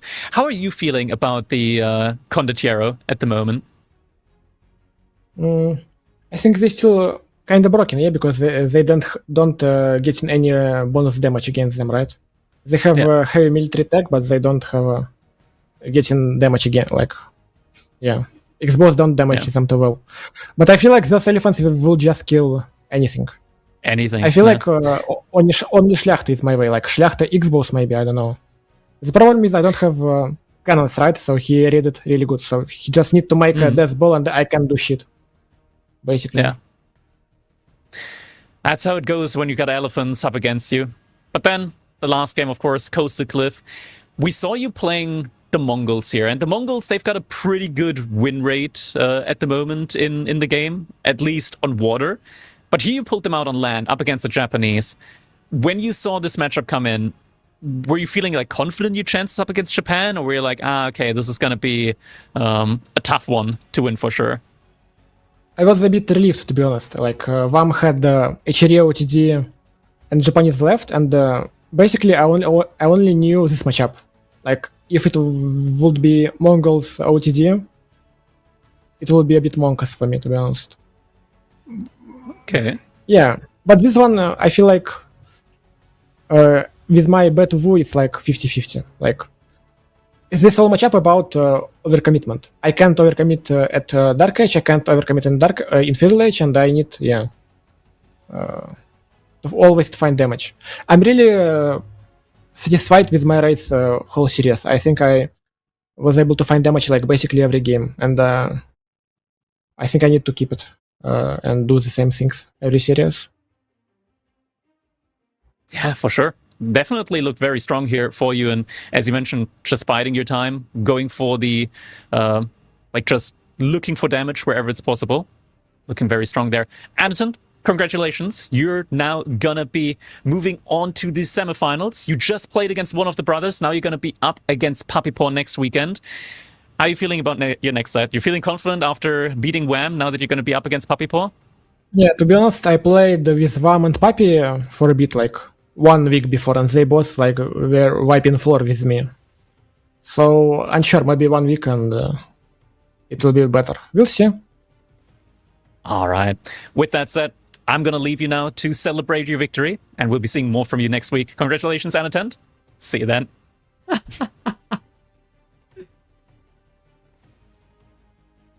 All right. Anatent, our goat, guys. This man, so close to the heart. You guys know the greatest part of Age of Empires and all of this whole world that we're in is we get to know these people personally. And oh my goodness, seeing Anatant win and never being happy with himself. Gosh damn it. But yes. So guys, we'll have a break soon. Yeah, Yeah. he deserved it. Yeah. Going to be taking a little break just to get ready for the next set and also to give you time to grab some refreshments. So don't go anywhere. Maybe do go somewhere just to grab the refreshments, but come back because we'll be right back as well with the next set between Beastie and Lucifron here on EGC TV.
All right, welcome back, everybody. We're back here with the Elite Classic 4 and our last or second set of the day. It is going to be none other than Lucifron versus Beastie. And a match of titans here. This time, Ottoman's getting a first ban from each side. I like this. In comparison with the previous ones, for those of you who were not here, Ottoman's was not banned, which was very surprising. But these guys, they watched that game and they were like, actually, nah. Rus is not strong enough to handle it. And Zushi from the one side, but not the other. That's the funny thing is, I know why this is, because I know Beastie Zushi is not all that. So I can see why Lucifron's like, you know what?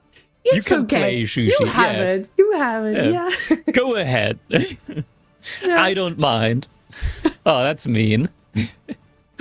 No. This is a self-deprecating joke that I've heard from him. He's very much outspoken about the fact that Zushi is just not all there. But the Malians make sense. Macedonians, though, also getting banned out from Beastie's side, but not from Lucifron's.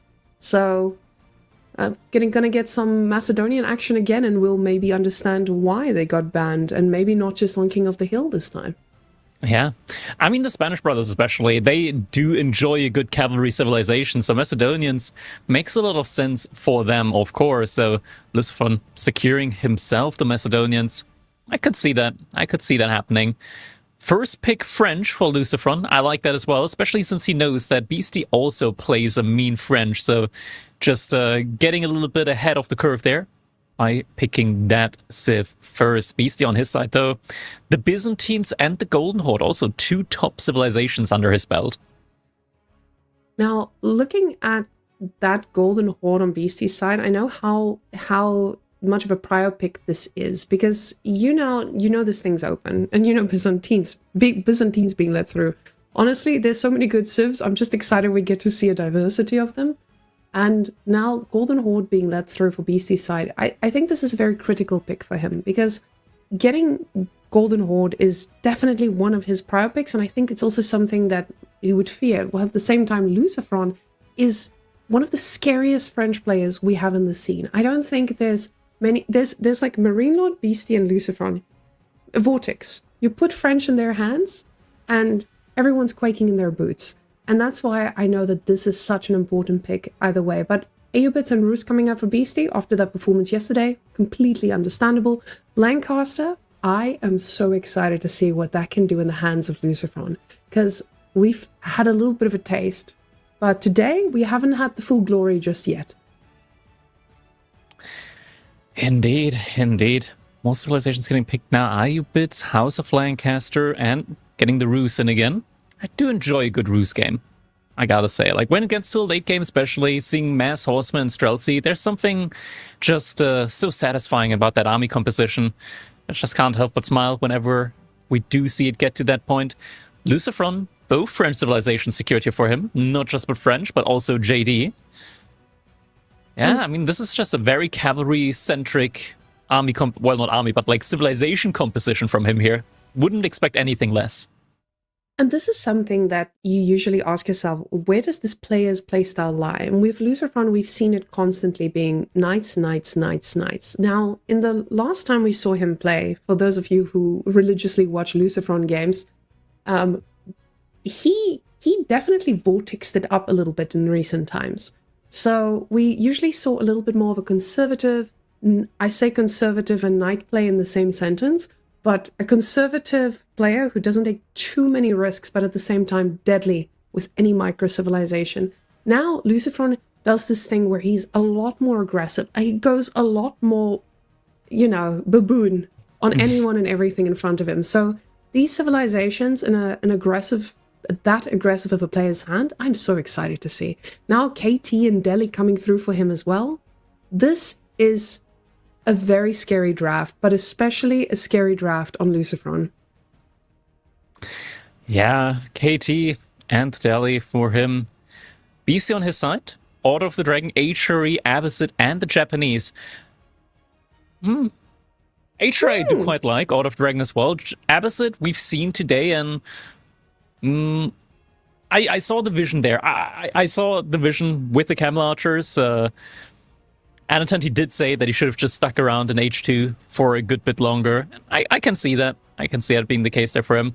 And there it is now, the Macedonians and the Mongols here for Lucifron. So we do have all the civilizations in front of us. The full picture has formed.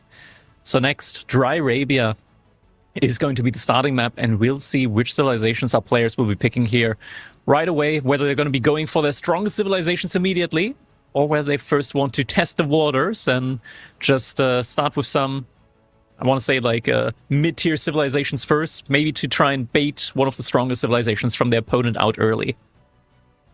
Oh, we see a Beastie with his Japan and Zushi there at the end. The very meta OP civs from back in the day. Back in the day, I say, when it's like one season ago. And these are the civilizations that are easily banned or sniped, but not necessarily going to be the same scariness in his hands. I feel like I just used the word scariness, but you know, we'll see what they can mean here. Now, one thing I like about this draft is that we don't have RNG maps, or like the one RNG we have, mountain clearing here in our lineup. It's not something we're getting with these guys. They like their meta picks. They like the maps that are standard, that you need to play fully on, that you need to use pure skill and not just worry about, oh, rock, paper, scissors. So I definitely like that. But at the same time, Lucifron getting that lakeside, there's Lucifron on any bit of water is probably one of the scariest forces here. So Dry Arabia starting it out plain and simple, as we would expect between these two. And like you said, this can either be a bait situation, or it can be one of those where you just want to take that first W and get the 1-0 up. And getting those initial victories in, so important, just to get yourself off on a good starting note there. Sets you ahead, not just in terms of the score, but also in the mental department, of course. Like, just having that situation to always be able to, you know, lose a game afterwards, because, you know, okay, I already won one game. If it's even, it's not a big deal. But just setting yourself up for success there with that first game. Players still drafting at the moment, taking their time a little bit here, just to show us what exactly is going to be our first set here, or rather our first game here. Should be coming up. I have some insight into what's going on because I can hear it through my door. Oh. There's someone singing karaoke very loudly, and I think they might be happy with their picks, and they would I would also say that they're just kind of vibing to the civilization choice that was made, because that is what I hear there, just someone singing at the top of their lungs. So that's usually happening only when things are going well. So, guys, now you get the backyard information. Yeah, okay, I see why. House of Lancaster versus Goldenhorn. We just saw that. It did not look good for House of Lancaster. It did not look good for them. These are two very different drivers, though. We are not... These are very different drivers on these civilizations. And also, different maps. On which map did we have it last time? Wasn't it also Dry Arabia? Wasn't Dry Arabia? It might have been. I think it was Dry Arabia. I'm quite sure it was Dry Arabia. Okay, guys. Well, there goes the memory. But with these two drivers, again, you have two very different players that are handling things crazily. But now let's go look at these two, and we see a series side that goes towards the Beastie win rate more. But at the same time, you see those recent results, and those recent results are telling us a very different story. There may have been a time when Beastie was the king in this matchup, but Lucifron, he's ready for it. Yeah, it's kind of crazy if we look at just the recent results here between the sets of these two players, but then we look up at the win rate, and it's like Beastie very much favored in the win rate. It's just that the last encounters were all in heavy favor of Lucifron. Lucifron has been showing us consistency, because for a while, he also stepped away from Age of Empires. So, or not fully away, because this man clearly has a commitment to this game, but even when just going full-time focus on work, he was still breaking through that top 8 every now and again. But now that he's back, He is an absolute monster. And at the Homestead Cup, with him taking second place, I think this was also something where he was surprised at how quickly he got to that top. So, guys, now with Mongols getting their first land win, that win rate is actually gonna go up to, I believe these are the statistics from before today. So, just so you guys know, Mongols is the #1 civilization in the game, according to the tournament statistics. Disgustingly broken. It's fun. It's fun. I like Mongols actually like getting some love here in this tournament in particular, just because they're being memed all the time about just being really, really weak. Basically, anytime we see another civilization win, the chat is just full of, yeah, that civilization is so broken, better nerf Mangadai again. Now, with Malians still being up there, even though not being allowed through all that much, it does still tell us a story of a very nice civilization that we won't be seeing today, thank you very much. But House of Lancaster is sitting in the middle. And this is something that we need to explore a little bit more. Guys, with the rest of this draft, we gotta ask ourselves, and we have 3 minutes to theory craft here. Like, these maps, we've been seeing Lakeside being something that is a good place for HRE or Order of the Dragon. What other civilizations have you been seeing during this tournament here? China, pretty decent there as well. Yeah. We've seen, I think, JD and French a couple of times, just because, like, having the option of putting a keep next to one of the sacred sites and then just turtling it to Imperial Age, that's something that the French are very familiar with. Macedonians can also come in. That's pretty much it. I think KT, I'm not sure if I've seen KT there. I don't think so. And I'm actually quite surprised to see that we don't see any more Tukluk picks whatsoever. What was the thing that broke Tukluk completely? Why are we not seeing a single sign of Tukluk today? I'm honestly not sure. I think they're still honestly just incredibly strong.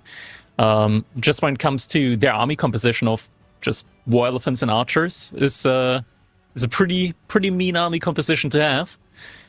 But yeah, we're just not seeing them anymore. I'm honestly not 100% sure why. We did have that one nerf where they're not that good on water anymore compared to how they used to be, because like the baseline eco bonus that they have for drop-offs does not apply to fishing ships anymore.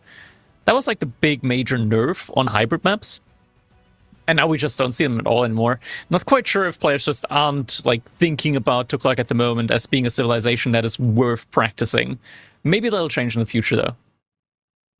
Now, related to the rest of the maps, on King of the Hill, we have a lot more options, I would say, for Beastie, for example, where I can see a Byzantines, an Abbasid, and a Rus, and also Ayyubids in here. So this feels like a pretty solid set of picks here anyway. But at the same time, we've seen what French can do and how scary that gets to be.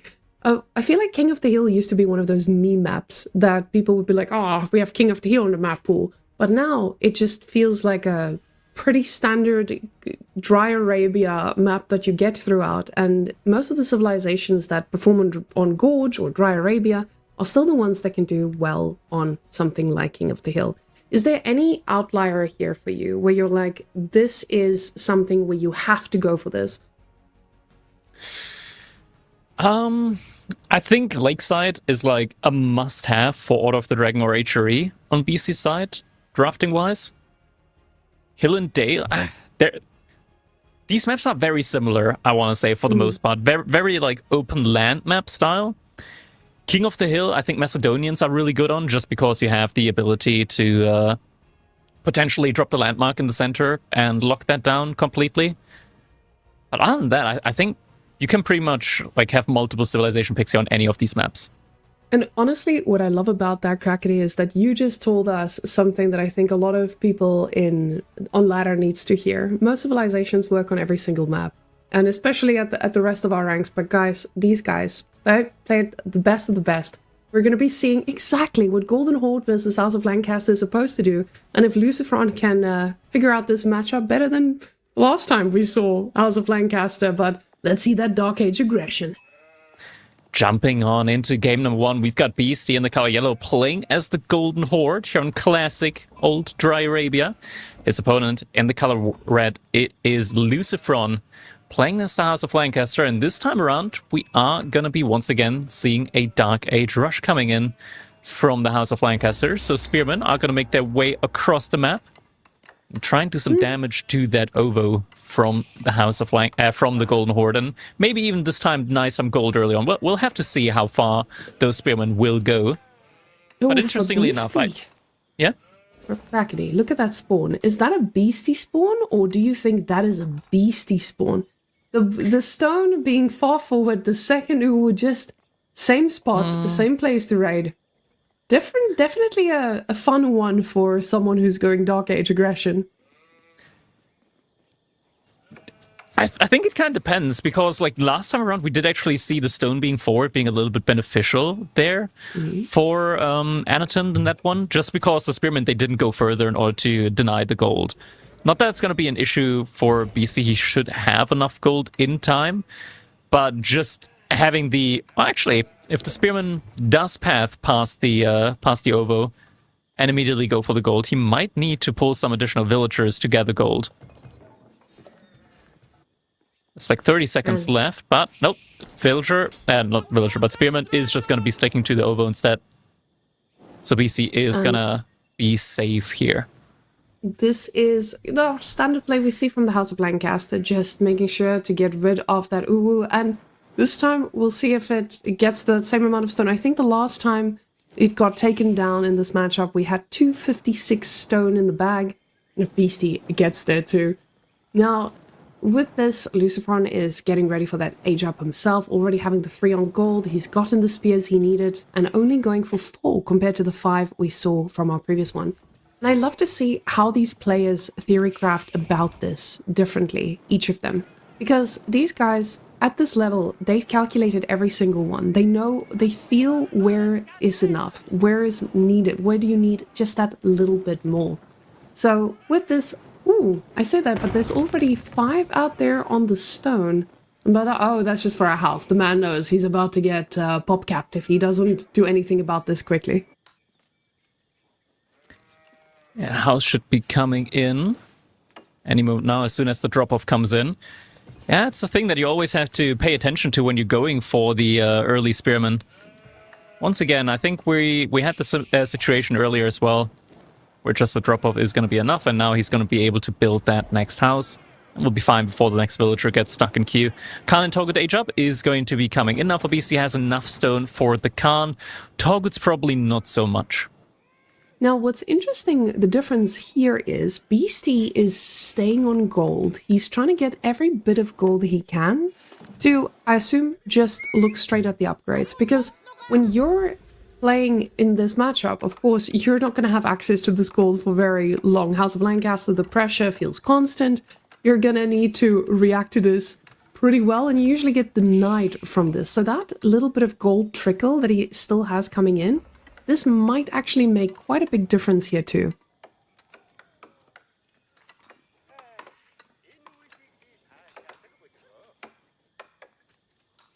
Lots of villagers already on wood, so we'll be seeing that production building sooner rather than later from BC. We'll most likely just be seeing that archer range. I think Anaton just kind of showed us how it's done earlier. But on the other side, Lucifron doesn't look like he's going to be going for stone this time around. Or at least not straight away. Never mind. Just when I said it, 5 villagers moving over to stone. You cursed it, Crackety. And getting the stone with 5 vills, we'll see if he keeps rallying on there. What is usually the difference between the Lancasters that go for that second TC versus just going for the early mana? I think we've seen it earlier that if you go for a second TC in this matchup, you're not really setting yourself up for success. That just looked super uncomfortable with the military timing as it came in. I think probably just better to start off with just a single mana, since you will be getting some scaling advantage in. And you just gotta have to bank on that being enough. You just gotta somehow weather the storm and not let the Golden Horde get to this position where they can just bully you inside of your base. But actually, it looks like Lucifron is still just going to be going for that second TC either way. He's got a Spearman on the stone from Beastie, and now he's sending some Spearmen back as well towards his base just to stay safe there. And seeing those deer being pushed in, you know exactly where that second TC is going to go. time and time again, they're showing us it needs to be on the food, brother. Archery range, first building we're getting out here. Makes sense. You're dealing with the spears. Going to be making quick cleanup of those. And then we'll see what Lucifron follows this up with. With no gold, we're not going to be getting any shenanigans with the lords. Of course, we just want to get that eco booming. But you can see all the spears getting into a spot to just kill those deer, so they will perfectly surround that TC. First archer on the way, and Beastie is going to need to be the one who makes sure that that second TC does not pay off. Spearman blocking the spot there from the Ovo.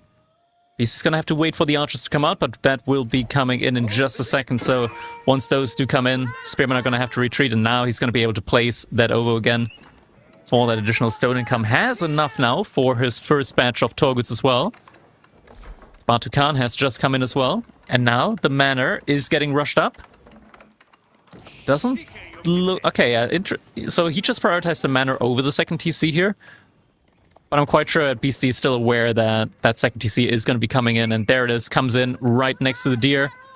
And are we going to see another situation where a villager goes down early on? It does look like it. Villager's getting very low and will get picked off there. And this is the difference of the Golden Horde. Those Khans, they are doing so much better. Batu Khan getting his first victim. And now the archers making their way through. You see a straight line of archers. That just means if this Khan can keep and delay this, there might be another victim on the cards. Oh, but he's the victim. Villager, the weak one, does get pulled back in time. And some short bows actually getting pulled here, getting one of the archers down. Lucifron able to play it safe for the time being. And the difference here is getting your archers into that spot. You know, you're still up against those short bows, and in small numbers, they're pretty easy to shut down. But Beastie not focusing here, going to be losing that scout as well. The Khan, oh, that was very close. He just wanted to cast curse us. Luckily, the scout survives, and now we're going to be getting a lot more horse action on that second TC, though.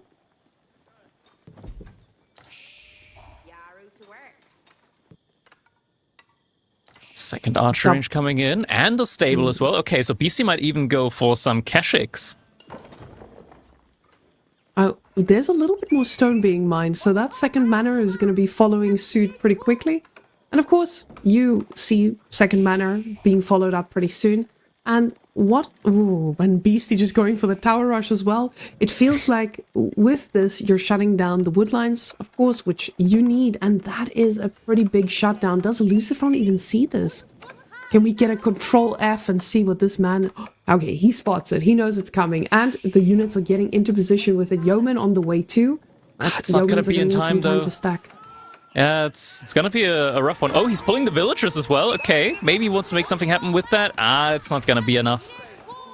Pulls back for the time being.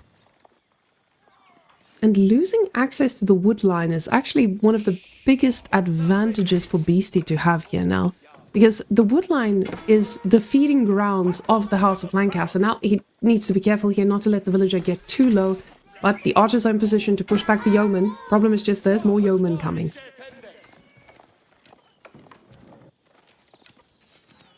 Oh, Khan once again. Oh, he actually got villager kills in on this side.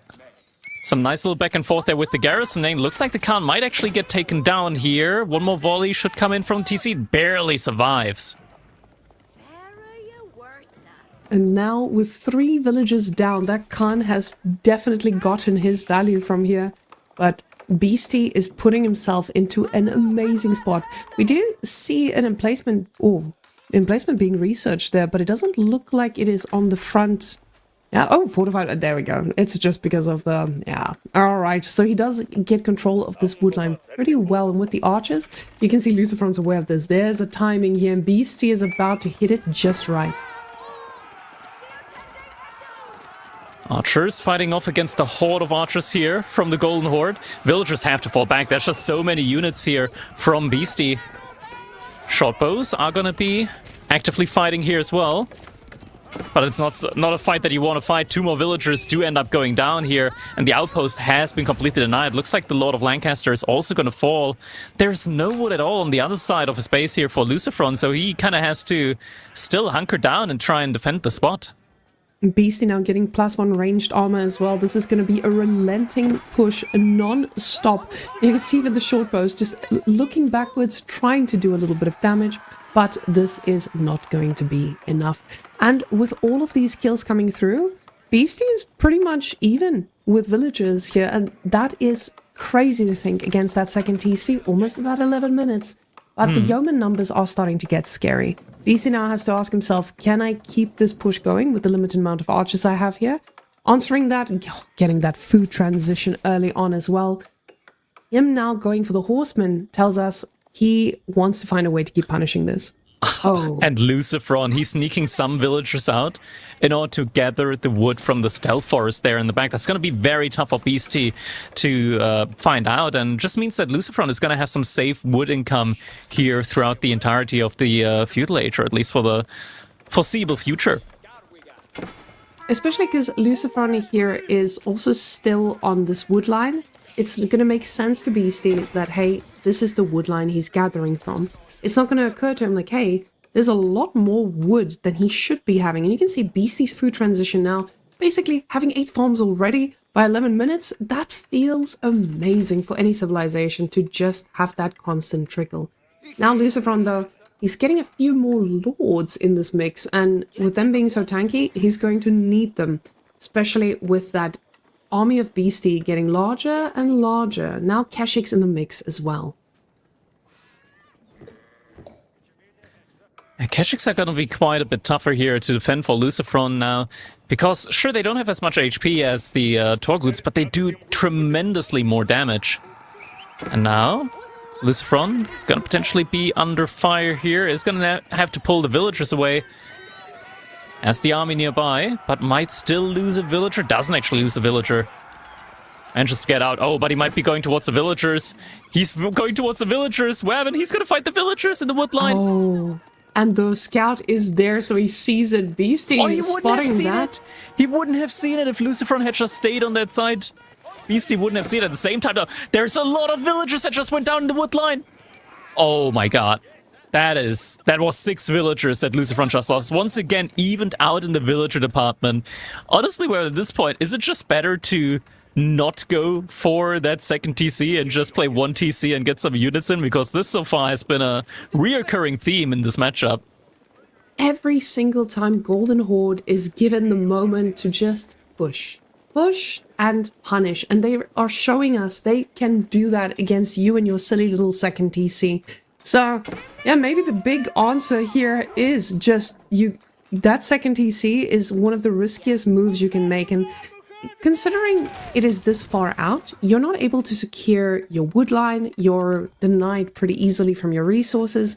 Maybe that could be the differentiating factor. Yeah, but now White Tower coming out, and White Tower here on some deer as well. This is gonna at least make some part of the space a little bit safer, but still doesn't really secure you any wood. And I feel like there's just gonna be constant pressure on the wood line still, because that's exactly where the army is still staying. And there are some visitors, Crackety. Once again, the White Tower is, or rather the second TC is getting dived there. Beastie is looking for villagers in the wood line, but this time around there aren't any over there. There's no wood gathering at all for Lucifron here at the moment. Yeah, Lucifron is put in a position here that you very, very rarely see. Every bit of resource has been spent. Every bit of wood has been... Oh, he has no more answers to being able to get wood with all of this presence of Beastie. Now Beastie finally moving out a little bit away, not wanting to risk anything here, but he's banking up a lot of resources. And that just tells me he's planning to make some units that are very specific to the castle age here. Now getting that archer upgrade, and he is getting ready for that constant pressure here. Now, more Keshiks in queue though, and that's going to be the name of the game. He sees this composition from Lucifron, the spears in there. He's not worried. He's got the archer numbers. He's going to keep on going with these. BC still has a ton of food at the moment in the bank. I'm honestly not sure what he's trying to do with this amount of food, whether he's just waiting for Lucifron to show his army before he reinvests, or maybe it's going to be like a fast Imperial Age follow-up. Never mind, he's still reinvesting a lot into the Kashik, so might just be struggling with the gold to be able to produce more for the time being. Now, this army is just providing that presence that you feel like, hey, I need to find a way to respond to this. But at the same time, you are just trying to capitalize off that second TC, and you need to capitalize because there is not much time left for him here. As this looks like it's going to be a collapse. Horses trying to get that brace out, but the archers are ready to snipe everything they need. The horses know where they need to hit, and that is right on top of the vills. Gets a beautiful surround, and everyone will be dying. Yeah, man, Including do finally come in as well. But yeah, it's a couple more villagers that did end up going down there. And now straight on the yeomen, because they know those yeomen, they were just a bunch of archers and very susceptible to all this horse fire. But with the spearmen going down in the mix, sure, the yeomen are doing what they can. But Beastie sacrificed quite a bit of army here. And was it worth it? I'm not too sure. I think with only one villager going down, still got a lot of idle time. Again, denied the wood. So maybe, all in all, Lucifron is just, as we can see, 46 villagers stuck here on the White Tower. Maybe getting He's those gonna get villagers... rid of the outpost now, though. Since a And lot of villagers forward to it. And getting the scout inside, Beastie trying to capitalize on that damage, just getting another villager or two. And he will get himself a nice little kill. But now, finally, there will be hope, after all, for the woodline to be restored. It took a while to get that fortified outpost down. Beastie behind this still just has so many resources in the bank. Honestly, I wouldn't be too... I wouldn't be surprised if he went for like a Castle Age Imperial Age follow-up, just because he's got so much food in the bank. He could. Like, I would be greedy in this situation. I would actually go for the Imperial Age. And with Beastie having a none or almost none on gold, I'm actually quite surprised to see him not really getting any commitment. It feels like all that food is stacking up. He's just been allowed to in all of this, but he doesn't have the stone to get that, I forget the name, but the upgrade that makes you get the extra units from The it. edicts, And usually... Oh, not the edicts, the production ones. And see, guys, Twitch chat, if you know the name of the upgrade, please let us know. But with that, people usually stack this up when they're trying to get to that point. But now 26 on gold, Beastie realizes, hey, I can't spend this. Let's go Imperial. It's called reinforcements, apparently, guys. Nice. All right. Reinforcements, big name. And Lucifron's in a tough spot here. That gold is not going to be lasting forever. He does have access to his original one, but Beastie has access to the map. And this is such a dire spot. Again, Beastie going straight for the wood line. He knows where it hurts. He's played English before. He's played against the House of Lancaster. He knows exactly where this hurts the most, and that's always on the wood line. Lucifron now going for his own crossbows, but it's just such a big mass of archers here for Beastie. Some Crash now coming in as well. Gonna be buffing up the armor on all of those units. Lucifron has made a couple of farms now, so the food income is actually looking quite good here for him. Gold income also looking up now. It's just the time that he needs in order to get the army mass going. Quick little wall here for Lucifron. Does mean that Beastie's gonna have to take a path around it though, at least for the time being. Still, there's just so many units in queue at the moment for Beastie. At least 12 Kashyyyks in queue. And he's putting himself into that spot where, hey, you yeomans, you might fire, but we'll fire back. Gets another vill. Just trying to innocently build a barracks here. But now he's opened up the walls, making sure that they are going to be needing permits to get those up. Can't just get those up all for free, as we see another wall at the bottom there. But you see those little desperation farms starting to pop up everywhere. And now, with the houses all the way being down here, this is actually giving you such an interesting piece of information when you push through there. You know your opponent is struggling for wood. You know he's struggling with population space when you see them stacked on top of each other like that, because that's only happening when someone is shift building. Now, yet again, he sees off with a beautiful confire, I guess. Oh, more and villagers. just knows exactly Lucifron! where to hit. He's not pulling the vills in the wood line. He just lost 10 more villagers. That is so so damning here. No, once again, he's sending them towards it. Okay, this time the villager's actually using the short bows to attack against it, but he doesn't have the military mass to take this fight, yet he is taking it. And Beastie, he's just absolutely overwhelming the army from Lucifron here. The crossbows kind of just getting mixed in the front lines. And the archers just taking down so many villagers. Lucifron just losing 23 villagers there. GG gets called. Beastie with the Golden Horde able to lead in the first game. 2 in a row, Crackety. 2 in a row. We see very clearly that the House of Lancaster, with that second TC, struggling a bit against the Golden Horde. They might get the Uwu, but at what cost? And I feel like there's no other opening House of Lancaster gets to go for anyway, because you need to shut down the Uwu if you want to try and get an economic lead. But that investment, it's starting to give us a few question marks. Is this the way to go, or is there another playstyle to be pulling out against the Golden Horde? Yeah, that's the question. I think, honestly, the second TC might just be too greedy here. Might just need to be a 1 TC manner play in the future. It just doesn't feel too feasible. Either that or you forego the early spearman aggression. Maybe that just puts your timing too far behind and you don't actually gain too much. Because realistically, what do you gain? You deny, or rather you delay the first Torgu timing. But you're still gonna like be stuck with the same archer timing. Like the archer timing wasn't delayed at all. The young numbers at some point felt scary, and it felt like there was an opening where he could potentially outdo some of the archers from Beastie. But because of that wood line that he couldn't get control of, it very quickly spiraled out of control. And oh, these poor little short bows.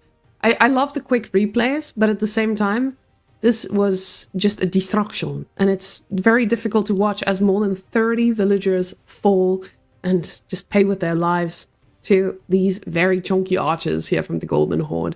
But now, ladies and gents, Lucifron actually is being given a bit of breathing room. He's being given French. Lovely. He gets to play one of his best civilizations out there. But when the option is China or French, I would say it's a 50-50. It's a pretty rough position for you to be in either way. So Lucifron is going to be happy with that pick, but we'll take a look at that in a second. Yeah, definitely a comfort pick here for him. Has to be feeling good about that one. On Gorge as well. So having the French up against the Shushi's legacy. You mentioned earlier, Whammon, that Shushi, not necessarily the strongest civilization in Beastie's repertoire.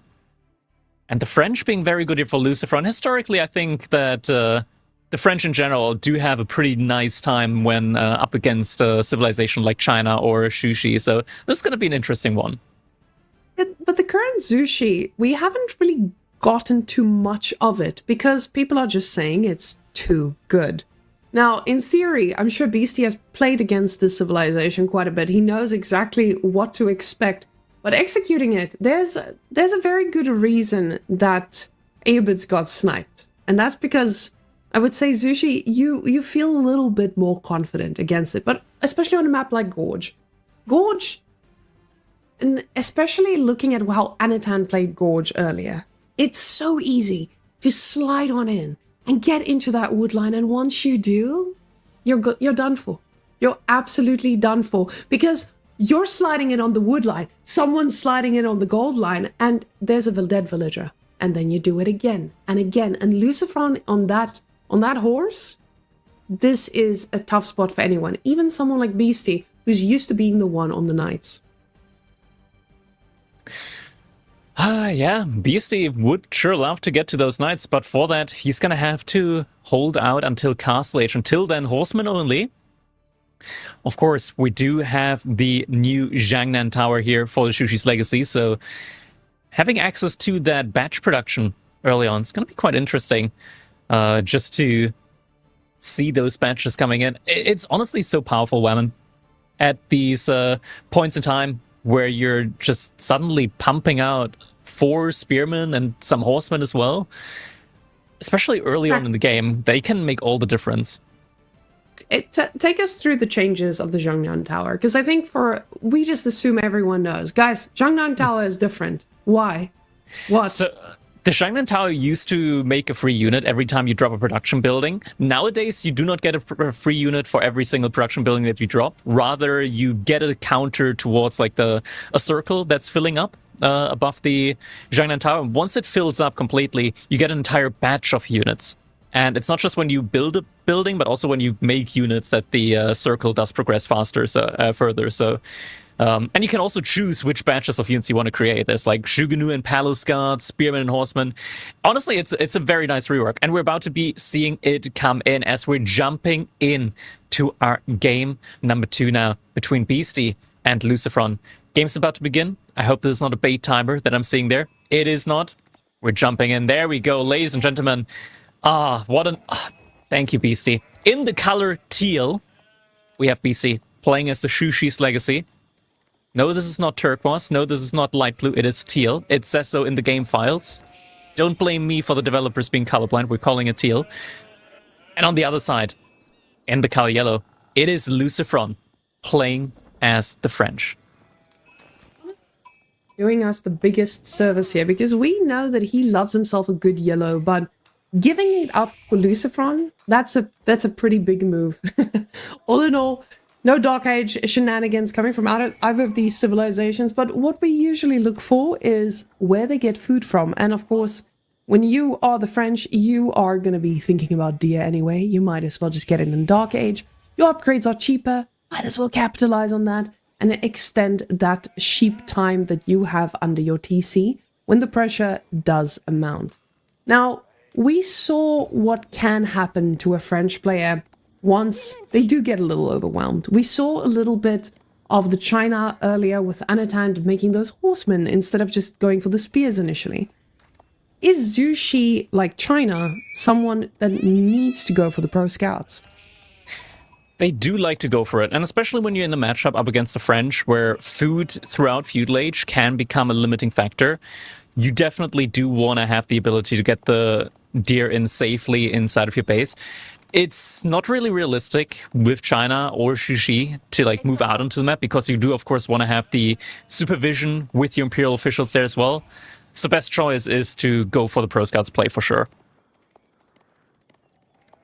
Now, usually that means getting shut down pretty quickly if you are playing against the French, if you don't have access to enough spears to trade control. But taking a quick look at the deer placing, we do see the one pretty close to the base here, with them being a bit forward, but on the other hand, the other deer pack is on the same side. So with spears, this feels a lot less scary to shut down, because you just have to move them a little bit left and a little bit up to get to that point. But Lucifron, also not a man who is scared of doing a quick archer switch if he needs to, but also someone who can be very, very scary with knight charges and ensuring he gets rid of spears even when the knight numbers are even.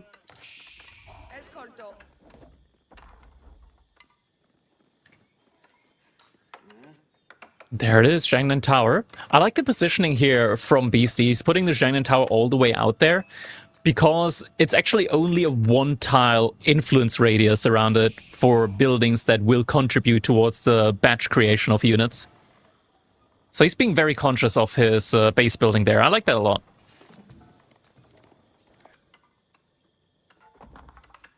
Now, it's lovely to see with that one villager age up. The beauty of Zhu Shi and China building speed is just you get the best of the best, chop, chop, chop at the same speed, even with 4 villagers building.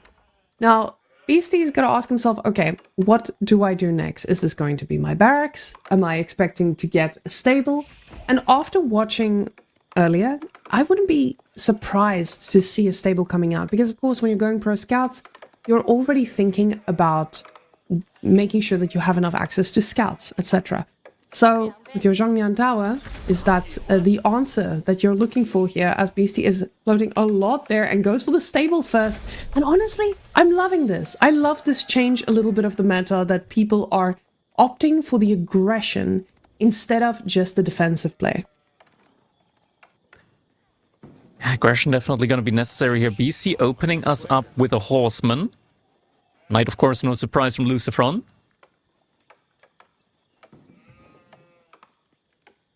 And the next scout already in queue. And the thing is, even when you go for the Horseman opening here with the Shushi's Legacy, the first batch that you get typically is going to give you Spearman when you toggle it to it. And so he doesn't need the immediate barracks. He can go for the Horseman first, go a little bit out onto the field, maybe try and harass the opponent a little bit, and then add in the Spears later down the line. There it is. Knight coming in, though, from Lucifron. He's going to be able to connect the charge right away. But it's going to lose track of him inside of the Stealth Forest. But the most important part of this is, the whole point of your horsemen, guys, is the fact that you're forcing the knight to stay in the base. You're forcing your opponent to not be able to send the knight to where your villagers are. And that is the whole payoff that Beastie has already gotten with that horseman. And that's where the defensiveness usually lacks a bit of work. But now he's got his own barracks, he's making sure that he keeps that up. And he's going for a very delayed Pro Scouts. Because if you go for that Pro Scouts too early, you've spent resources on something you just cannot afford at that point. The Spearman numbers are scary enough to ward off most knights here already. Getting the double broadaxe on Lucifron's side, and with the archers, he's already gearing up for that part of the game. But he spots the knight, he knows exactly where he needs to be. Professional scouts now coming in, and the knight being on the opposite side of the deer just means the spears can't assist, but the scouts are going to have a lovely time. Osman has found the villagers on gold, but for the time he's just out there, lurking, Thinking, watching, spectating. wondering, is this the place to attack? And indeed it is, Yes, but it just in time, the knight is going to be coming in. Villagers also pulling the shifts here. The horseman will be sacrificial, but one villager gets peppered up a little bit for later shenanigans. Beastie, though, fully reinvesting into spears, he gets himself that single horseman saying, this time, I will micro you better. You'll be worth it. Now, 9 spears definitely scary enough to ward off most knights, but you have to now ask yourself, can I withstand all these archers? And 4 archers, pretty scary. The rest still underway, but still not enough to make this an easy exchange. Horseman is now standing here with the spears to ensure that he can get on the archers if needed, but a scout does get charged on, will survive, but has to drop the deer for just a little bit of inefficiency. Just the tiniest bit there. Chivalry being researched early here by Lucifron to be able to heal up those knights. Beastie is going to be able to get the first couple of deer in, no problem. Has a decent amount of units out on the field. But he does respect the army movement there from Lucifron. Actually, is he really? Okay, he's overly respecting it, actually. I would have anticipated him to move out a little bit earlier. Starts to mass up a couple more horsemen now.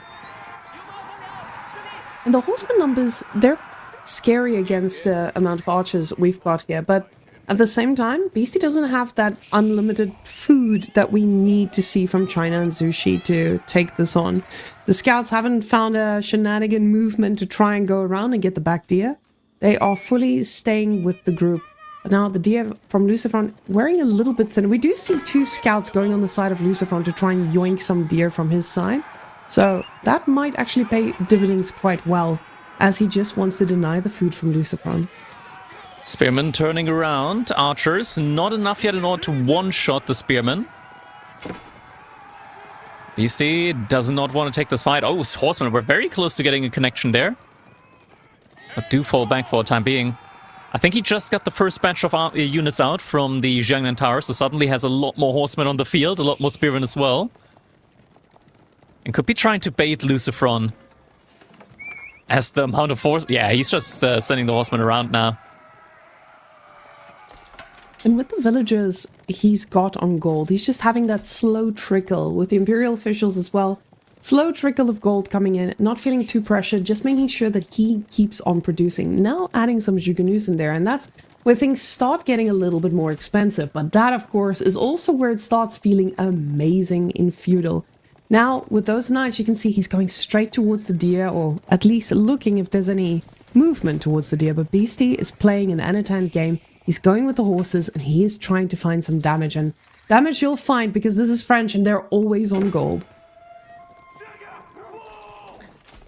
And that is going to be the target here for him. So many horsemen, so he can get a full surround on those villagers. If Lucifron doesn't react instantly, that could legitimately just be game over, and we're going to have to pay attention towards it. We see the horsemen approaching. Is Lucifron going to react instantly towards this? Horsemen are coming in. No reaction yet, no reaction yet, and he is getting the full surround in. Lucifron is going to be losing so many villagers here. Some villagers pathing a little bit awkwardly around the gold there as well, and the horsemen just run around, and that's six dead villagers there. That is devastating. Absolutely devastating. And Lucifron takes this and he says, okay, I need to find damage myself. Tries to get these archers to just do some level of counter damage, but absolutely nothing. Absolutely nothing. But he does get 2 scouts. Not the W he was looking for, but it is at least denying a little bit of the food trickle that Beastie is going to need to keep this up. Those horseman numbers, they're not getting less, and the knights haven't found them yet, and they also don't run as fast now, going straight for the wood line too. He sees the villagers trying to get back to their gold mine, but he does have to be careful with these. He cannot afford to lose them, even if he gets some of these for free. Right now, they are stuck together with a scout, so not moving faster than those knights, and the knights actually stopping there for just a second. Beastie is adding in Jugunu now at this point as well, so we'll have a counter unit to those archers, and that is a pretty big army mass at the moment here for him. So Lucifron, he's gonna really have to be quite cautious here with how he takes the next engagement. The army value is neck and neck between the two, but the 6 villager losses there earlier, they were absolutely devastating for Lucifron. And you can see these horses are just keeping him busy, but going to be taking a huge connection here. And I say huge. 1 horseman died, but a lot of damage went around. So Beastie now very much focused on gold. And this man is going straight to castle. This is an impeccable timing because you have the massivest army. You have everything on your side, and you keep on producing while still looking straight at castle. Yeah, it's going to be quite difficult now for Lucifron in his current spot. There's so many Jugunu here. The archers, they're getting picked apart quite quickly. He does still have enough archers to be able to one-shot the spearmen, but is going to have to kite back. Knights trying to just body block, or rather bait the brace out a little bit here every now and then to keep the spearmen at bay. But the archers are falling slowly but surely. And there's still so many spearmen remaining. We're now getting to the point where there's no longer enough archers to be able to one-shot the spearmen, and the Jugunu just completely peppering the archers away. They just disappeared in an instant. Lucifron's still taking the fight, though, with his knights. He's losing so many units. But at the same time, he is starting to clean up quite a chunk of these. The problem is just Beastie has more chunks, and there's horsemen all around. They killed another 5 villagers on the deer at the bottom there. While this was all going down. Those horses, slippery. That's the beauty of having 15 horses. You only need a handful in your army. The rest of them get to raid. Absolute disaster. Lucifron even invested into an outpost there, but he just wasn't able to keep those villagers safe there. Now there's still horsemen running around his base, and he's going to have to react to that. Meanwhile, Beastie now has a free ticket to Castle Age. Well, the deer have been exhausted inside of his base, though. Villagers, Lucifron, this time he gets the reaction in, still will end up losing 1 villager. And this is French. French makes villages faster, but not that fast. These guys are definitely such a big chunk of his army that he is his eco that he's not getting back anytime soon. But Lucifron realizes this. He realizes, hey, I need to find damage. I need to find it now. Makes his way across the map. Might even be able to run in at the time that Beastie is aging up. But with that building speed, it's not going to matter. He's got 1,000 gold in the bank. He is ready for every single upgrade he would need, but he does need to be a little bit careful here for a second. Food is running a little bit low, but slowly but surely, there will be more scouts bringing deer home, and the horses are looking for round number 16. No, Lucifron, you gotta react to this. Lucifron! And the age up at the same time, right when he's taking the engagement, but he's losing villagers inside of his base wagon. And they're pulling the shivs! That is a surrendering move right there. There is no way out of this for Lucifron as the villagers are getting picked apart by the horsemen inside of his own base. He realized now that that is not a fight that they can win, but he's lost so many villagers. 21 villagers have gone down here. Now he is pushing inside of Beastie's base. And he's pulling him off the gold, but Beastie has so much gold remaining. Food, though, is an issue. Wait, is he fine? Food is a big issue at the moment for Beastie. Beastie has no food. Is he on the deer at the top? Oh, no, what? He still has some food. That's just a scout. No. Okay, this is still dicey. He's legitimately having trouble affording units at the moment, and the market's actually getting burned down. He spent everything on trying to get what he needs there, but the French knights are still going to be able to trade well enough here against this. The villagers are running for their lives. The shivs are pulled this way this time. And now Beastie is the one facing off against knights, but knights are really strong against villagers. This is not a fight you want to take. You can just pull back and let the TC do the talking. You've done all the eco damage you would need in the world. This is not the moment to take that engagement, but the Lancer is starting to clean up the archers. Villagers trying to get every drop of meat they can, but Lucifron is in as crazy of a situation as Beastie. Oh no. No! Lucifron, stop pulling the shivs, please! Luckily the horses are feudal horses. Yeah, luckily. But this is just absolutely horrifying to see happen time and time and time again. And the confidence with which he just A-moves the villagers. Oh my god. That's absolutely crazy. I love the fact that the farms... What's more crazy is that he's still in the game. Like, this isn't over yet. He's going for the dive underneath the TC. Okay, actually that's a little bit... Monka is though. Optimistic. No, Beastie, pull out. Whoa, hello. Maybe? Yeah, these villagers are paying a very hefty price. The units will get cleaned up, but Lucifron has nothing left. Nothing. Zero. He doesn't have resources. He's got one villager on food. He's got nothing on gold. Villagers are just fighting for their lives. Beastie, I hope you realize... It's even out! What is going on? That is... Okay, but BC is an age ahead, and he's adding farms in. As horrible, as absolutely horrible as this has been for both sides, Beastie should be ahead from this point forward. And Beastie now having those Castle Age Lancers, I repeat, Castle Age Lancers, they're just gonna go again to the deer and clean up the villagers. So maybe it won't be even for long. But with Lucifron now, 6 knights, he's got nothing else but a dream. He's depleted his gold as well. So going all the way down, Beastie's Lancers are about to find the nicest of a surprise down there. But with the knights he has, he's still in the base. It looks like Lucifron's engaging on the base again. But again, with a dream, this is such a dicey move. But these knights are doing their best at just keeping this alive. Villagers just barely surviving here.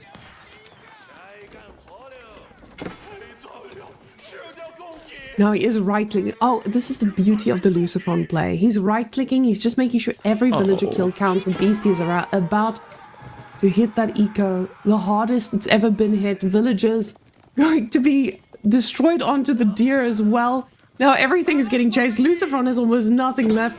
Beastie again ahead. And luckily the farm's keeping him in the game. This time crossbows and spearmen inside of his base. The villagers pulling the shivs again, but they're actually able to kill the knight. GG comes in though. What a chaotic game. But Beastie able to persevere and gets the victory in 2-0 now on the scoreboard. Man, what a chaotic game though. How do you analyze that? How do you talk about that game? It's just the chaos factor. And it just makes the game messy. He got his win with Zhu Shi. The dream is alive. Guys, there's hope after all. We have a Zhu Shi W finally getting let through.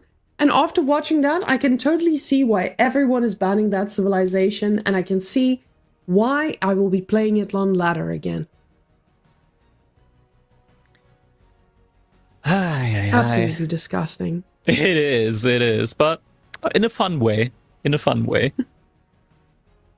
Now, those Juganu doing an amazing job against these archers, and you can just see this pure spearman numbers that Beastie was able to produce was crazy, while all of this going down and still having enough units to keep on raiding. Next up, we already see what's coming for us in the next game. It's going to be the Delhi for Lucifron up against the Abbasid for Beastie on King of the Hill, and Wham, I mentioned it earlier. A matchup that's not too bad for the Abbasid if they stay on 1TC. Now, after watching people go to TC very blindly and willingly, I'm excited to see if there's a man who can make it work. But also, interestingly enough, seeing Order of the Dragon getting sniped out here and knowing that there is still Lakeside on the menu, I'm quite surprised, because Order of the Dragon has not been a civilization that shines too brightly on King of the Hill. I think they can do fine. You go for like a relatively, well, 2TC fast castle-ish with the Burgrave Palace, and then typically your economy can just kind of carry you. You can just mass up a ton of units to be able to contest the middle. Now, with Delhi being on the menu, though, I don't know if Delhi's units are necessarily... They've been a powerhouse, right? But against the Abbasid feels like they... Oh, go back to Season 1. Feels like they've dealt with Delhi quite well historically. Delhi has been in a much more constant place in the professional scene. But when Abbasid does get picked against them, they deal with that huge mass pretty easily. Even in the days of Tower of Victory, when it was in use and then wasn't, it felt like Abbasid has always been a civ that can respond to Delhi. What do you go for as the Abbasid against Delhi? Military wing? Military wing, mass archers, just mass everything. You just mass units, pretty much. Yeah, but it's nice because you have like the early camel archers, so the Ghazi Raiders, they're not as much of a threat. It's the one thing that allows you to actually play horsemen up against Ghazi Raiders, is having that one camel archer with the camel on ease. And I'm just hoping it doesn't get sniped out all the time. But with King of the Hill, you get to amass that pretty quickly. And especially with Delhi being able to cap it early on, it does feel nice, but it does mean Abbasid is going to need to be aggressive quickly as well. Now, of course, you don't get that gold trickle you usually get from the Delhi with all the sacred sites helping. Is this something that makes a significant difference in Delhi games?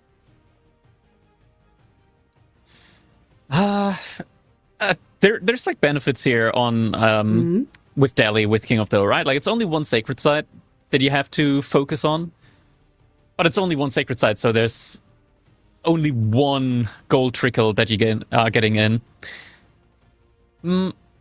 I think we could be seeing like a Tower of Victory Delhi play here for Lucifron. It would certainly be a great map for it, I think. Like, you're not going to be playing this long game where Dome of the Faith really can kick in. So Tower of Victory makes a lot of sense here, I would say. Okay. I was wondering, because in a lot of cases, people like having the scholars when you're dealing with these fights that are centered around one spot. But at the same time, when you have the mass of the Abbasid and when you get to invest in archers that are a little bit better, it does feel a lot better the longer this goes. But yes, looking at the rest of our set, guys, we still have Lipany, Hillendale, Lakeside, Coastal Cliffs for these guys. I know Coastal Cliffs being a very much safe map for Beastie as well, or a comfortable one. But Lakeside, like we talked about earlier, was a little bit more of a Lucifron pick here.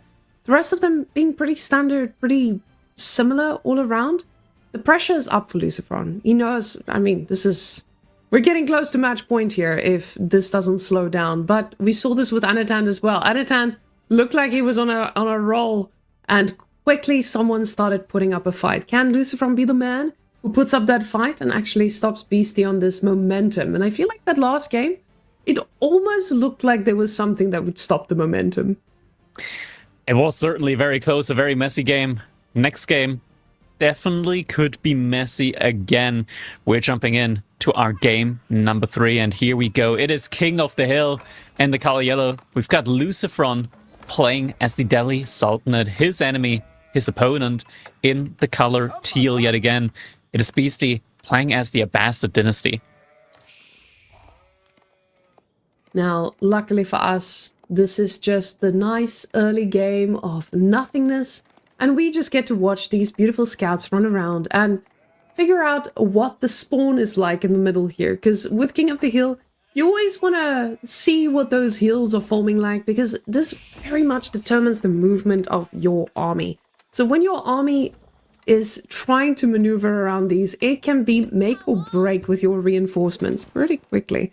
Now, both these golds are very far out there and feels like, hey, once you get control, you keep control.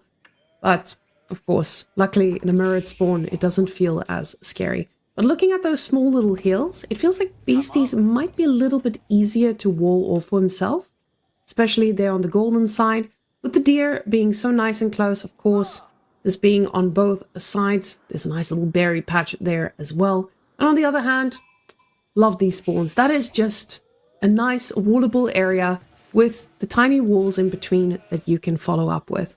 So Delhi, that feels great because, you know, you're already putting walls down everywhere. But for the opposite, let's go see what Beastie decides to go with. So you say military wing, please don't go second TC against the Delhi. Yeah, it's really going to be the question, of course, how Beastie feels about this matchup, whether he thinks that he can get away with the second TC. Typically, though, Delhi, when the Abbasid go for 2 TC, there's just this timing where they can just overwhelm them with the Ghazi Raiders. I'm not too confident in 2 TC play against Delhi myself. I just think that with, like, especially in a meta where Tower Victory makes sense on a map like this, you would want to go for 1 TC and just hold against them. Oh, with this early scouting, we see that the sheep are very much equally divided, and it is about time for our Chads to be clicking up. Beastie hitting that area first and goes for the eco wing. Crackety, your worst nightmare has arrived. Maybe Economic not your worst. wing. Oh! Wait, oh, he's administration okay. wing. This is fine. This is fine. This is something that you can 100% do when you're up against Delhi. Like, this is administrative wing. You can play 1 TC because with the Golden Age bonuses, you do actually benefit throughout the feudal age. Can we actually quickly take a look at the Golden Age buffs, what they currently are for the episode? So first off, gathering rate plus 15%, buffing that by an additional 50%, very nice. Construction rate, also very good. Camel Riders, 15% damage, that's gonna be irrelevant until Castle Age. Traders generate 20% gold, irrelevant on the map. Melee Infantry, plus 10% damage, we're not gonna get to 75 structures. So it's just gonna be the first two that are gonna be relevant here. Now, Tower of Victory, as you very much predicted, feels like the logical answer. You want to make sure that your units are just better because you're going to need to get control and actually try to hold down that middle part. And that tempo that you need to keep this going, it feels like the moment you lose control of this, that forgoes the whole Delhi's advantage here. Now, with Administration Wing, because it has a pretty new change, what is the Administration Wing doing currently?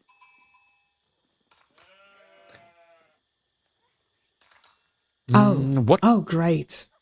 So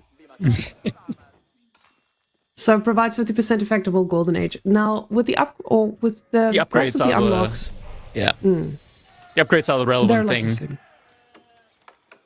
At least they're somewhat good. Like they're a little bit buggy. Or at least the first upgrade, the city planning upgrade, is a little bit buggy. It doesn't quite improve all buildings equally when they're built adjacent to each other. But they're still a relevant upgrade to have. That is so interesting to see. So, guys, this is the beauty of a new patch. We're all experiencing this and first world together, because it's different if you read about it versus if you really see it in practice. Ghazi raids. Oh, Ghazi Raiders. And finally, Tower of Victory coming out, but Ghazi Raiders being the choice. I love that. We're getting a little bit more horse action instead of just getting a normal old infantry comp early on. So first Ghazi Raider coming out and Beastie going for the horseman himself. This is going to feel nice. It's going to be raiding from both sides, trying to shut down access to those resources pretty quickly on.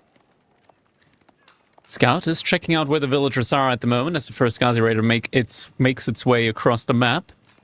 DC still needs a couple more buildings for the first Golden Age. Does of course have a little bit of a prior on that, as he did go for the administrative wing. So we'll want to get that Golden Age bonus in as soon as possible. Nice little wall there. Just makes it a little bit harder for Lucifer's cavalry to path around his base. But there's a second stable here already. Beastie is investing into the second stable. He knows what this is going to be is horsemen. We're just going to go straight for the horsemen and ensure that we outdo the Ghazi Raiders. And with the Scholar inside, those Ghazi Raiders are producing a little bit faster. So from the single stable, they're going to be overwhelming, at least initially. But now Beastie with that second stable is going to catch up quickly and is going to keep taking these trades. The problem is just they do get to heal up with the Scholars. Now, of course, luckily, there's not a million Scholars, so this doesn't heal up the same rate, but you can quickly see they're looking for those trades. He has to be careful, though. But the reinforcements are closer, so he's going to be able to keep this up. Now, 5 Ghazi Raiders on the field for Lucifer, but they still need to make their way over. The issue here is that BC doesn't have any feudal age healing. So when he wants to take engagements, it needs to be a decisive engagement. He cannot let units get away with low health because they're just going to be getting healed up over and over and over again. Also, if he wants to take fights against Ghazi Raiders, ideally he would have the cavalry at ease helping him out there. Don't have any camels yet in queue for him, and they're quite expensive. At least one camel archer would do quite well here, especially since Lucifron is transitioning into some spearmen behind this. 3 camel archers would be able to one-shot the spears. Now the horse numbers are steadily becoming scarier and scarier, but mainly because of what we saw last game. Last game, these horses, they were playing a whole different field of work. They were going straight for the base, and it feels like that's maybe exactly where they're heading this time as well. BC knowing exactly what they did last time, going to be trying it again, but Lucifer's doing the same, and on the gold bit, very quickly villagers being pulled back, and no casualties will be found today. That means the gold is going to be cut off for now. Now, Beastie, he is not falling back to defend his base, instead still moving forward with those horsemen. I think Lucifer has to anticipate something like this, and indeed does have some spearmen next to his berry villagers. So Beastie, unlikely to be finding a lot of value. At the same time, though, Ghazi Raiders inside of the wood line here from Beastie are gonna find 1 to maybe 2 villager kills. Oh, doesn't get the second villager kill at the same time inside of his base, though. Beastie is going for an attack here. Doesn't find a villager kill, instead potentially ends up losing a horseman. Actually gets away with most of them. But there's the first camel archer now. And that camel archer, providing that bit of a camel unease buff, debuff, as you said earlier, is going to be quite pivotal in these exchanges. But the problem is, like you said, the Ghazi Raiders are going to heal up, and this is not going to feel as clean for him. But now, a little bit of an archer investment here from Lucifron. Of course, when you're up against those camel archers, this is something you're going to need to do, but with this heavy mass of horsemen, it still feels kind of risky.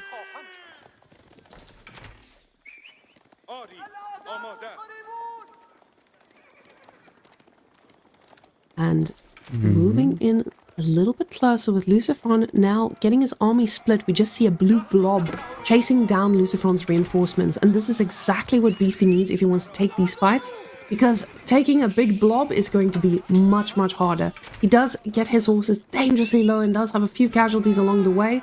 And going to be able to most likely pick up the Scholar here, but the reinforcements are in position, so he does need to back away. And these guys are expensive. You can see Lucifer not touching gold. He knows he cannot keep investing in these. So, going to be getting more and more archers and Beastie. The horseman numbers are not as scary as initially thought. And food is going to start becoming an issue pretty soon as we see those villagers moving out towards the deer or the berries here at the bottom. Oh, never mind. Those are just military units. But also, there goes the villagers right on schedule. Yeah. A little bit of everything there, yeah. Beastie now also getting some of his own spearmen in, still making the camel archers. But yeah, Lucifron in a great position here when it comes to taking control over that sacred site. Indeed, is going to start getting captured up now. Horsemen falling back. There's some weak horsemen here, which could get healed up around the middle sacred site there by that Scholar. In the meantime, Beastie trying to find some damage maybe on the flanks here. This is a moment in time, though, where I think Lucifron could try and look for some walls. His own base, though, isn't really walled up. So he's sending his infantry mass back just to make sure that the army from Beastie isn't going to be in a position to do too much damage at the same time. The Ghazi Raiders finding the villagers on the gold. Gets one villager in. Being pushed off afterwards, though. With this army, you just don't want to take a direct engagement, and Beastie respects this. Tries to get the archers and does pick up 2 here, but again, he's getting dangerously low, losing another horseman to this. So with these exchanges, it feels okay, but the problem is, the longer this goes, Lucifron is just going to be able to keep healing these up. He has all his upgrades for free, and Beastie has been pushed off of gold for a while. These are not going to feel as good every single time. Now, the camel archers, they're going to be nice. And I mean, you have quite a bit of them, but at the same time, we see that the archer mass from Lucifron is going to be able to deal with that pretty quickly.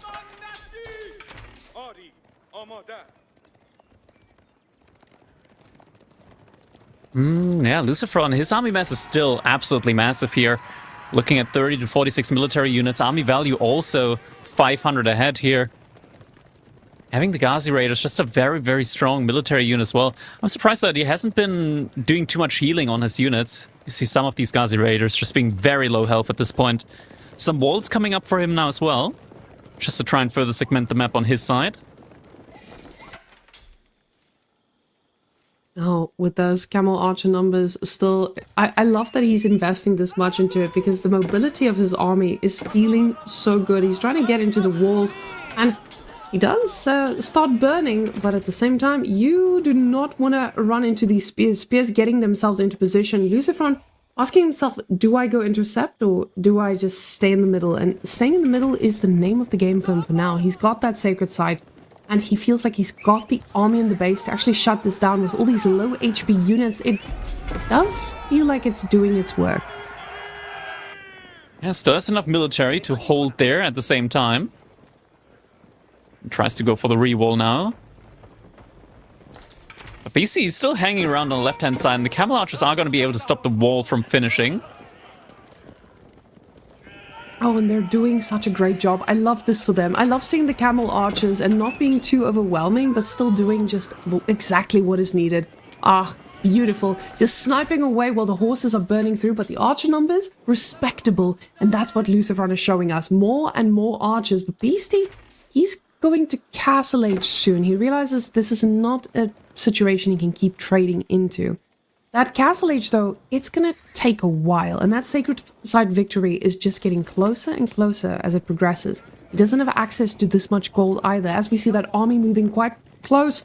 Lucifron is going to try and shut down the gold, and he might actually just be in time to do so. There's only 4 spearmen here, so this is a fight that Lucifron might actually be able to take. Has his own archers here as well, and now might actually find some villagers there. Sending some additional horsemen to go for raids on the right-hand side. Horsemen chasing after the villagers here from Beastie. Gets out, luckily. A few casualties. Oh, a casualty? Oh, he doesn't get a single villager kill. That's crazy. But the difference here is military wing is coming out, and at the same time, Beastie is the one attacking in the woodline. And that woodline, not very secure, but he does have a few spears to try and handle this. There will be one villager going down, but the horses are going to be very much happy to just keep on raiding, and they're going to burn down that tower.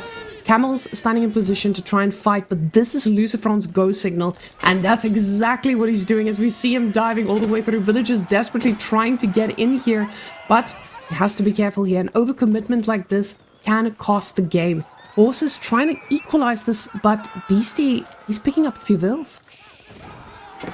Yes, indeed. Loses the army inside of his base, though. A couple of villagers could end up going down here. Trying to make their way towards the TC. Villagers on the right-hand side are getting... Oh my god, Beastie just killed so many villagers there. On the right-hand side, looks like Lucifron once again just kind of didn't react, didn't see it coming. Oh, and where are the villagers Lucifron going? is running everywhere. Where's he everywhere, going? Grackety. Everywhere and anywhere. Why is he He's just going? desperate. Just a few spears to help, but the villagers' shivs are out there fighting it again, and it feels like we're rewatching the same game. There's still 5 minutes on the sacred side. Surely he's not thinking about like pulling everything to secure the sacred side victory. Surely not. He's trying to get the military to back the villagers up as he realizes the base feels like it's getting overwhelmed. He's just standing to try to stop the timer. No, is he? That would be crazy. But the horses, they've done their damage. Castle Age is here. And now, he doesn't have any gold for upgrades. But at least he's got 2 camels. Yeah, it's something. He's got enough gold for a couple of golems. Oh, and he's got the gold on the outside, though.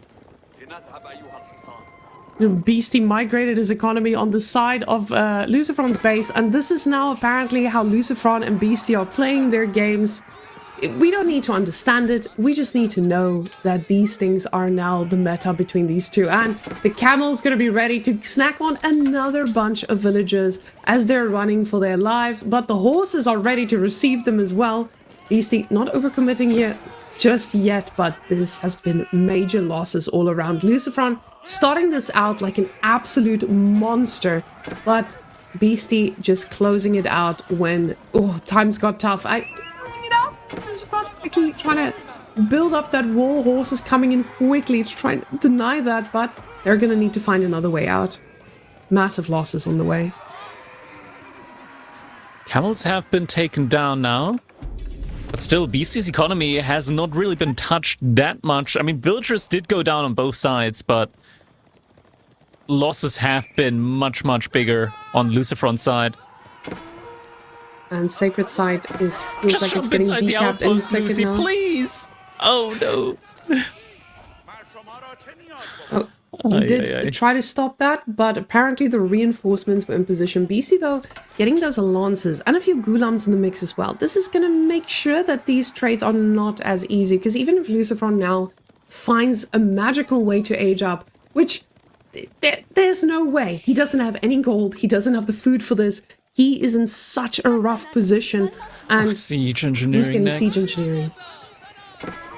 I mean, it's free. It's free for Lucifron. It doesn't matter. Yeah, it's probably the last upgrade remaining. What I want to see from Lucifron right now is just send villagers to Stone, and like 3 villagers, 4 villagers to the center. Just get outposts up. Just mass outposts. There's only one way that you win this. It's with the Sacred Side victory. You do not have what it takes in order to get to the next age. But we haven't seen him raid at all on the left-hand side. Like, he saw where the villagers went. So I'm kind of surprised that he didn't, like, go back to the left-hand side. And now Beastie feels like it's time. He's spent every bit of food he has. He's finally getting composite bows. He's getting +1. He is feeling a little bit more ready, but waiting for that eco lead to really do the work. As you can see him just making sure he masses up and then goes. So 17 on gold still. This man is getting every single upgrade he can afford, but the archer numbers are still not up to scratch compared to the side of Lucifron. Sure, these are veteran ones, but those lances are going to do a great job at being the front line. Spearmen are still pretty scary to handle though, and with the Gulams, they're dealing quite well with these armored units, but the mass just feels like it should be good enough for Beastie. It might be. The Gulams being very tanky here, up against both the Ghazi Raiders as well as the Spearmen. There are some scholars trying to heal up against this, but the army count from Lucifron is just falling rapidly. So rapidly here. A couple of villagers need to pull the shivs. Oh, these guys are fighting to the very end. There's 2.5 minutes on the timer left, but these handful of archers just trying to get rid of every spear that has made this possible. And Beastie finally breaking the man, the last brother of Spain, into match point, and now 3-0 up. Beastie is just looking like he has ultimately prepared for these two and making it look like he's in command. Although, command with chaos. This was nothing standard. All games here so far have been incredibly chaotic. It's been back-to-back just chaos all throughout, I gotta say. This is very surprising. Close sets. But it was close. This was close so far. It was absolutely insanely close with trades, the dives, but every single time it feels like one of these two players, they just know how to overcommit a little bit better than the other. So, perfect spotting. We have food sources on the opposite side of the map, but this time Lucifron says, hey brother, I know what's next. We're going to bring a little bit of water into the game. And now Lakeside finally coming out. And if there's any map where Lucifron is very comfortable on, it's this one. So him getting Mongols as well. Mongols with their 88+% win rate, they have shown us on water, they know what they're doing. Is Beastie's HRE going to be enough? Hydromap's definitely been their strong suit, but Beastie with the HRE, I mean, we know that that is his civilization. He enjoys them quite a bit. And honestly, I think like Mongols HRE is such a curse matchup for the Mongols in general, because just you get very weak knights, the Keshiks. So the HRE men-at-arms are actually really strong against the Keshiks there once you get the upgrades in. It's actually kind of absurd just how good they are against them. But now, the one thing about this is also the water doesn't feel as pivotal as it does on other maps. And I've watched Beastie play a lot of water maps that he loses and still ends up winning the game. So with this one map where you have one deep sea fish and a few shorelines, it doesn't hit the same way to have that water control. But Lucifron, he knows how important that little bit of eco advantage is. Beastie also knows that advantage that you need. The problem is the food on this map feels so exposed. Every single time you need to move out. Mongols loves when you move out. And especially in feudal age. Sure, the men-at-arms, they do pretty great, but we gotta get there, right? So I feel like if there's a place where Lucifron can try and bring this back, it's going to be on his leg side. But I want us to take a quick look at the rest of these maps that are still ahead of us, because if Beastie doesn't take it here, there's a big question mark, and that's, did Lucifron already spend some of his strongest civilizations in this? He's already gotten rid of House of Lancaster, he's already lost French, and Delhi, not being a high prior pick for him, he's still got formidable compositions in front of him. He's still got China, Sengoku, and for him, JD, I would put up there, and we've seen what Katie can do on land. And Macedonians, oh my goodness, this man has a ton of picks. I feel like there's still a pretty big fighting chance even for the rest of these maps. There is, for sure, but it's just so difficult for him, right? Like, this is match point now. Beastie 3-0 ahead. Lucifron, I mean, it's always difficult to handle the mental when you're in a position where you now need to win 4 games in a row in order to win the set. And that is just, the odds are against you for sure in that situation. Well, getting Mongols to be the one to carry you through, this is either gonna tank the Mongol win rate, or we're going to be seeing yet another jump. Because with us being at 88%, you already have another win today. So Lucifron, he needs to keep that Mongol W rate much, much higher. I feel like, though, now we've seen the standard games between these two as well. We've seen what it's like to just play on land, play a straight-up game. Both of these guys feeling very brave, easily understandable when it's time to commit, when it's time to pull back, and where the weaknesses of each is. For Lucifron, we've seen now he gets a little bit overwhelmed when there's more than one thing happening at the same time. Whereas when you're looking at someone like Vortex, that's what he specializes in. So you would imagine this is exactly what Lucifron plays against the whole time. Beastie, on the other hand, I feel like the place he loses his games, or where he loses a lot of army, is when he overcommits to something. He loves to just take that extra step forward, which puts him in a little bit of a tricky spot here and there. Yeah. I wonder, what kind of gameplay are we going to see here? Or rather, what kind of game plan are we going to see here from Lucifron? Whether it's going to be like aggression in the feudal age, whether both players are going to be looking for a fast castle age. I could see it coming in for BC just going for that fast castle age gameplay. because on this map in particular, you tend to get some pretty decent spots for your Archon Chapel, and then it's kind of like you're getting so many resources in as the HRE. It's like, why not? Why shouldn't I? Why shouldn't I just click that Castle Age button and you kind of turn into Gollum, just getting ready to like equip the ring then. And when you have that little bit of food eco from the water, even if you invest into the Dark Age, you get just that little bit of a trickle, because Mongol sometimes doesn't go for water.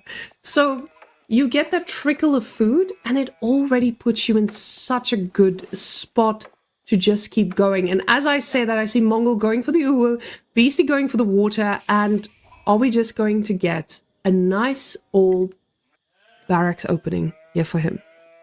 Lucifron starting up with the Ovo does kind of feel like this could be a barracks opening. Beastie, of course, going for the dock in the back of his base, as is typical here.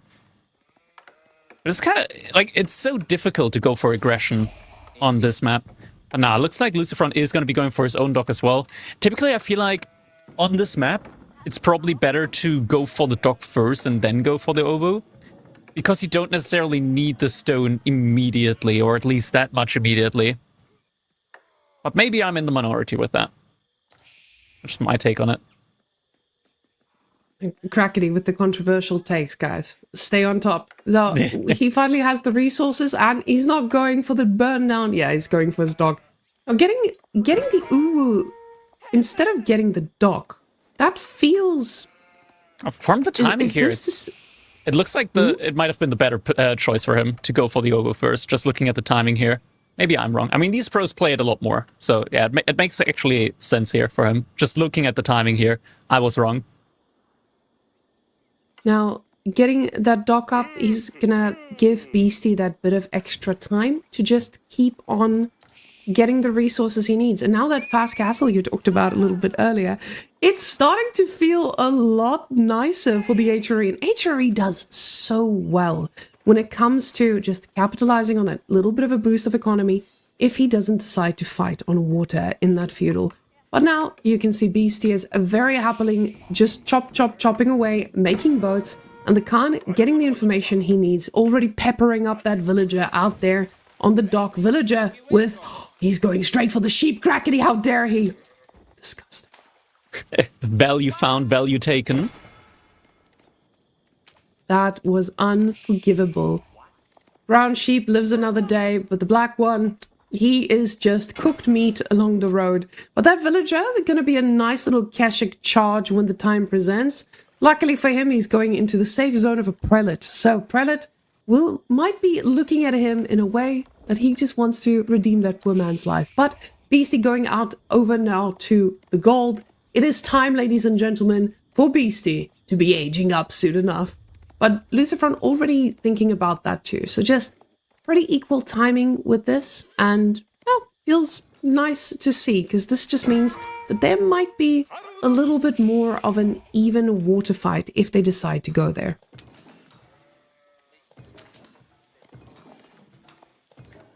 A little bit of healing coming in. Oh, Khan needs to be careful here. Does manage to survive that.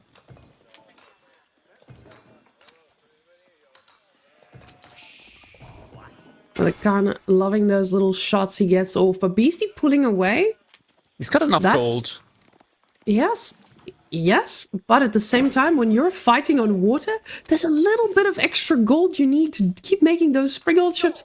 This man's just looking straight at aging up, and we're getting ourselves a chapelle. Now, I love that Beastie is still going for the chapelle on on HRA, because a lot of players are just going for a clean old might work, and I love myself a nice mine work, but at the same time, when you're fighting on water, you need every single thing to be inspired, and getting every bit of wood if you can, especially with a nice double wood line like this, it feels good. The problem with Mongols on this map is they are an absolute pest around these wood lines. Look at that, Beastie going for the stone here in the back of his base. Not sure if that's going to be for 2 TC or whether he just wants to get the emplacement, but with how many villagers he's sending there, kind of does make me think that this is going to be a 2 TC play from him. Oh, my goodness. This is going to be a 2 TC. Does he know this is an Order of the Dragon? It's He's a playing rare one. HRE. Yeah, but it's going to be the rare 2TC HRE. And honestly, I'm here for it. This used to be my favorite strategy. Not on water, but it definitely used to be a strategy. I love this. But the fact that HRE just gets every bit of resource they need so quickly, and you guys are going to see now, they're going to look at the wood and be ready for that second TC. Some of these villagers getting peppered up a bit. So, prelate, sir, we need to step inside to inspire. See, this shows you. It shows you he hasn't played one of those in a while. But Beastie has more than enough stone, and he's still staying on stone. I was about to say, he must be cooking a nice little emplacement. But this is just going to force Lucifron to invest more in the water, and Beastie then getting everything he needed from this water already.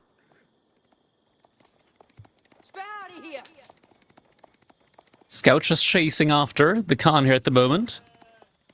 Probably yelling obscenities behind him. Ricky, if I catch you, Ricky. He's never gonna catch him. Better chances with that little sheep. Now, with the light junk, it's definitely not going to feel like a piece of junk. It is going to hit hard. The water just going to get completely shut down. Beastie already having pulled all his villagers from the food. This feels tough. Now you actually have to reinvest some of your resources. And oh, the Keshik's coming in life. time. But the second TC should be coming up in time. Yeah, he just pulled so many villagers for it. There's no way that the Keshiks are going to be there in time.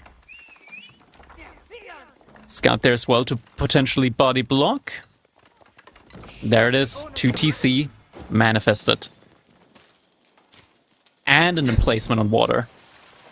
And this means Lucifron doesn't get to take this down for free. He actually needs to do the work. And the fishing boats, they may continue to fish. And that is exactly what this man needed. Okay, Lucifron going for the follow-up here. With the outpost now.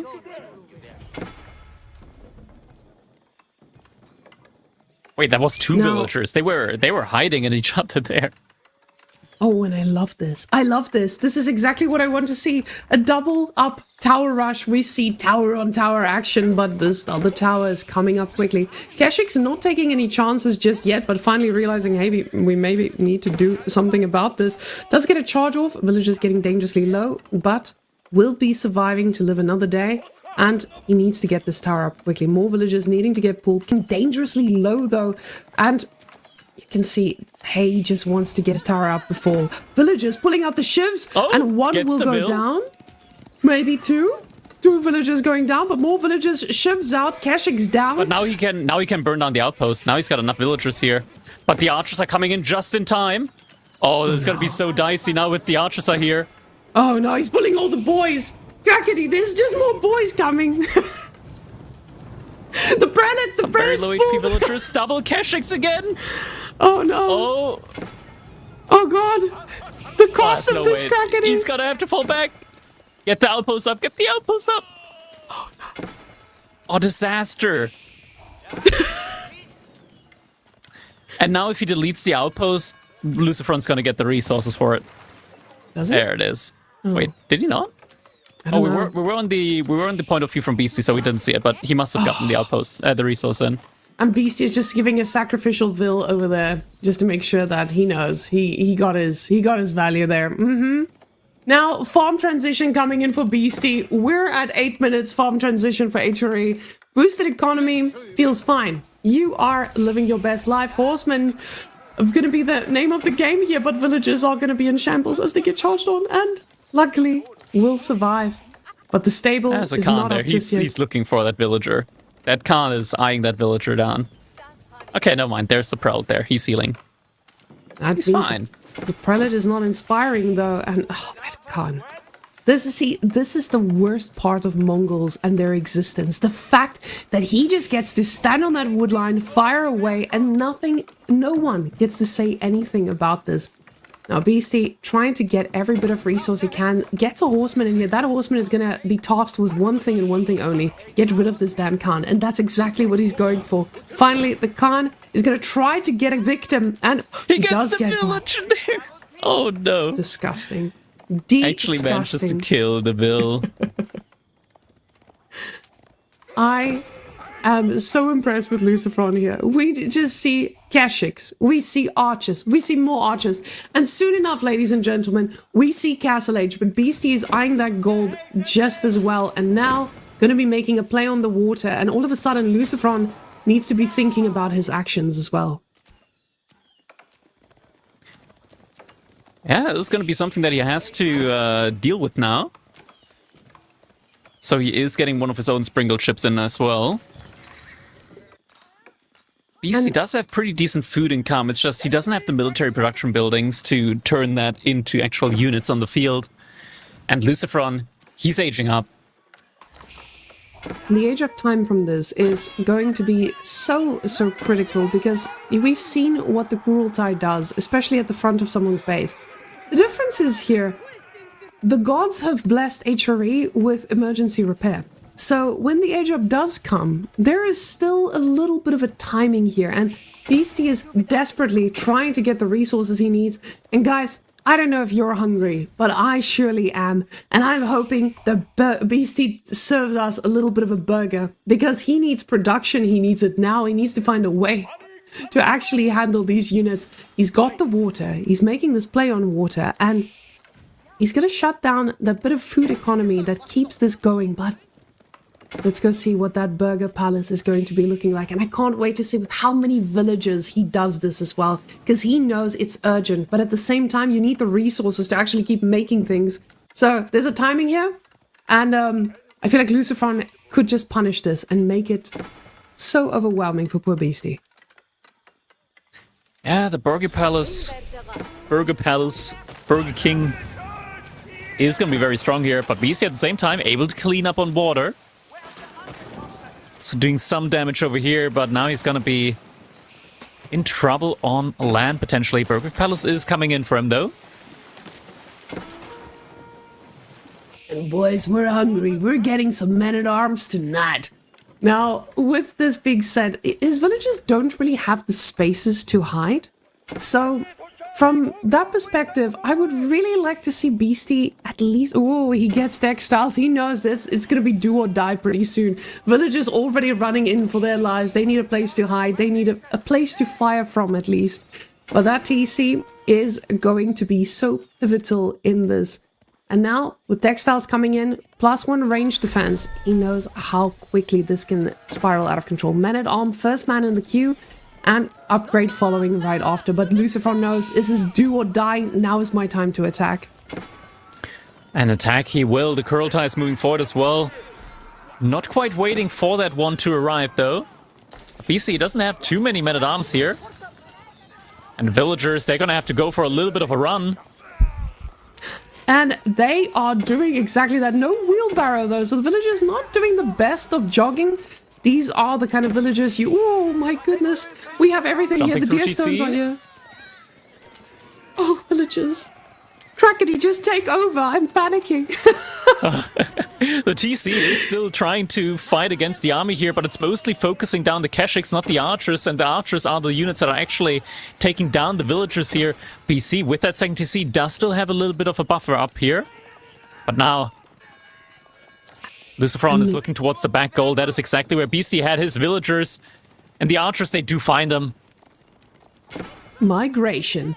Quickly running for their lives. And Beastie stops for a second. And just because of that, loses another 2 or 3 extras that he would have lost on top. But he still has the water, guys. So keep in mind, there's a little bit of a fishing situation for himself going on as well. Lucifron struggling in the food department too. So yes, he's doing a lot of work. But... this is limited edition work, and Beastie says no. Limited edition was enough. Beastie tapping out of that one, but that was insane.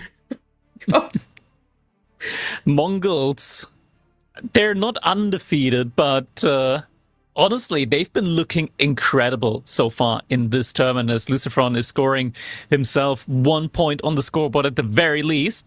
Still, match point for Beastie in the next game, but Lucifron setting himself up for a potential reverse sweep. Everything's still... all the cards are still on the table here. I feel like after that game, after these games, Beastie and Lucifron has made us understand less of this video game than I think I've ever understood.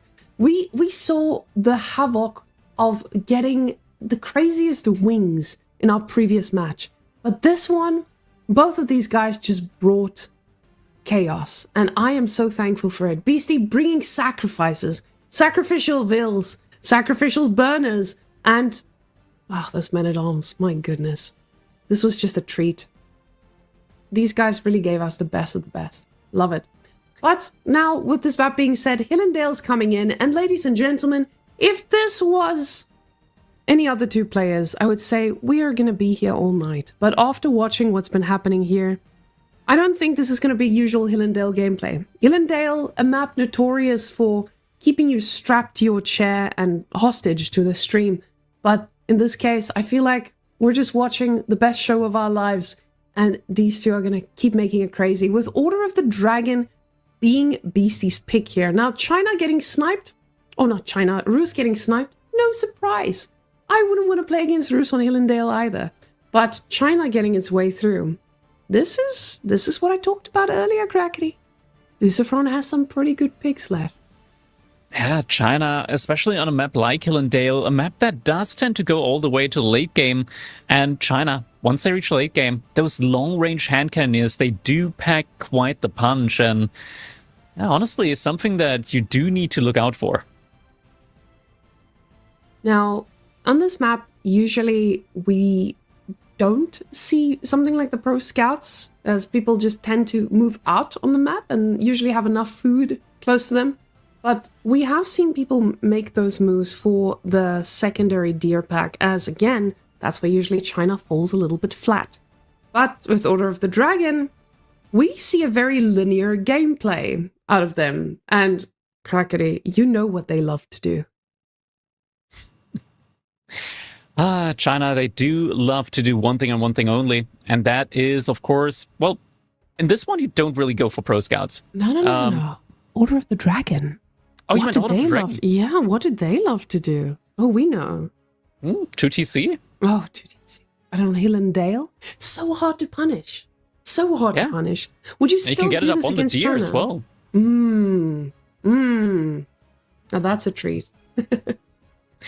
Honestly, this is a situation where China could also go for 2TC. I'm wondering, though, if Lucifron's the kind of guy to do that. When I see the brothers play China, they typically don't go for 2TC. They're like, you know, when we used to play Hearthstone, guys, there was this thing that we used to say they go face.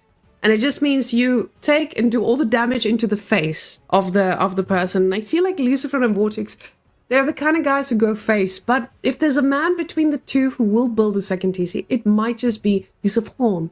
So, with that being said, Hillendale, a map that isn't really that easy for punishing. Hillendale, you get to build a wall. And you're safe. Love that. Love that. And you put that second TC on your woodline. Love that. It's safe. It's safe. And Order of the Dragon. They love putting a second TC on there, and it's never going to die because we have emergency repairs.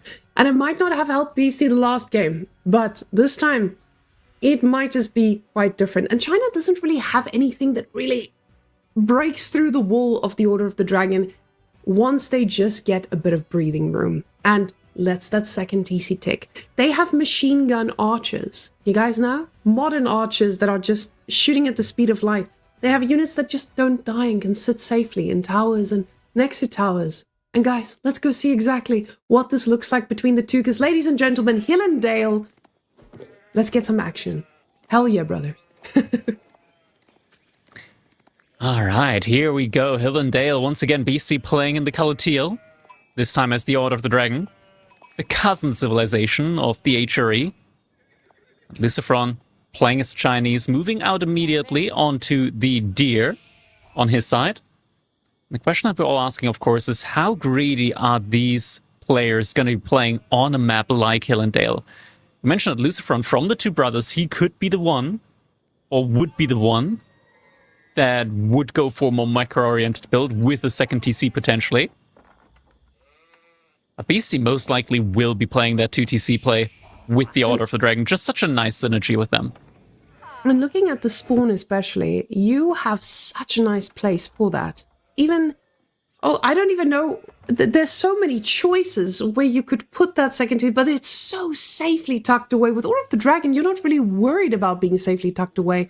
But yeah, as our observers pointing out for us, it... Oh, I was looking at Lucifron's base. Never mind, guys. I got way too excited for the yellow. I'm so used to seeing Beastie in yellow. It's a little bit confusing seeing that teal. And also, Order of the Dragon with teal? See, that's the crime here. Is that a crime? I think teal kind of works with every civilization. Such a premium color. We'll see if the premium one is the one that gets the W. But yeah, at the same time, Beastie Space is also in an amazing spot for that. You get to put it onto the further wood line as well. Just making sure that you can safely chop, chop, chop if the pressure starts happening. But at the same time, Lucifron, I feel like he is in such a good spot to not get counter-raided. So he could just be the one that is the aggressor. Yeah. Yeah, but I mean, guys, just look at his base. That wood line that connects to the cliff there on Lucifron's side. Like, his base is super, super safe. yeah. Like, that is just prime real estate right there. That's a farm transition in our future, but Minework is the name of the game here, and we're going for stone, guys. Wow. So getting that second TC up, says Beastie, this is the way I want to do this. I've been seeing how people just invest themselves in that second TC, and with Order of the Dragon, your timing is also pretty nice. I feel like most civilizations now have just such an impeccable timing with the split that you have. And 4 on stone, going to be enough. 1 making the Minework. Amazing. But the follow-up here is in the hands of Lucifron. With now Imperial Academy being built with 4 and still having 8 on food, I'm left asking myself, are we just going Song? Or are we just leaving them for a little bit of breathing room? I personally am a big fan of just going for Song Dynasty when you're playing 2TC, because not only does it give you a lot more defense as well with the Barbican, but obviously it just makes the second TC scale so well. And when you go for the Barbican first, there's nothing that your opponent can really do against that second TC timing. Doesn't look like that's actually going to be Lucifron's plan here, I feel like, because he's still on wood. So it's not going to be Song nor second TC. Just staying with, keeping us on our toes, guys. Lucifron, we've seen today, these top players are just making builds up in the ways that we've never experienced before. Gets himself a village. Love that. That's great. You're just living your best life, not being pop-capped at any point. Beastie already, looking very happily ready to go for his second TC, as we see those 4 villagers chopping away and getting so close. Now, with the age up hitting, he's gonna be able to build that thing almost at exactly the time he hits the age up, which is just needs insane a little bit more timing. Yeah, he's gonna be getting a little bit of wood in. That is gonna be required. That's just the power of the Order of the Dragon, getting a very good age up in with only a single villager building that landmark. Instead, all the other villagers can continue working, and yeah, that's gonna be... It's a team effort getting that fast second TC up. Now, getting onto that wood line just means that your gold is also going to feel a lot safer, and that's exactly where he goes, getting it onto the gold exactly, not the wood line. And save gold, save villages, save life. But yeah. Lucifron now is going to be getting his horsemen out, and the horsemen, it's going to come in quickly, but not quick enough to match the build speed of the Order of the Dragon. We do see 2 villagers making their way out too, and we have yet another tower rush. Lucifron is just serving us spicy play after spicy play after spicy play. It's going to be interesting. So it's going to be aggression from Lucifron, and he's trying to put aggression on Beastie, or at least wants to deny any potential wood income there. But Beastie still has another wood line in the back of his base, which is going to be a little bit tough for Lucifron to shut down. Now the tower is going to take a majority of those 2 wood lines, but I'm loving the fact that Lucifron is showing us how he feels about a second TC. He's writing us the pro game guide of how to handle man with second TC. Bring 2 villager, build tower. Very good.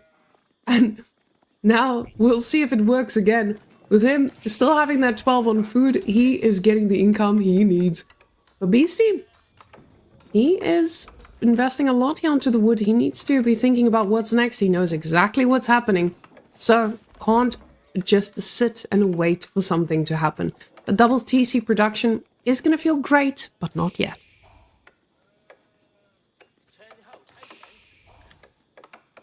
Yeah, it's going to be a little bit until that second TC does eventually pay off. And Lucifron, he's using that time, just maximizing the amount of units that he can put out onto the field. Has a lot of gold in the bank as well, just from taxes, so could be getting some additional upgrades in on his side. Potentially something like siege engineering, if he really wants to push it further into BC space. He did get the outpost up, but now is sending the villagers all the way back. I would have expected him to like maybe keep a villager here, maybe go for a follow-up outpost on the other side of the wood line as well. That doesn't seem to be the plan from him.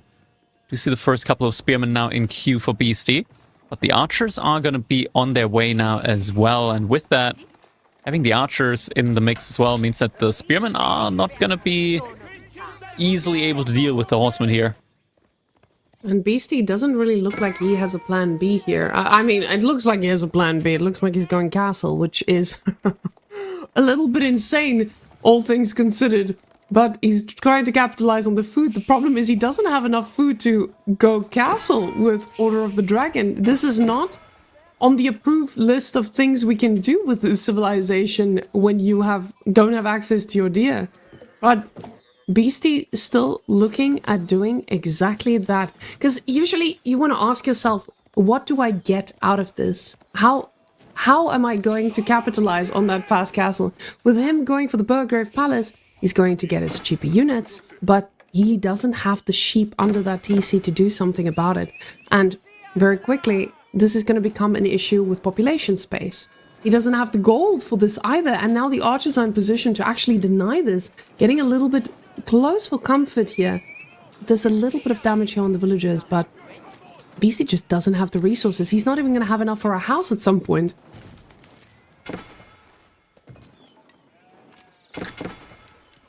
Yeah, it's going to be difficult for him right now. Like, he needs wood for any kind of units. Actually, I guess if he goes for Burgrave, he could be somewhat fine because he can make men-at-arms. I think that's pretty much his only choice at the moment. Burgrave is going to be it for him here. Also getting textiles, just for that little bit of additional villager survivability. And Lucifron just going for the dive here underneath the TC. Oh gosh, Lucifron. He is just the man that shows us now again and again he loves himself a good dive. That second TC is just not doing its work you'd expect it to do. He doesn't want it to pay off. He is going to kill you before the timer hits. And he loses a significant portion of his army, but there's more coming. And Lucifron doesn't look like he is actually... Wait, is he actually just burning it? Oh, no way. Oh my goodness. And the archers... Oh no, the villagers. He's just going to try to get a little bit of that building on it. Oh god, this is crazy. Crackety. Some more villagers. PC needs to pull more villagers from the other TC as well. He cannot let it go down. Oh, he's letting it go down. Guys, he's letting it go down. Don't! But he doesn't PC, no! Oh, GG. GG. Alright. Crazy. But that's how it goes. Damn. Okay. I did not anticipate that. I did not anticipate that. Lucifron with the horseman just running underneath the TC. Burgrave Palace getting destroyed. Beastie losing all of the resources for the age up. And just like that, there is no way for him to stay in that game. I love that we're gonna get a replay of this game, guys. We just get to watch this very confusing experience all together. Ladies and gentlemen, look at that tower. That's a tower right there. If you guys didn't know, those are archers. There used to be a spearman as well. Look at that. Denial of the deer. Denial of the Burgrave. Disgusting. I don't even know what the whole... I'm trying to speak, but my words have left me. My life has left me. But in all of this, if he just had an ounce of little bit more wood, he'd be able to make one spear here. And he did have a spearman, but he did get sniped by the archers pretty much immediately. I think the issue was that at the beginning he had the TC firing off against the horsemen rather than the archers. If he had just waited and just run around a little bit more and just focused on the archers first, then the spearmen could have actually gotten some value, and alas, it didn't end up being the case. Maybe just would have also been better cancelling the age up immediately just to make sure that something like that burn down doesn't happen. But also, you just never expect your opponent to just burn down your landmark like that. Which And I mean, feel BC, Mm-hmm. he didn't go greedy, or at least he didn't go overly greedy. He actually invested into the +1 pierce damage blacksmith upgrade. He was like, okay, with that, my TC should be doing a lot more damage. And it did do a lot more damage, just still wasn't enough at the end of the day. Yes. I'm speechless. I have no speech. I have panic and pain and suffering from all of that. And honestly, that was great. Thank you guys. I feel like this is exactly what we signed up for when we were watching a Beastie Lucifron set. But guys, Beastie is getting the purple English, aka Byzantines. And we've been seeing Byzantines get banned. We've been seeing China get banned. We've been seeing now finally the civilizations that were priority picks for them is showing its face. And Beastie still has two of his major ones. Aeobits and Rus, if it gets to go to Coastal Cliffs, which are pretty crazy civilizations to have there nonetheless. I feel like a Rus on that map has just shown us what real trauma could look like. Aeobits, same. Just absolutely disgusting. But before we even get there, we have Byzantines on Lipany. That has not been allowed for months, years even. Byzantines is a civ that gets banned out. We're not allowing it on Lipany. And he got it. But Sengoku, I don't know where they land right now. Where do they land against the Byzantines powerhouse? Honestly, on this map in particular, I think they do rank kind of similarly because, sure, the Byzantines, they get a ton of olive oil from the berries, but Sengoku, they also have insanely high gather rate on the berries. And with this many berries, they're also able to put a lot of yatais out on the map and just get a ton of food gathering that way as well. I think Sengoku up against Byzantines, like Japan is being hailed as a pretty good civilization into the Byzantines. I think the same can be said for Sengoku. It should be pretty decent here overall, I believe. I am a little bit concerned about the ability to deal with javelin throwers. Beastie has been showing us now that he is going more towards the lifestyle of javelin throwers. And when you're up against someone like the Sengoku, you're okay going that way. But now, of course, do we still get the Ryukan? I don't recall seeing the Ryukan in a while. Granted, it's Lucifron, so I think Koka Township might make more sense for him. Just because having access to the shinobi, they can really turn a fight around, and having that debuff with the grenades does make quite a big difference. So I would personally consider Lucifron to be a player that would go for the shinobi here. I don't think Ryokan's going to be his game plan. I was almost kind of excited to see him raid, go in, pull back, and do all of it again. But at the same time, you don't get that breathing room with Byzantines. Ladies and gentlemen, it is time for early game greediness from both these civilizations. As we know, the Byzantines, they love themselves some stone, and guys, we're going mining. So cisterns are the name of the game, and with 3 villages out there, Beastie is planning on making this a long cistern situation. Well, Lucifron going for a very greedy goose position there on his Matsuri as well. Yeah. Beastie is a little bit of an awkward spawn, I want to say, when you're playing as the Byzantines. He's got the berries at the front of his base. Deer in the front of his base as well. Second berries also kind of, well, behind the wood line, so difficult to access those resources. Gold in the back, though, so it's not all negative.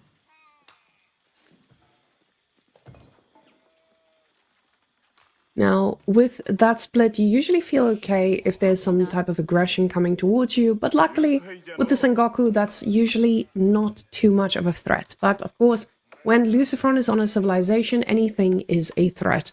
So, with that being said, I'm really... Ooh, hello. Hello there, sir. I like to see that he moves his sheep here. We actually saw this from him before as well. He very carefully moves every single bit he needs without wasting any time. That sheep is just going to be for the villagers that need to get pulled off and go on to food so they don't have to have any travel time. And I actually haven't seen anyone do that on the Matsuri just yet. Yeah. Behind this, Beastie, 3 villagers on stone. So he is going for a rapid expansion when it comes to the sister network inside of his base.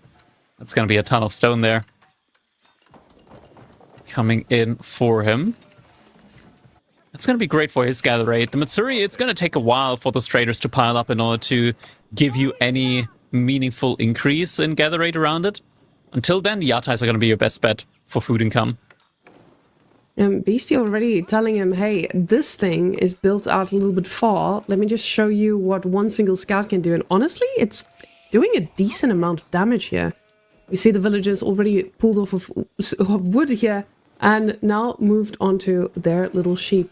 But with the exact mining of, or exact chopping of the wood, and just to get the upgrade he needs, this is just going to mean he's not going to be able to repair anything when it gets a little bit lower. Now Lucifron is going straight for that feudal age, and Beastie is slowly making his way there too. With 1 on gold, this is just the beauty of the build. 1 on gold is more than enough to get there at the right time.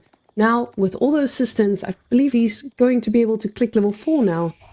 That feels amazing. The connection to level 3 is almost made, and then the boost is insane.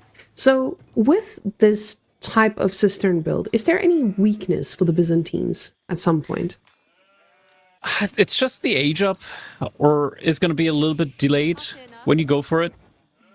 Like, you idle out an entire villager for quite a while. That is, like, the build time takes quite a bit of time.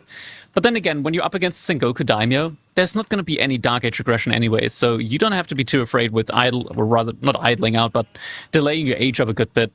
And it does pay off relatively quickly, getting all of these additional cisterns in. BC is going to be at cistern level 4 in just a bit, and he already has enough resources for cistern level 5. Do you pull off after you get the 5th cistern already? Or... I would say so.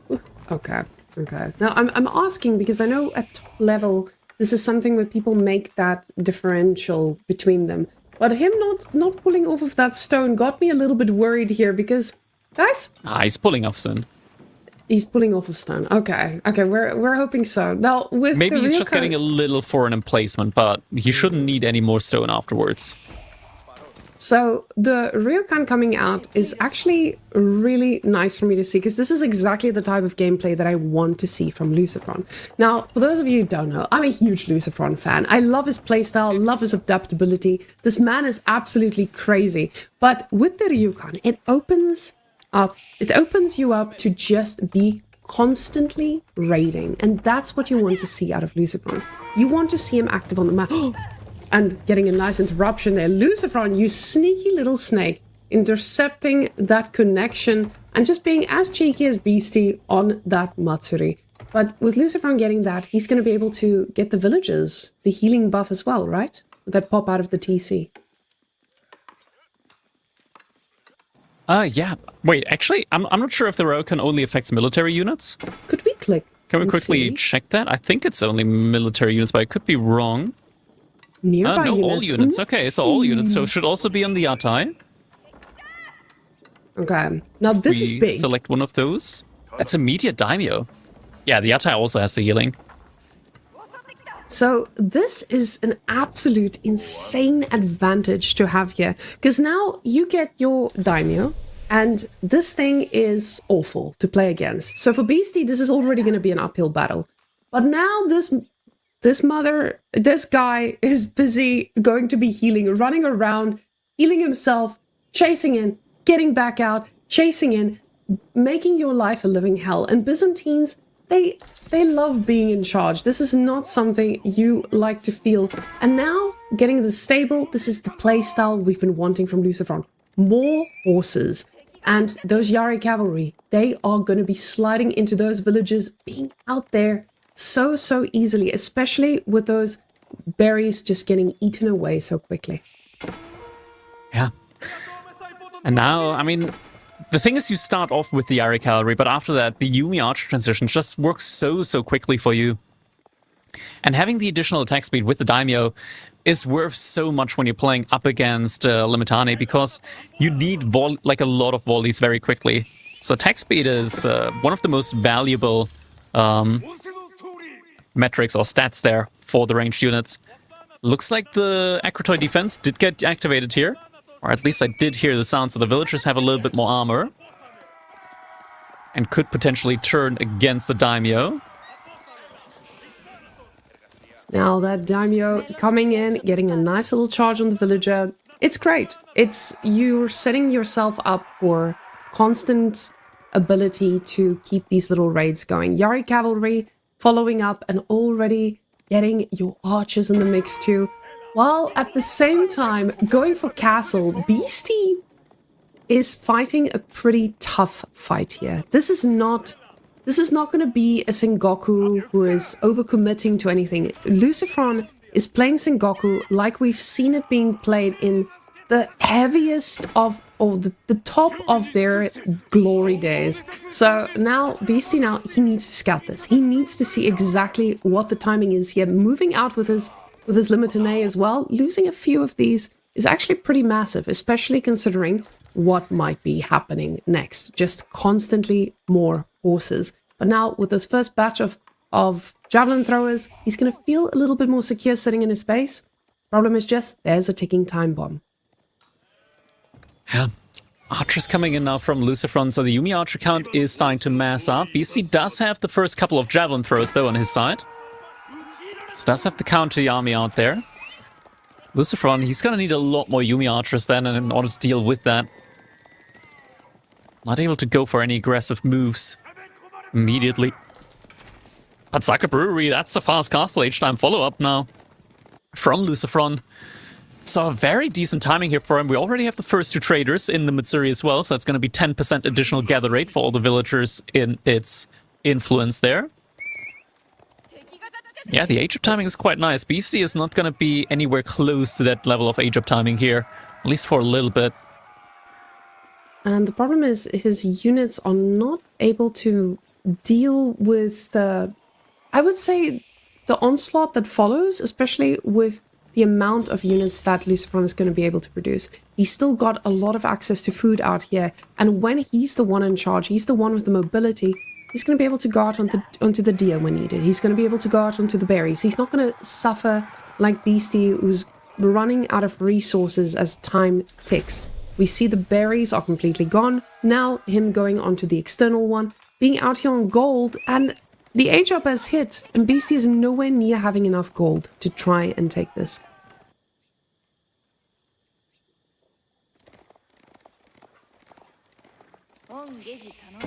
Now, with those horses, you can see he's just trying to keep the army engaged, but there's another group about to hit onto the Grand Winery, or just scouting at least.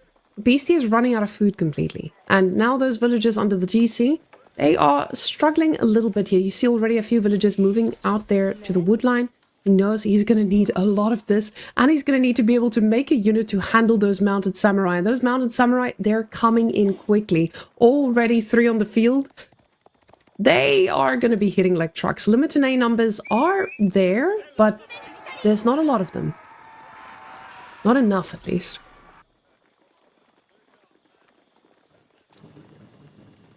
Yeah, we're getting to the point where there's going to be enough mounted samurai that a fight for the Limitane could be viable here for Lucifron. He's also very early to the Ikoikimang, so he's going to start securing some of the relics of the map here early on.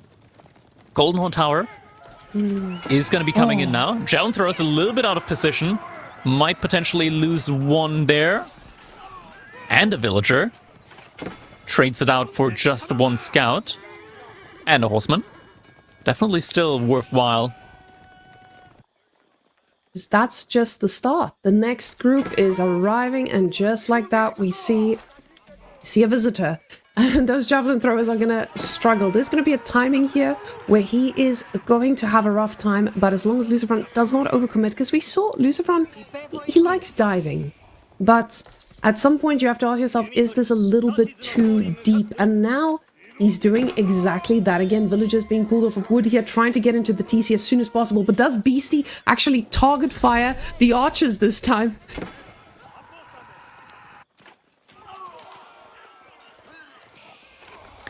Get some villager kills there. Beastie having to run around his TC. Yumi archers also firing up against it. Wait, they do no damage. They do no damage. That's the power of the aggro defense there, giving them +2 ranged armor. And just like that, the Yumi archers, it felt like they were just tickling them. No upgrades on them whatsoever. And that was really painstakingly obvious there that they did not have any upgrades.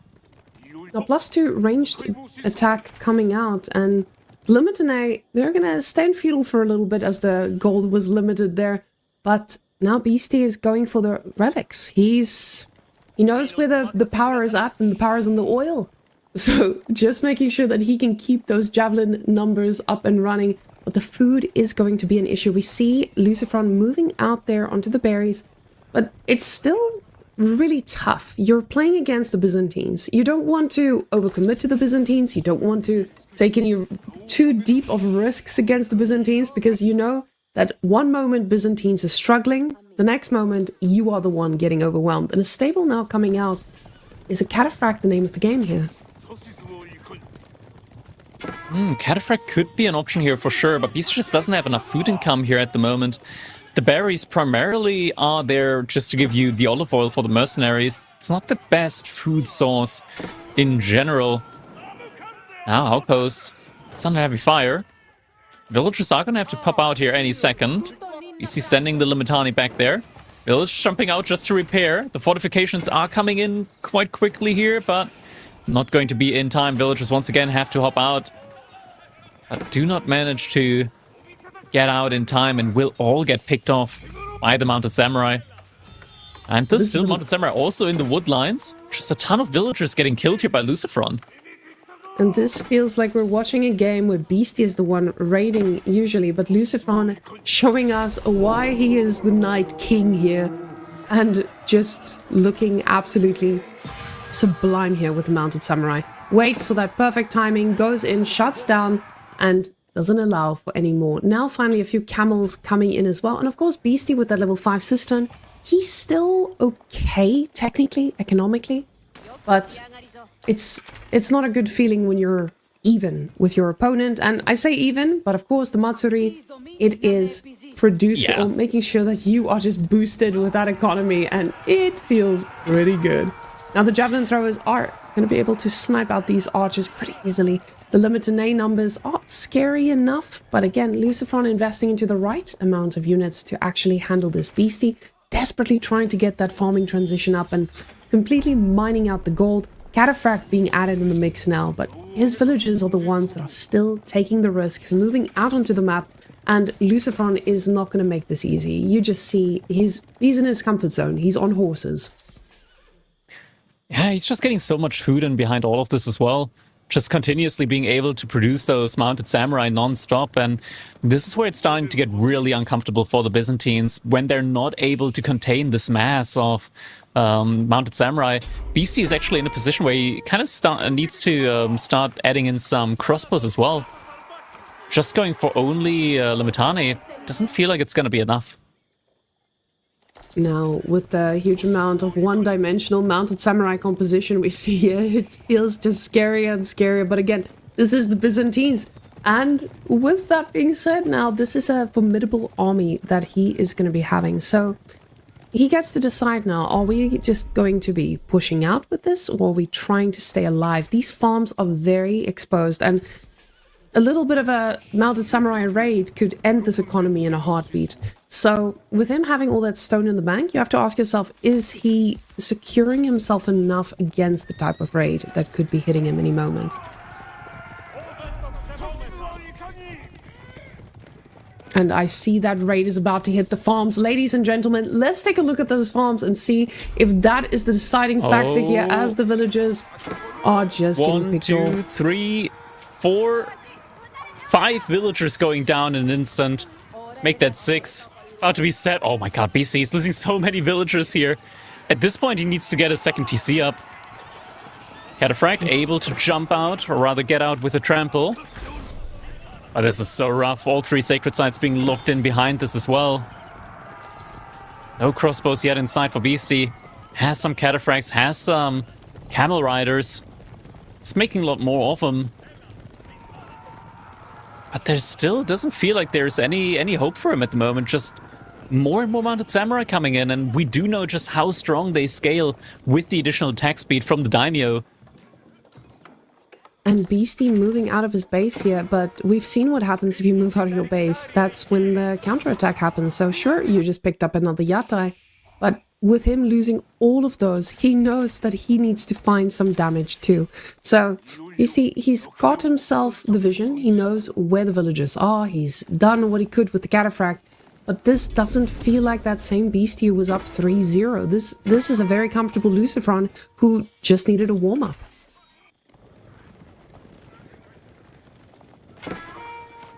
And now he's going for those villagers, but those 5 villagers, I don't know if they're the ones who are gonna be the deciding factor here, as the army is just approaching and it's looking so scary. Beastie snipes a few of these, but the army is closing in, and the number of Limitane just doesn't feel enough when it gets to his mounted samurai.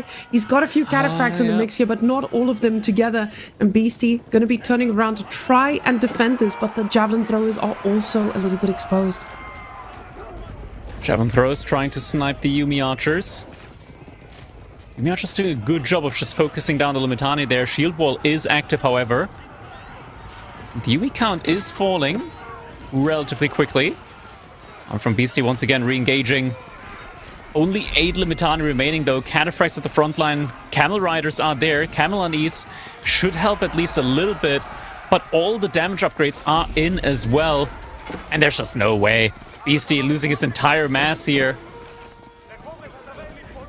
Tries to go for some raids behind this, but doesn't feel like it's worth it trading out the entire military for it.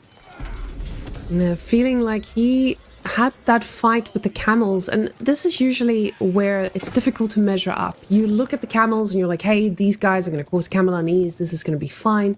But very clearly, mounted samurai, they don't struggle from too many issues here, especially with the upgrades from Sengoku.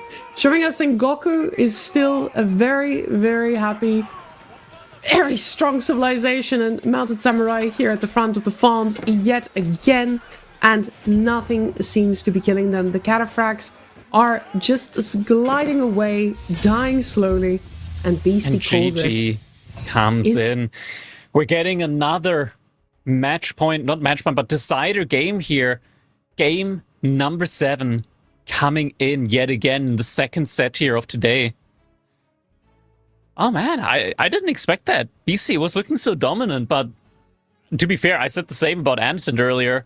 And then Wham also managed to get it all the way to game number 7. And it shows us these guys are so evenly matched. All these small moves that they make, Lucifron, just every single moment he had to capitalize, he did it perfectly. Every movement he saw Beastie out of position, he was able to do the damage he needed. And that Golden Horn Tower coming up, he knew that was the moment that Beastie would be at his weakest. And got a ton of villager kills there too. But now we're on Coastal Cliffs, and Roos against JD, finally getting JD here, but having Macedonians as that final pick, Beastie was never going to let that one through. Now he needs to show us that power of Roos he had yesterday against Vortex as well. And is Lucifron going to be able to avenge his brother? Yeah, it definitely does seem like it. He's setting himself up for it. Next up, Coastal Cliffs, JD up against the Roos. Ah, man, this is going to be difficult because JD is definitely one of Lucifron's hybrid, comfort civilizations here as well. The Roos, we did talk about them earlier, also being in a not the worst spot at the moment. Anaton did put them to great use. The question is if BC is going to be able to do something similar here up against JD. Now, having the Kremlin up against a hero unit like JD is going to be very convenient. The question is, of course, whether BC is going to be going for the Kremlin, not the Golden Gate instead.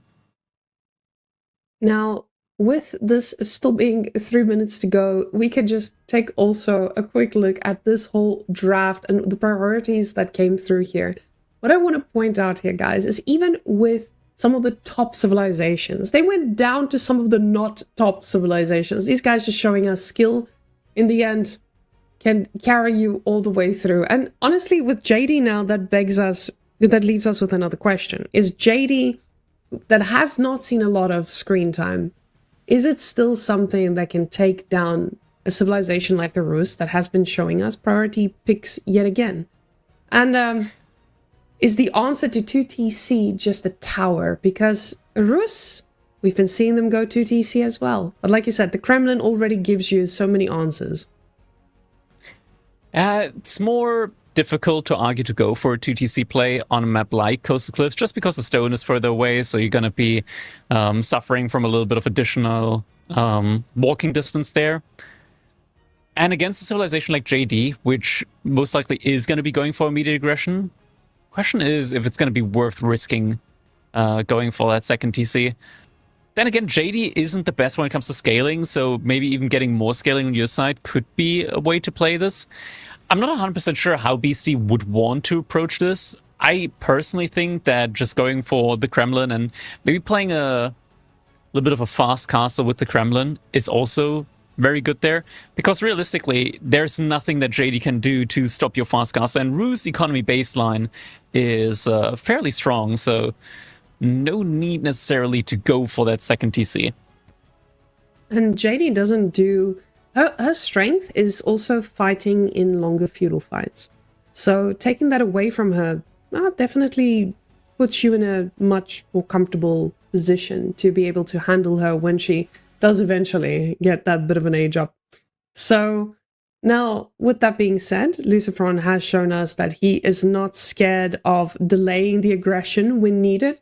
So Beastie needs to make sure that he can force mistakes out of Lucifron. That is where he won his games previously. Time and time again, the times he closed this out was when he could overwhelm Lucifron. But Lucifron has just gone back to his roots and shown us how he used to be at the top of the top. And that's just by overwhelming his opponents and being in charge. Now, JD is great at taking charge, but Rus... They do pretty well for themselves too. I feel like the tempo that they build is immense. And also this time we might be seeing a little bit more of pro scouting, because we do actually need the food on the Rus's side if you don't just secure all of it with the Kremlin. But that's the beauty of the map spawn. We're about to go and see what is going to be the safer call between all of this. All right, here we go, jumping into our game number 7, Beastie. Once again, jumping over to color teal, playing as the Rus here on Coastal Cliffs, opening us up with a dub with a hunting cabin. And now moving out to the deer immediately. Okay, so starts us off with the deer play. Is he going to be trying to push them in a little bit deeper just to like put the hunting cabin a little bit closer to all the trees there? There are some trees here, so the hunting cabin is still going to be generating at least a little bit of gold. On the other side, Lucifron in the color yellow, playing as Jeanne d'Arc herself. And he's also going for the hunt, not for the deer though. Looks like he's going for the boar early on. I love this. Both of these guys just absolutely being the wildest of animals that we've seen in a while. Villagers with all the sticks out, just gonna be fighting the best fight. JD coming in here, being already in position for all the best plays. But now that boar meat is going to go a very long way. She getting a quite bit of experience here at the front. Now already you're in a spot where you're not thinking about pro scouting anymore. You have now gotten your deer, you're living a good life, you're snacking, but with JD out there on the board, you're already pressured. You feel like, hey, I need to be forcing him off of this. Because the longer you leave your opponent on the board, the better it is for him. It's just such an amazing food source to keep those night numbers up.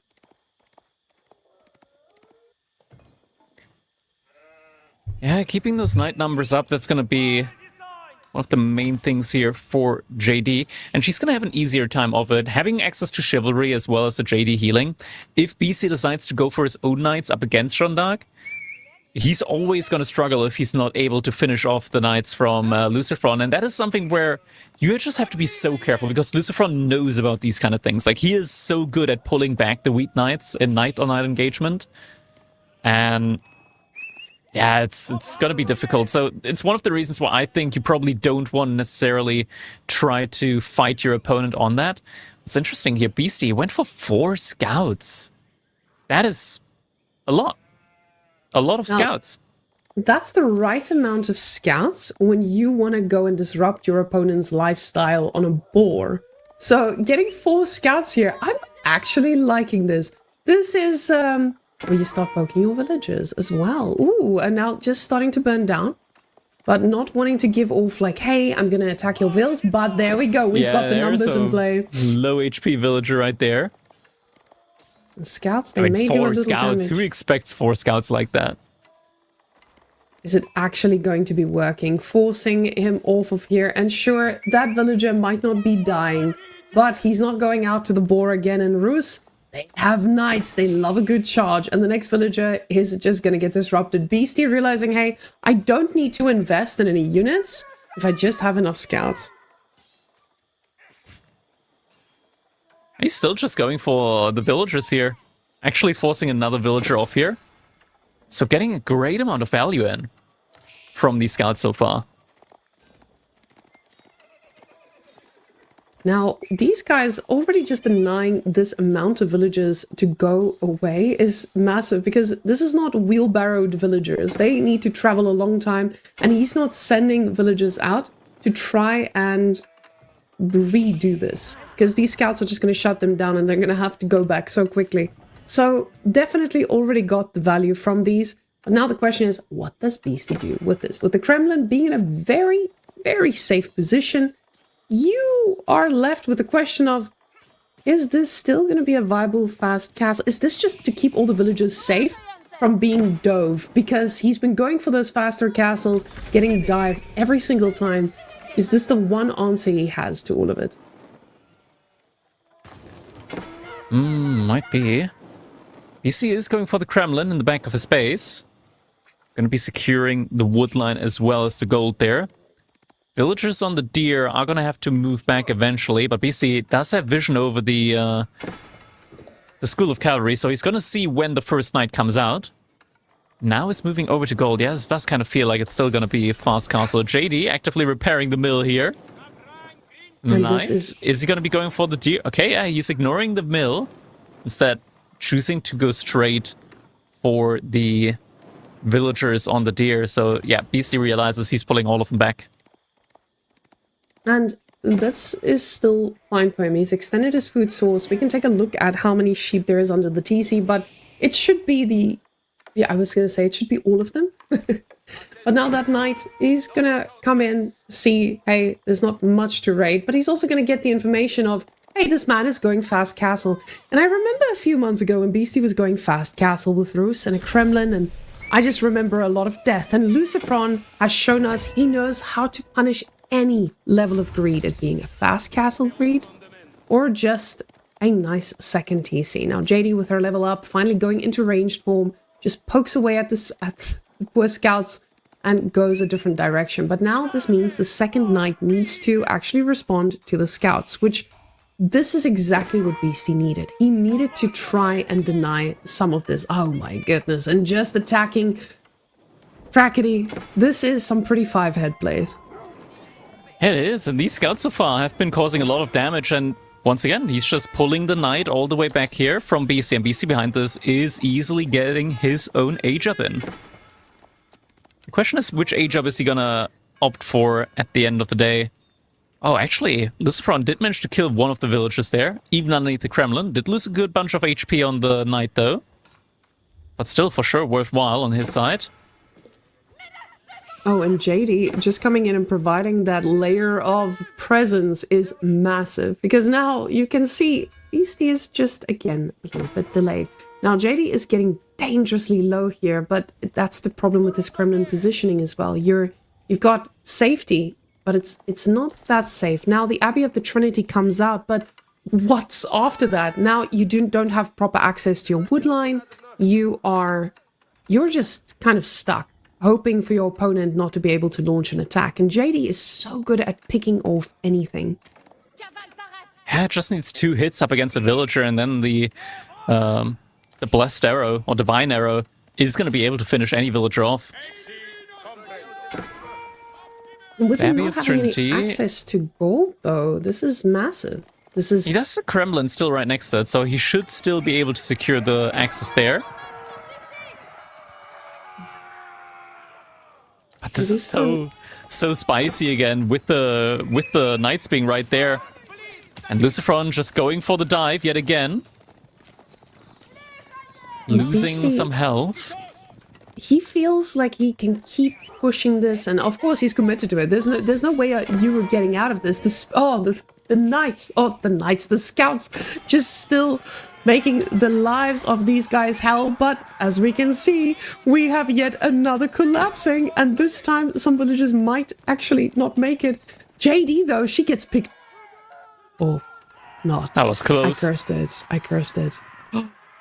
Oh my goodness, this woman, she is at the edge of her life. But the knights, though, they're just constantly providing this pressure. The Abbey of the Trinity has been delayed so much that Lucifron already almost up to 8 knights, getting +1 ranged defense and also chivalry. Just make sure that these knights never die. Yeah, Lucifron could also be looking for his own castle age up at some point here. But then these villagers, BC just cannot get control over a wood line. Have the archery range now coming in for him. He's just going over to the next wood line now. Can't help but feel like maybe if he just positioned the Kremlin a little bit further forward, would have had way less issues here inside of his base. This is such a rough position because, of course, Lucifron can just turn his head and attack elsewhere as well. These guys constantly coming in, but now your problem is they're just going to go back and heal up. And this is not something that Beastie has an answer to, and that's exactly what they do here.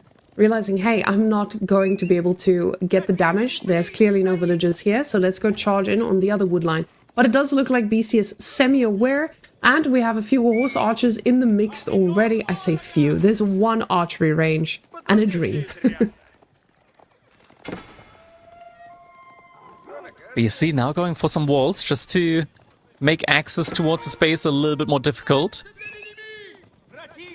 But this is just so despairing at the moment here for him, not being given access to the wood that he needs here. We have a couple of cav archers here. Villagers yet again. Gonna be going down. Villagers on 2 sides here actually going taken down. 4 villagers going down total. Militia getting pulled now. And honest, It's a couple more knights. that's a decent amount of knights for the killing. And now with the horse archers, oh, if he doesn't lose them... Oh, puts them back just in time. If he doesn't lose them, he is actually in a decent enough position to do a bit of counter raiding, because now the villagers from Lucifron are out on the map, snacking away, and JD is in a little bit of danger here. Archers themselves also making their way onto the field, but the knights are in position to help, and JD helps clean up what needs to be cleaned up. Beastie not paying any attention to these guys. Yeah, losing some of those cav archers early on before the numbers really are able to start massing up here for him. Warrior Monk also a little bit overzealous, moving out to the mid-map. But BC getting the first couple of relics in is going to help him out quite a bit. Now, I think so far he's only been able to secure 1 of the relics, so this helps, but it does put him... It still puts him in a position where he needs to find damage. And Lucifron looks like he's very comfortable staying in feudal, which is quite surprising here. You're seeing, oh my goodness, you're constantly under the, oh, you're just putting your opponent under the rest no matter what. JD finally falling. JD snipes. But she's back. He knows how important it is to keep this pressure up just constantly. He keeps going at it. Now, there's enough horse archers to start feeling like, hey, we might be able to pick off some reinforcements.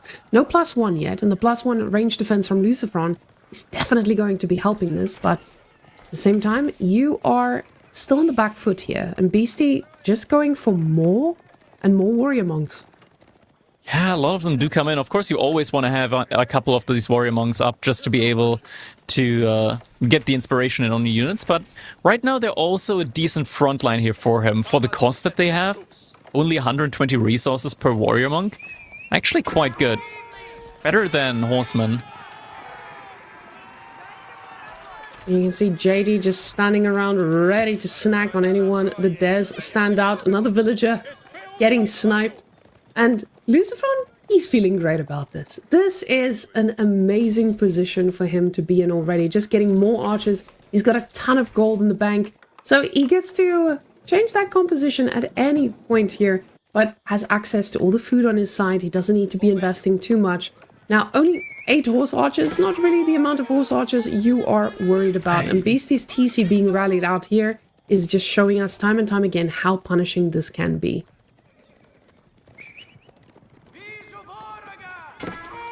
Yeah, it's quite interesting here. Lucifron, he's just holding control over Beastie's base.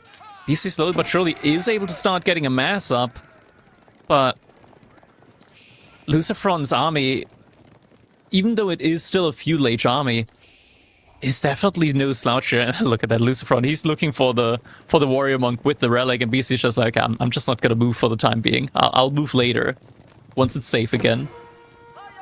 6 villagers down at the moment here for Beastie. But he is still in a position to do some damage on Lucifron's side. But Lucifron, he's just diving Beastie's base. There's still some units out here, though. TC and the Kremlin. In a farm transition. That can't be healthy, though. Up against a fully garrisoned Kremlin, or almost fully garrisoned Kremlin. And Beastie is just moving to the other side of the wall here. And Lucifron just losing all of his army. Now, the thing is, it's not all of his army, because of course now you have the issue of, hey, you just ran away, but my units are going to keep on streaming towards your base. Beastie has 0 food per minute right now. That farm transition is just a little bit too late, and nothing he can do is going to get him back to safety. Now villagers migrating around the wood line, desperate to get back because he needs this income. He hasn't been able to build any villages from that TC for more than a minute, and they're running back for some reason as the knights are making their way back out here too. The knights are trying to catch him off guard. The cav archers are doing a little bit of damage here, but the knights, they're coming in, so the villagers, they're going to have to choose which side they want to go through. But hey, the archers have been pretty much cleaned up by the Kremlin now. So Beastie able to return to his base in safety. Yeah, a lot of villagers have been lost here. Now, all in all, a lot of villagers got lost, but sure, Beastie was able to counter-raid a little bit. A few got picked up too. Now, you're not in the greatest position, also not even in an average position, but you got 3 relics. You have a little bit of a farm transition going. That feels okay. Your opponent doesn't, so maybe there is something to be said about that, but JD is about to be level 3. Beastie just still desperately looking for some level of killing. +2 range defense now coming out as he realizes these archers have been peppering away at him. But the problem is he is fighting against the ticking time bomb, and the ticking time bomb, Mr. Lucifron, is not stopping this aggression. I'm actually quite surprised he hasn't invested something into maybe getting a knight for the archers, but at the same time, these knights just feel like they would melt anyway. The warrior monks haven't been able to really get into a spot where they can heal anything up, because everything just gets sniped down by JD, and she's going for yet another kill on the wood line. Yeah, just non-stop aggression from JD all over the map. Villager did not fall. Double outpost is going to make it difficult here for these cav archers to find any value on the deer from Lucifron. And I'm left with the question of, is there going to be an outpost from Beastie with an emplacement to just hold this off. Because honestly, with one outpost, with one Springald emplacement, you have... But you can't get a Springald emplacement. There's no access to the stone. Everything is on fire, Crackety. This poor man is just under complete duress by constant Lucifroning. And Lucifron is making this look like he has played this a million times. Now pulling the army back as he's looking to go to castle with all of the resources in the bank. He's thinking about that extra gold that he will need, but very quickly those horse archers are going to be spotting that gold has run out. The rest of the army, though, is going to be in position to be able to pick off a little bit of this. Oh, even more archers coming in, and Lucifron, he's getting somewhat close to his own age up now as well. That's going to be one of the Cav archers down. JD soon to be able to reach that next tier 3. But Cav archer numbers inside of BC space are ramping up, and now getting to the point where, yeah, he's able to do significant damage up against these veteran, or not veteran, those feudal age knights. The problem is he needs to pick off more of them. Only 40 knights remain, but nothing in BC's composition will be able to deal with the veteran version thereof. Now the 4th relic coming on in. So now BC is getting into a more okay position here, and he's not fighting for his life anymore. He's got the food transition-ish.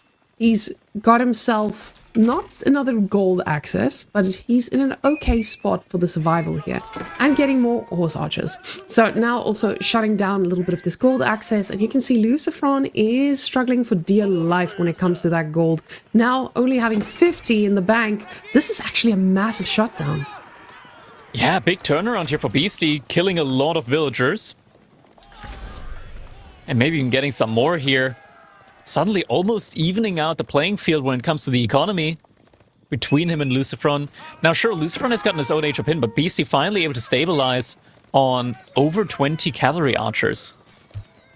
And finally, the numbers are basically equal. Just that idle time of the TC from no food per minute is really showing its head here for Beastie. But aside from that, the farms are set up, the resources are running out for Mr. Lucifron. This is not looking too bad for Beastie here. The farms, okay, I say they're set up. There's a handful of them set up, and they're not in the safest position. You can still get Divin or Dove, and this can quickly spiral out of control. But the knights, they are looking chonky. They do have veterancy. I was about to say, if these aren't veteran knights, he's going to be in for a very difficult time. But with the archers getting veterancy too, the horses are going to start trading out a little bit worse. Charges do come in. Beastie has to wait for the charge to stop before going for a kiting. Charge does end up connecting. 3 cavalry archers do go down. Still able to do some good damage. Almost up to 10 warrior monks out on the field. Springald's emplacement now coming in for Beastie. Realize that Lucifron, he's eyeing his base. He wants to go for an eventual dive. The problem is the food is about to get shut down yet again. That food has been the point of contention, and it's again under the TC. And finally I understand why this Kremlin positioning was the best a man could hope for. Now the TC just firing away, but of course with +2, this is going to start hitting a lot less. Now he is able to fight again a bunch of villages here on the gold, but the pressure is on both sides. And unfortunately, these horse archers are going to start getting picked off, and the knights on the other side, they are definitely not. Yeah, this front trying to get inside of BC space. Will be able to burst through that wall. BC still gathering some stone on the left-hand side. Lucifron is going to end up finding. Villagers do pull back to safety. BC is on all 5 relics, so he's getting a lot of passive gold income at the moment. But it's still not too safe inside of his base. Not needing to step out for gold is a massive advantage here. And those Springald emplacements actually just giving him so much value. But with 600 stone in the bank, you're wondering, are these just more Springald emplacements, or is he realizing, hey, I've equalized this, let me get even. Now, another wall coming out, but the problem is the wall is not just the only target, and it's actually going to give a bit of information here as well. Another villager getting picked off. JD just having the time of her life. That TC barely tickling the archers. And now we see another mass archer migration, but...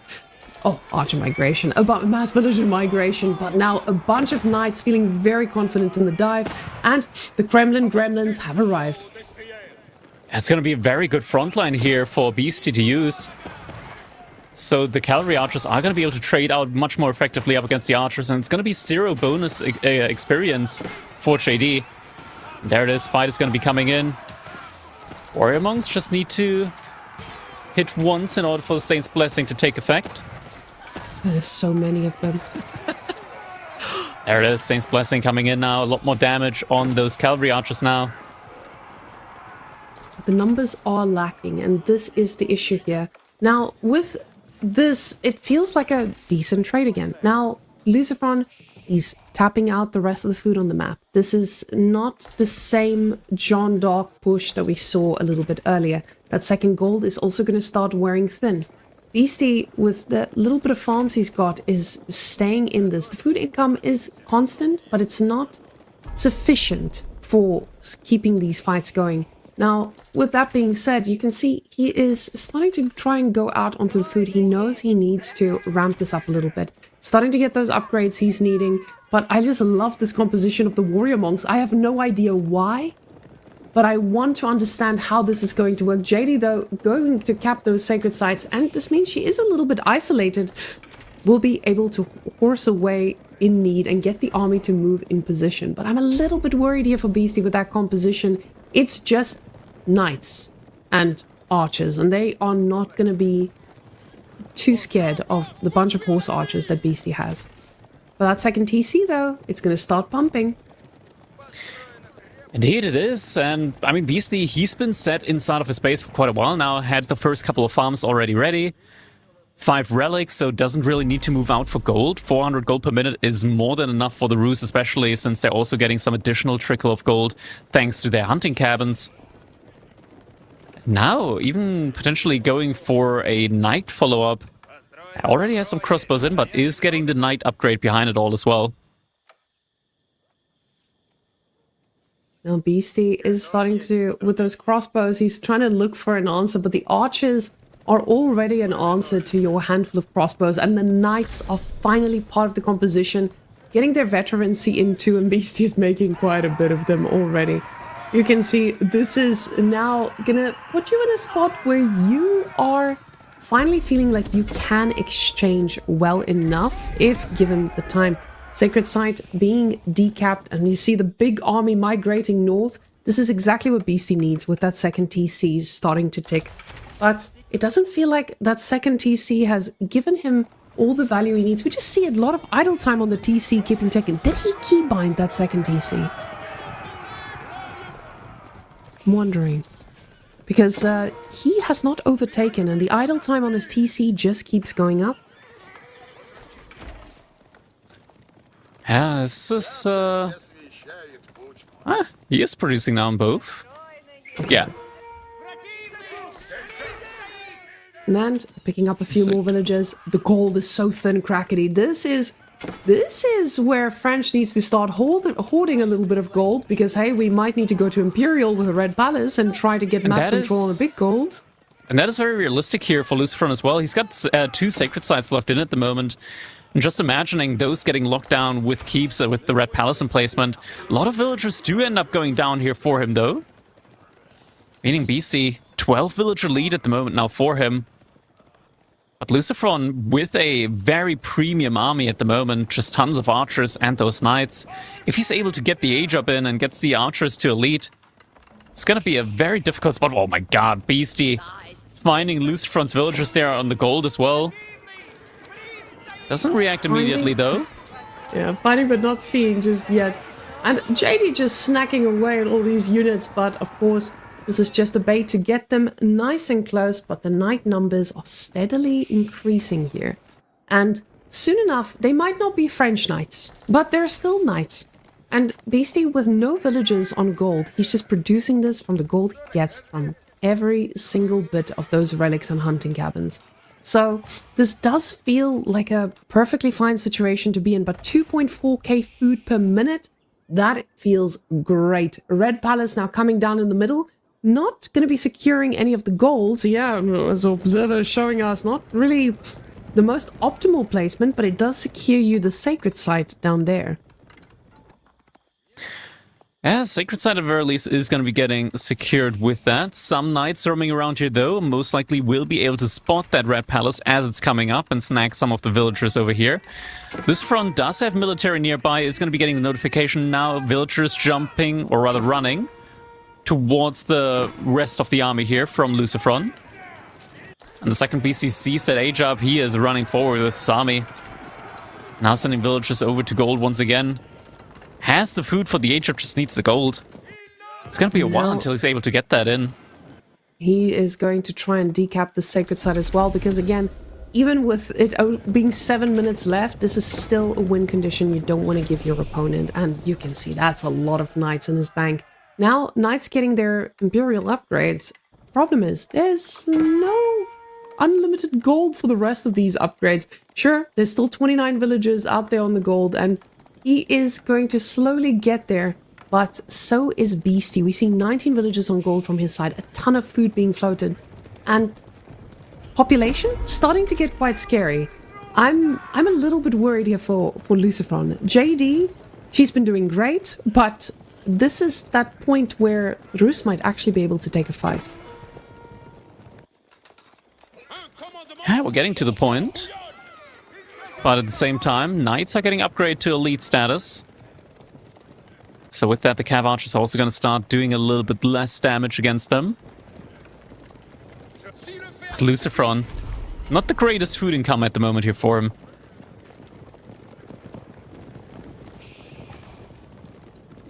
Oh, not the greatest, you say. 0 per minute. Crackety, those were some top-tier analysis moments right there.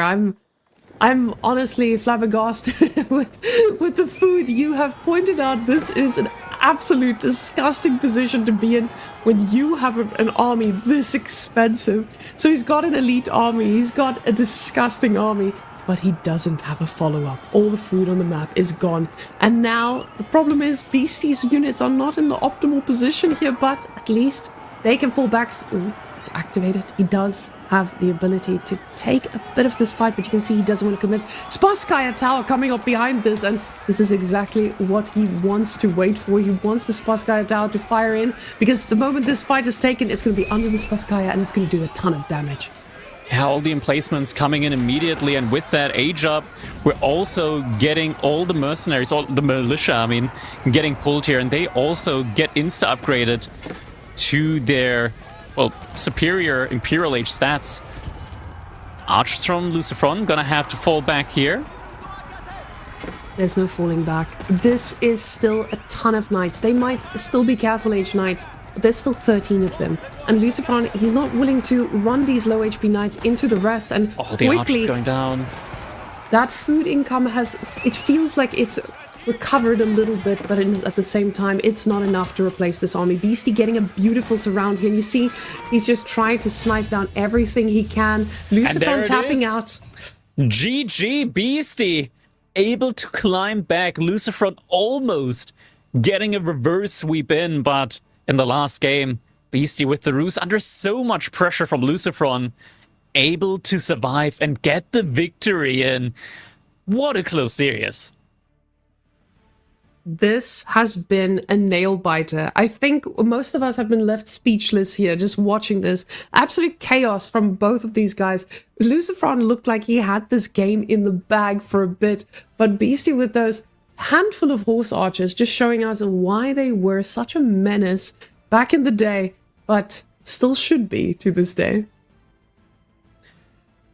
Ah, indeed. But man, what a game. Just looking at the economy count, so many villagers got sniped there by Lucifron and Beastie. Just holding on for dear life, getting the relics and getting the finally able to get some snipes in on his own side. And yeah, I like that.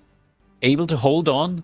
Even once the Imperial Age came through from Lucifron, he wasn't deterred, able to get his own Imperial Age in as a follow-up. And yeah, just able to survive. I mean, that felt like thriving after a while with that second TC ticking. And it begs the question, did Lucifron realize that there was a second TC there? Because for a bit, he never attacked to the bottom side, never saw the units going there. And I feel like at some point, maybe just not realizing that Beastie was able to really make that comeback for himself. But absolutely insane. I'm so proud to see Beastie taking down the Spanish brothers, because this has been a journey, especially after graduating from Heroes of Might and Magic. So, yeah, so Beastie now, slayer of both brothers, not just Vortex, but also Lucifron, is going to find himself in the semifinals up against Marine Lord.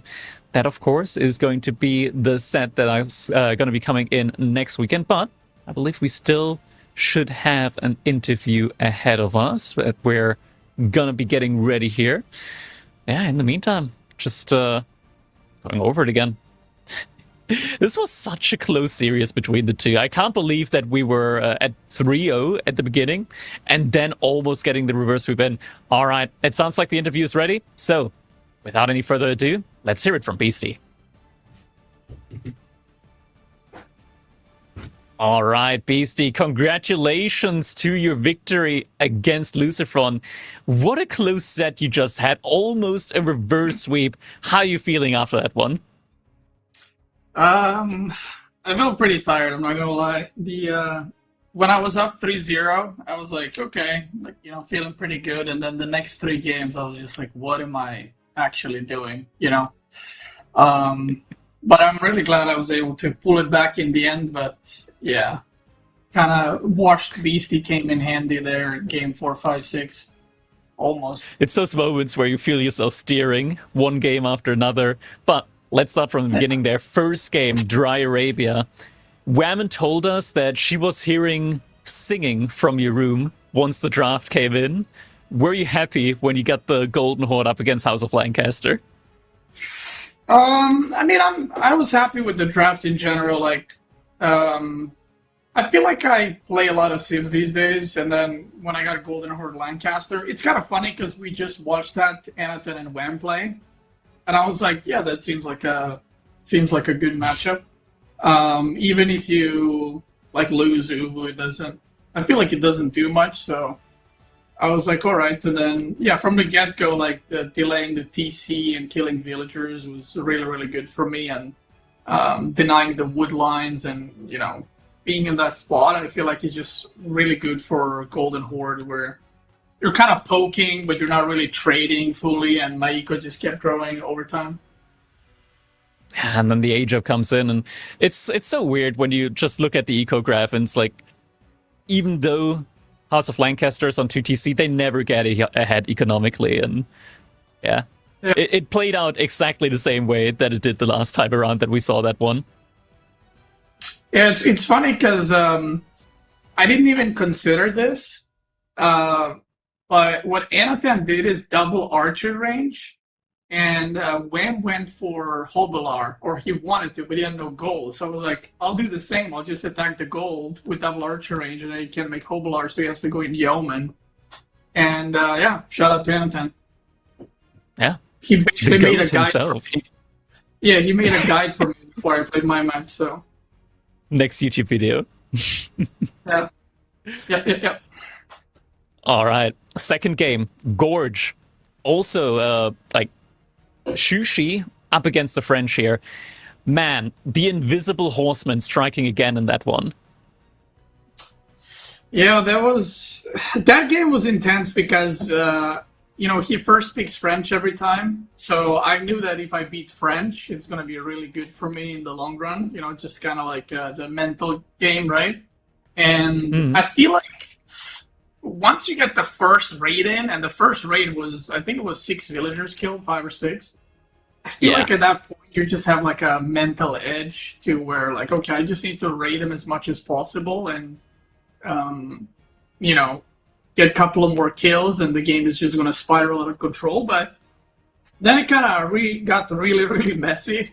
Yeah. But I still feel pretty good because I kept killing villagers. So I was like, yeah, I'm losing villagers, but he also lost a lot. So it's alright. I got farms, so we just gotta not die. Did you know that you were like actually to the point where you were completely even on villagers at one point? Then I mean, did you just anticipate that you were so fine? I thought I was slightly ahead. Obviously, at the very end, I lost a lot, and I didn't know what the situation was. But the first few dives, I was like, because I knew that I killed so many on gold, because I kept looking and I saw he was fighting. So Yeah. I was like, okay, I mean, we just keep trading. But at a point, I just realized, like, I have farms, he doesn't. So if we both bleed villagers, I have farms and he doesn't. So it like just make the game weird. And that's why at the end I just sent lancers across because I was like, I'll just garrison and we both lose villagers, but it's better for me in the end. Yeah, I think this was like the main moment where, I mean, there wasn't really anything left for Lucifron to do there other than just go for the dive. But it's these kind of messy games that we do, of course, the audience enjoys watching, where everybody's throwing everything in the ring, and two guys enter, one guy leaves at the end of the day, even if it gets messy. Yeah, they were really wild games. Like this is the kind of it's funny because it's like high level micro, I feel like, and macro, but then it's like the latter experience of some guy just like diving you and you're diving him, and the villagers are running everywhere, and you're like, what is happening in this game? But we had like a couple of those games, so yeah, it was a spicy series for sure. Exactly. The next one, similarly, that was when we were moving over to King of the Hill with Abbasid versus Delhi. You went up with the administrative wing.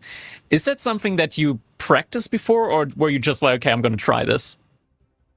No, I just wanted to play one TC, and I felt like, well, I don't need eco wing, military wing, or what I wanted to do doesn't really give me much. So I felt like culture also no point. So I just felt like I wanted more eco so that I can just mass units, and I felt like that was probably the best option, at least for the strategy that I chose. So yeah, that's kind of the only reason.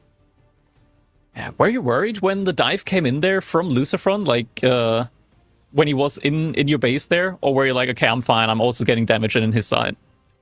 Well, yeah, I was also in his phase, so I actually ran my villagers. I mean, the thing is, like, some people, might wonder, like, why didn't he just attack your villagers on deer? Like, there was so many things happening that game. Like, there was raids everywhere, like at 4 or 5 different sides, that it's so hard to keep track of the villagers. And yeah, when he was diving me, I was diving him, and I was like, okay, well, I'll idle his eco, and I knew where his food villagers were because I was on the other side of his food, so it was kind of a lot easier for me, I feel like, than for him to try and find the villagers. But like once again, yeah, I felt like if we both trade villagers and we're just running around, I have full cavalry comp, so it's a little bit better. Yeah. Game number 4, then. That's when things kind of started to fall apart a little bit. That was the Mongol versus HRE game on Lakeside. 2TC with HRE is not something that we've seen in quite a while. Is that where you just like, okay, it works for Order of the Dragon, I'm going to try it with HRE? No, it's like, it's fine. It's just that tower just ruined the game. Yeah. Like, I was building a tower with like 7 villagers, but I don't know, like it just was so slow, and I was like, oh god. And then the Keshi came in, and I was like, oh god. I kept losing villagers, and and if you're relying on a certain thing and that thing goes this bad, it's like, yeah, you're probably cooked. And then I pull the villagers, and that doesn't work. And the worst part is, after all of that, I almost managed to like hold. Yeah, almost. Stabilize. Yeah, so I feel like if I just didn't take this much damage, I would have been probably fine. But yeah, like I said, I don't. Especially like game 4 and 5 were so terrible. Like, yeah, I don't know what to say. Yeah, game number 5, that was Hill and Dale with the Order of the Dragon there. Oh, yeah, that was the Burgriff Palace inside of the base, the second TC. Honestly, like, did you anticipate it going down that quickly? Like, I'm always surprised when, like, the landmark just goes down that quickly when it's still being built. I mean, yeah, he had a lot of horsemen. The thing is, it's like, sometimes you play, it doesn't matter if it's AoE or another game, and you know something, but you just do the opposite thing. And you're like, why did I do that? And I just lost with 2 TC by making no units. And then I proceeded to do it against China while I knew he's not like pro scout or anything like that. And as he was diving me, I was like, why didn't I make units? I don't. Because I feel like if I just made units, it's kind of hard for him to play into OTD units. But yeah, I just lost that one. And I was like, oh god, is this the way I go? So, yeah. Difficult times. And then game number 6, Lipany, the Sengoku Daimyo up against Byzantines. Honestly, quite the strong buff, of course, with the cisterns. We saw you going for like the triple cistern. Obviously, Sengoku, they don't really do anything early on, so just able to go for the 3 villagers on stone right away. But he just got a lot of raids in on you, didn't he? Like with the villagers going down. Yeah, I think that's like the. I think that's like a buff and debuff from previous games. Like he's feeling good, I'm feeling pretty bad. Like I'm missing the raids, he's nailing them all. Like his Sengoku is really good. I think he went. I actually checked the stats before we played. I think he's like 5-0 with Sengoku in the tournament. Yeah, so he has really good Sengoku, and he just like kept raiding me, and I kept barely missing them, losing a villager here and there, and over time it just kind of like snowballs, a lot of idle time, and yeah, it was a rough one. Like this is where I kind of felt the pressure, because I felt like, okay, he's playing this game, he like outplayed me quite a bit, so I was kind of getting worried a little bit. But in the last game, I had, in my opinion, a lot better civs remaining into his civs specifically. So I was still like pretty confident, as long as I play all right, that based on civs I'll be able to take it. But yeah, I definitely got a little monk ass, little rattled there. Yeah, I mean, just looking at this fight, I mounted Samurai just a little bit too strong, I feel like. Like, even with the Camel Riders there, with the Camel on Ease and Cataphracts, it just doesn't feel like it's ever enough against them. They trade so effectively. Yeah, I mean, they're a pretty good unit. Who would have thought that, Lancers or Knights with attack speed buff would be really good, right? So they kind of just kill stuff, but yeah. Yeah. Game number 7 then, though, the one where we were able to secure the victory. Honestly, like, that was also just such a nail-biter of a game, right? Like, how were you feeling when he was able to actually shut down your gold, even though you had a Kremlin right next to it? Were you like, oh man, I should have placed it further forward? Or were you like, okay, maybe I'm still fine? I'm like the Spanish bros, because Vortex did the same to me, just idling my stuff, and I'm just like, oh god. And I made the same mistake versus Vortex, like I didn't put it far enough. And then I was like, if I just put it further to like the left, so it's like next to Woodline, I would have been completely fine, and there's no idling. But he just kept charging in, and I kept trying to garrison. And when you try to garrison, the villagers like split. Like some of them go in DC, some of them go in Kremlin. Yeah. And I'm just like, oh god, just. And then when I built the landmark, it's not like it's over, because I can't chop wood.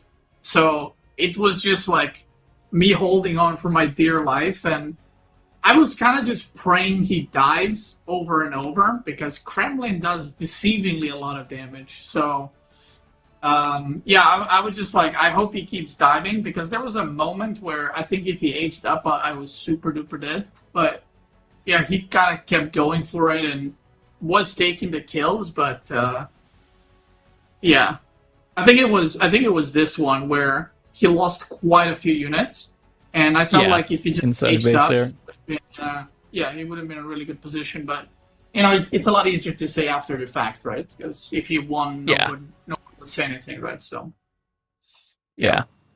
It was definitely like just an insanely close game. Then the return rates came in with the cavalry archers who were able to equalize the villager count. I'm not sure if he ever saw your second TC coming up. Not sure if he had the information on that.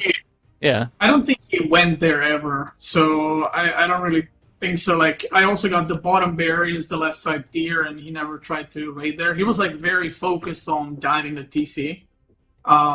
Yeah. So yeah, I don't think he scouted that. And yeah, once I started raiding again, I felt like pretty good. Like I'm multitasking against my opponent. I'm getting the villagers picked off, idle time. But it was definitely there was a few points where I was like, okay, I'm dead. But I kept going.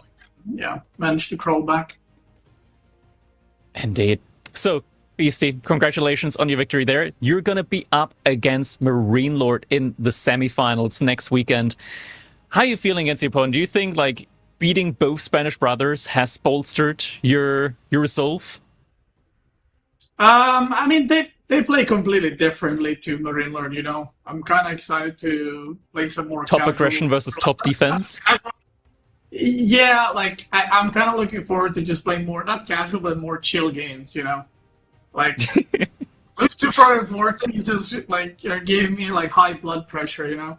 Just attacking nonstop, microing, and I was like, oh god, can we just chill, go like mid game, late game, So I think the series against Marine Lord is just gonna be completely different kind of series, I would say. Than these ones were, especially the messiness kind of level of it. So we'll see what happens, I guess. Yeah. All right. Before I let you rest, I want to quickly also gauge your opinion. Of course, we're going to be having Anatan versus Papipo on the other side of the semifinals. Who do you think is going to be coming out victorious on that set? I mean, Anatan, I feel like looked it's almost like a very similar series to mine. Like, he looked really scary the first few games. I was like, damn, Wham's getting butchered. But then it kind of turned around. So I hope Anatan and Papipo just show up and, show their best. But Anatan's looking pretty scary, I would say. I'm gonna pick Anachad. Because I took part with the Spanish bros, and he has to finish the Canadians. So it would be a great story for sure. All right, Beastie, once again, congratulations, and yeah, I'm gonna let you enjoy the rest of the night then. Thank you. Bye-bye. Bye-bye. All right, Whammon, and that just leaves us two here to conclude today's show. Honestly, I'm amazed that both sets went all the way to Game 7 today. Yes. I feel like I'm traumatized after watching those games go to Game 7 every time. I feel like we started the day off pretty normal. Anatan, he gave us normal games, and I liked that. It was good. Beastie and Lucifer gave me anxiety. I feel like there's a little bit of trauma in there. I'm scared to play ladder. It was a lot, but I enjoyed it. I definitely enjoyed it. I'm so happy that this is the kind of quality we're getting at these high-level events. Because, guys, we saw them face off a month ago, and these games played out very differently. So this is exactly what we needed. So, congratulations to all our chads who made it through to the next round. I think next week is going to be insane, and I hope you guys are all sitting at the edge of your chairs for this, because we surely are, or I am. Oh, right now, Beastie and I have big plans. We're going to go lift the rock in his fish tank to see how many baby plecos he has. So, big reveals over there for later this week. But let's see how far the W's take us. So, guys, I'm so glad we could have casted this together, Crackety. Like always, probably see you around next week on Cast. And yeah, you Twitch chat, you guys as well. Definitely make sure you tune in again next weekend on the Elite Classic, as we'll be concluding the semifinals, the finals, and of course third place matches. It's going to be exciting, so definitely be there. We'll see all of you next weekend on EGC TV. See you then.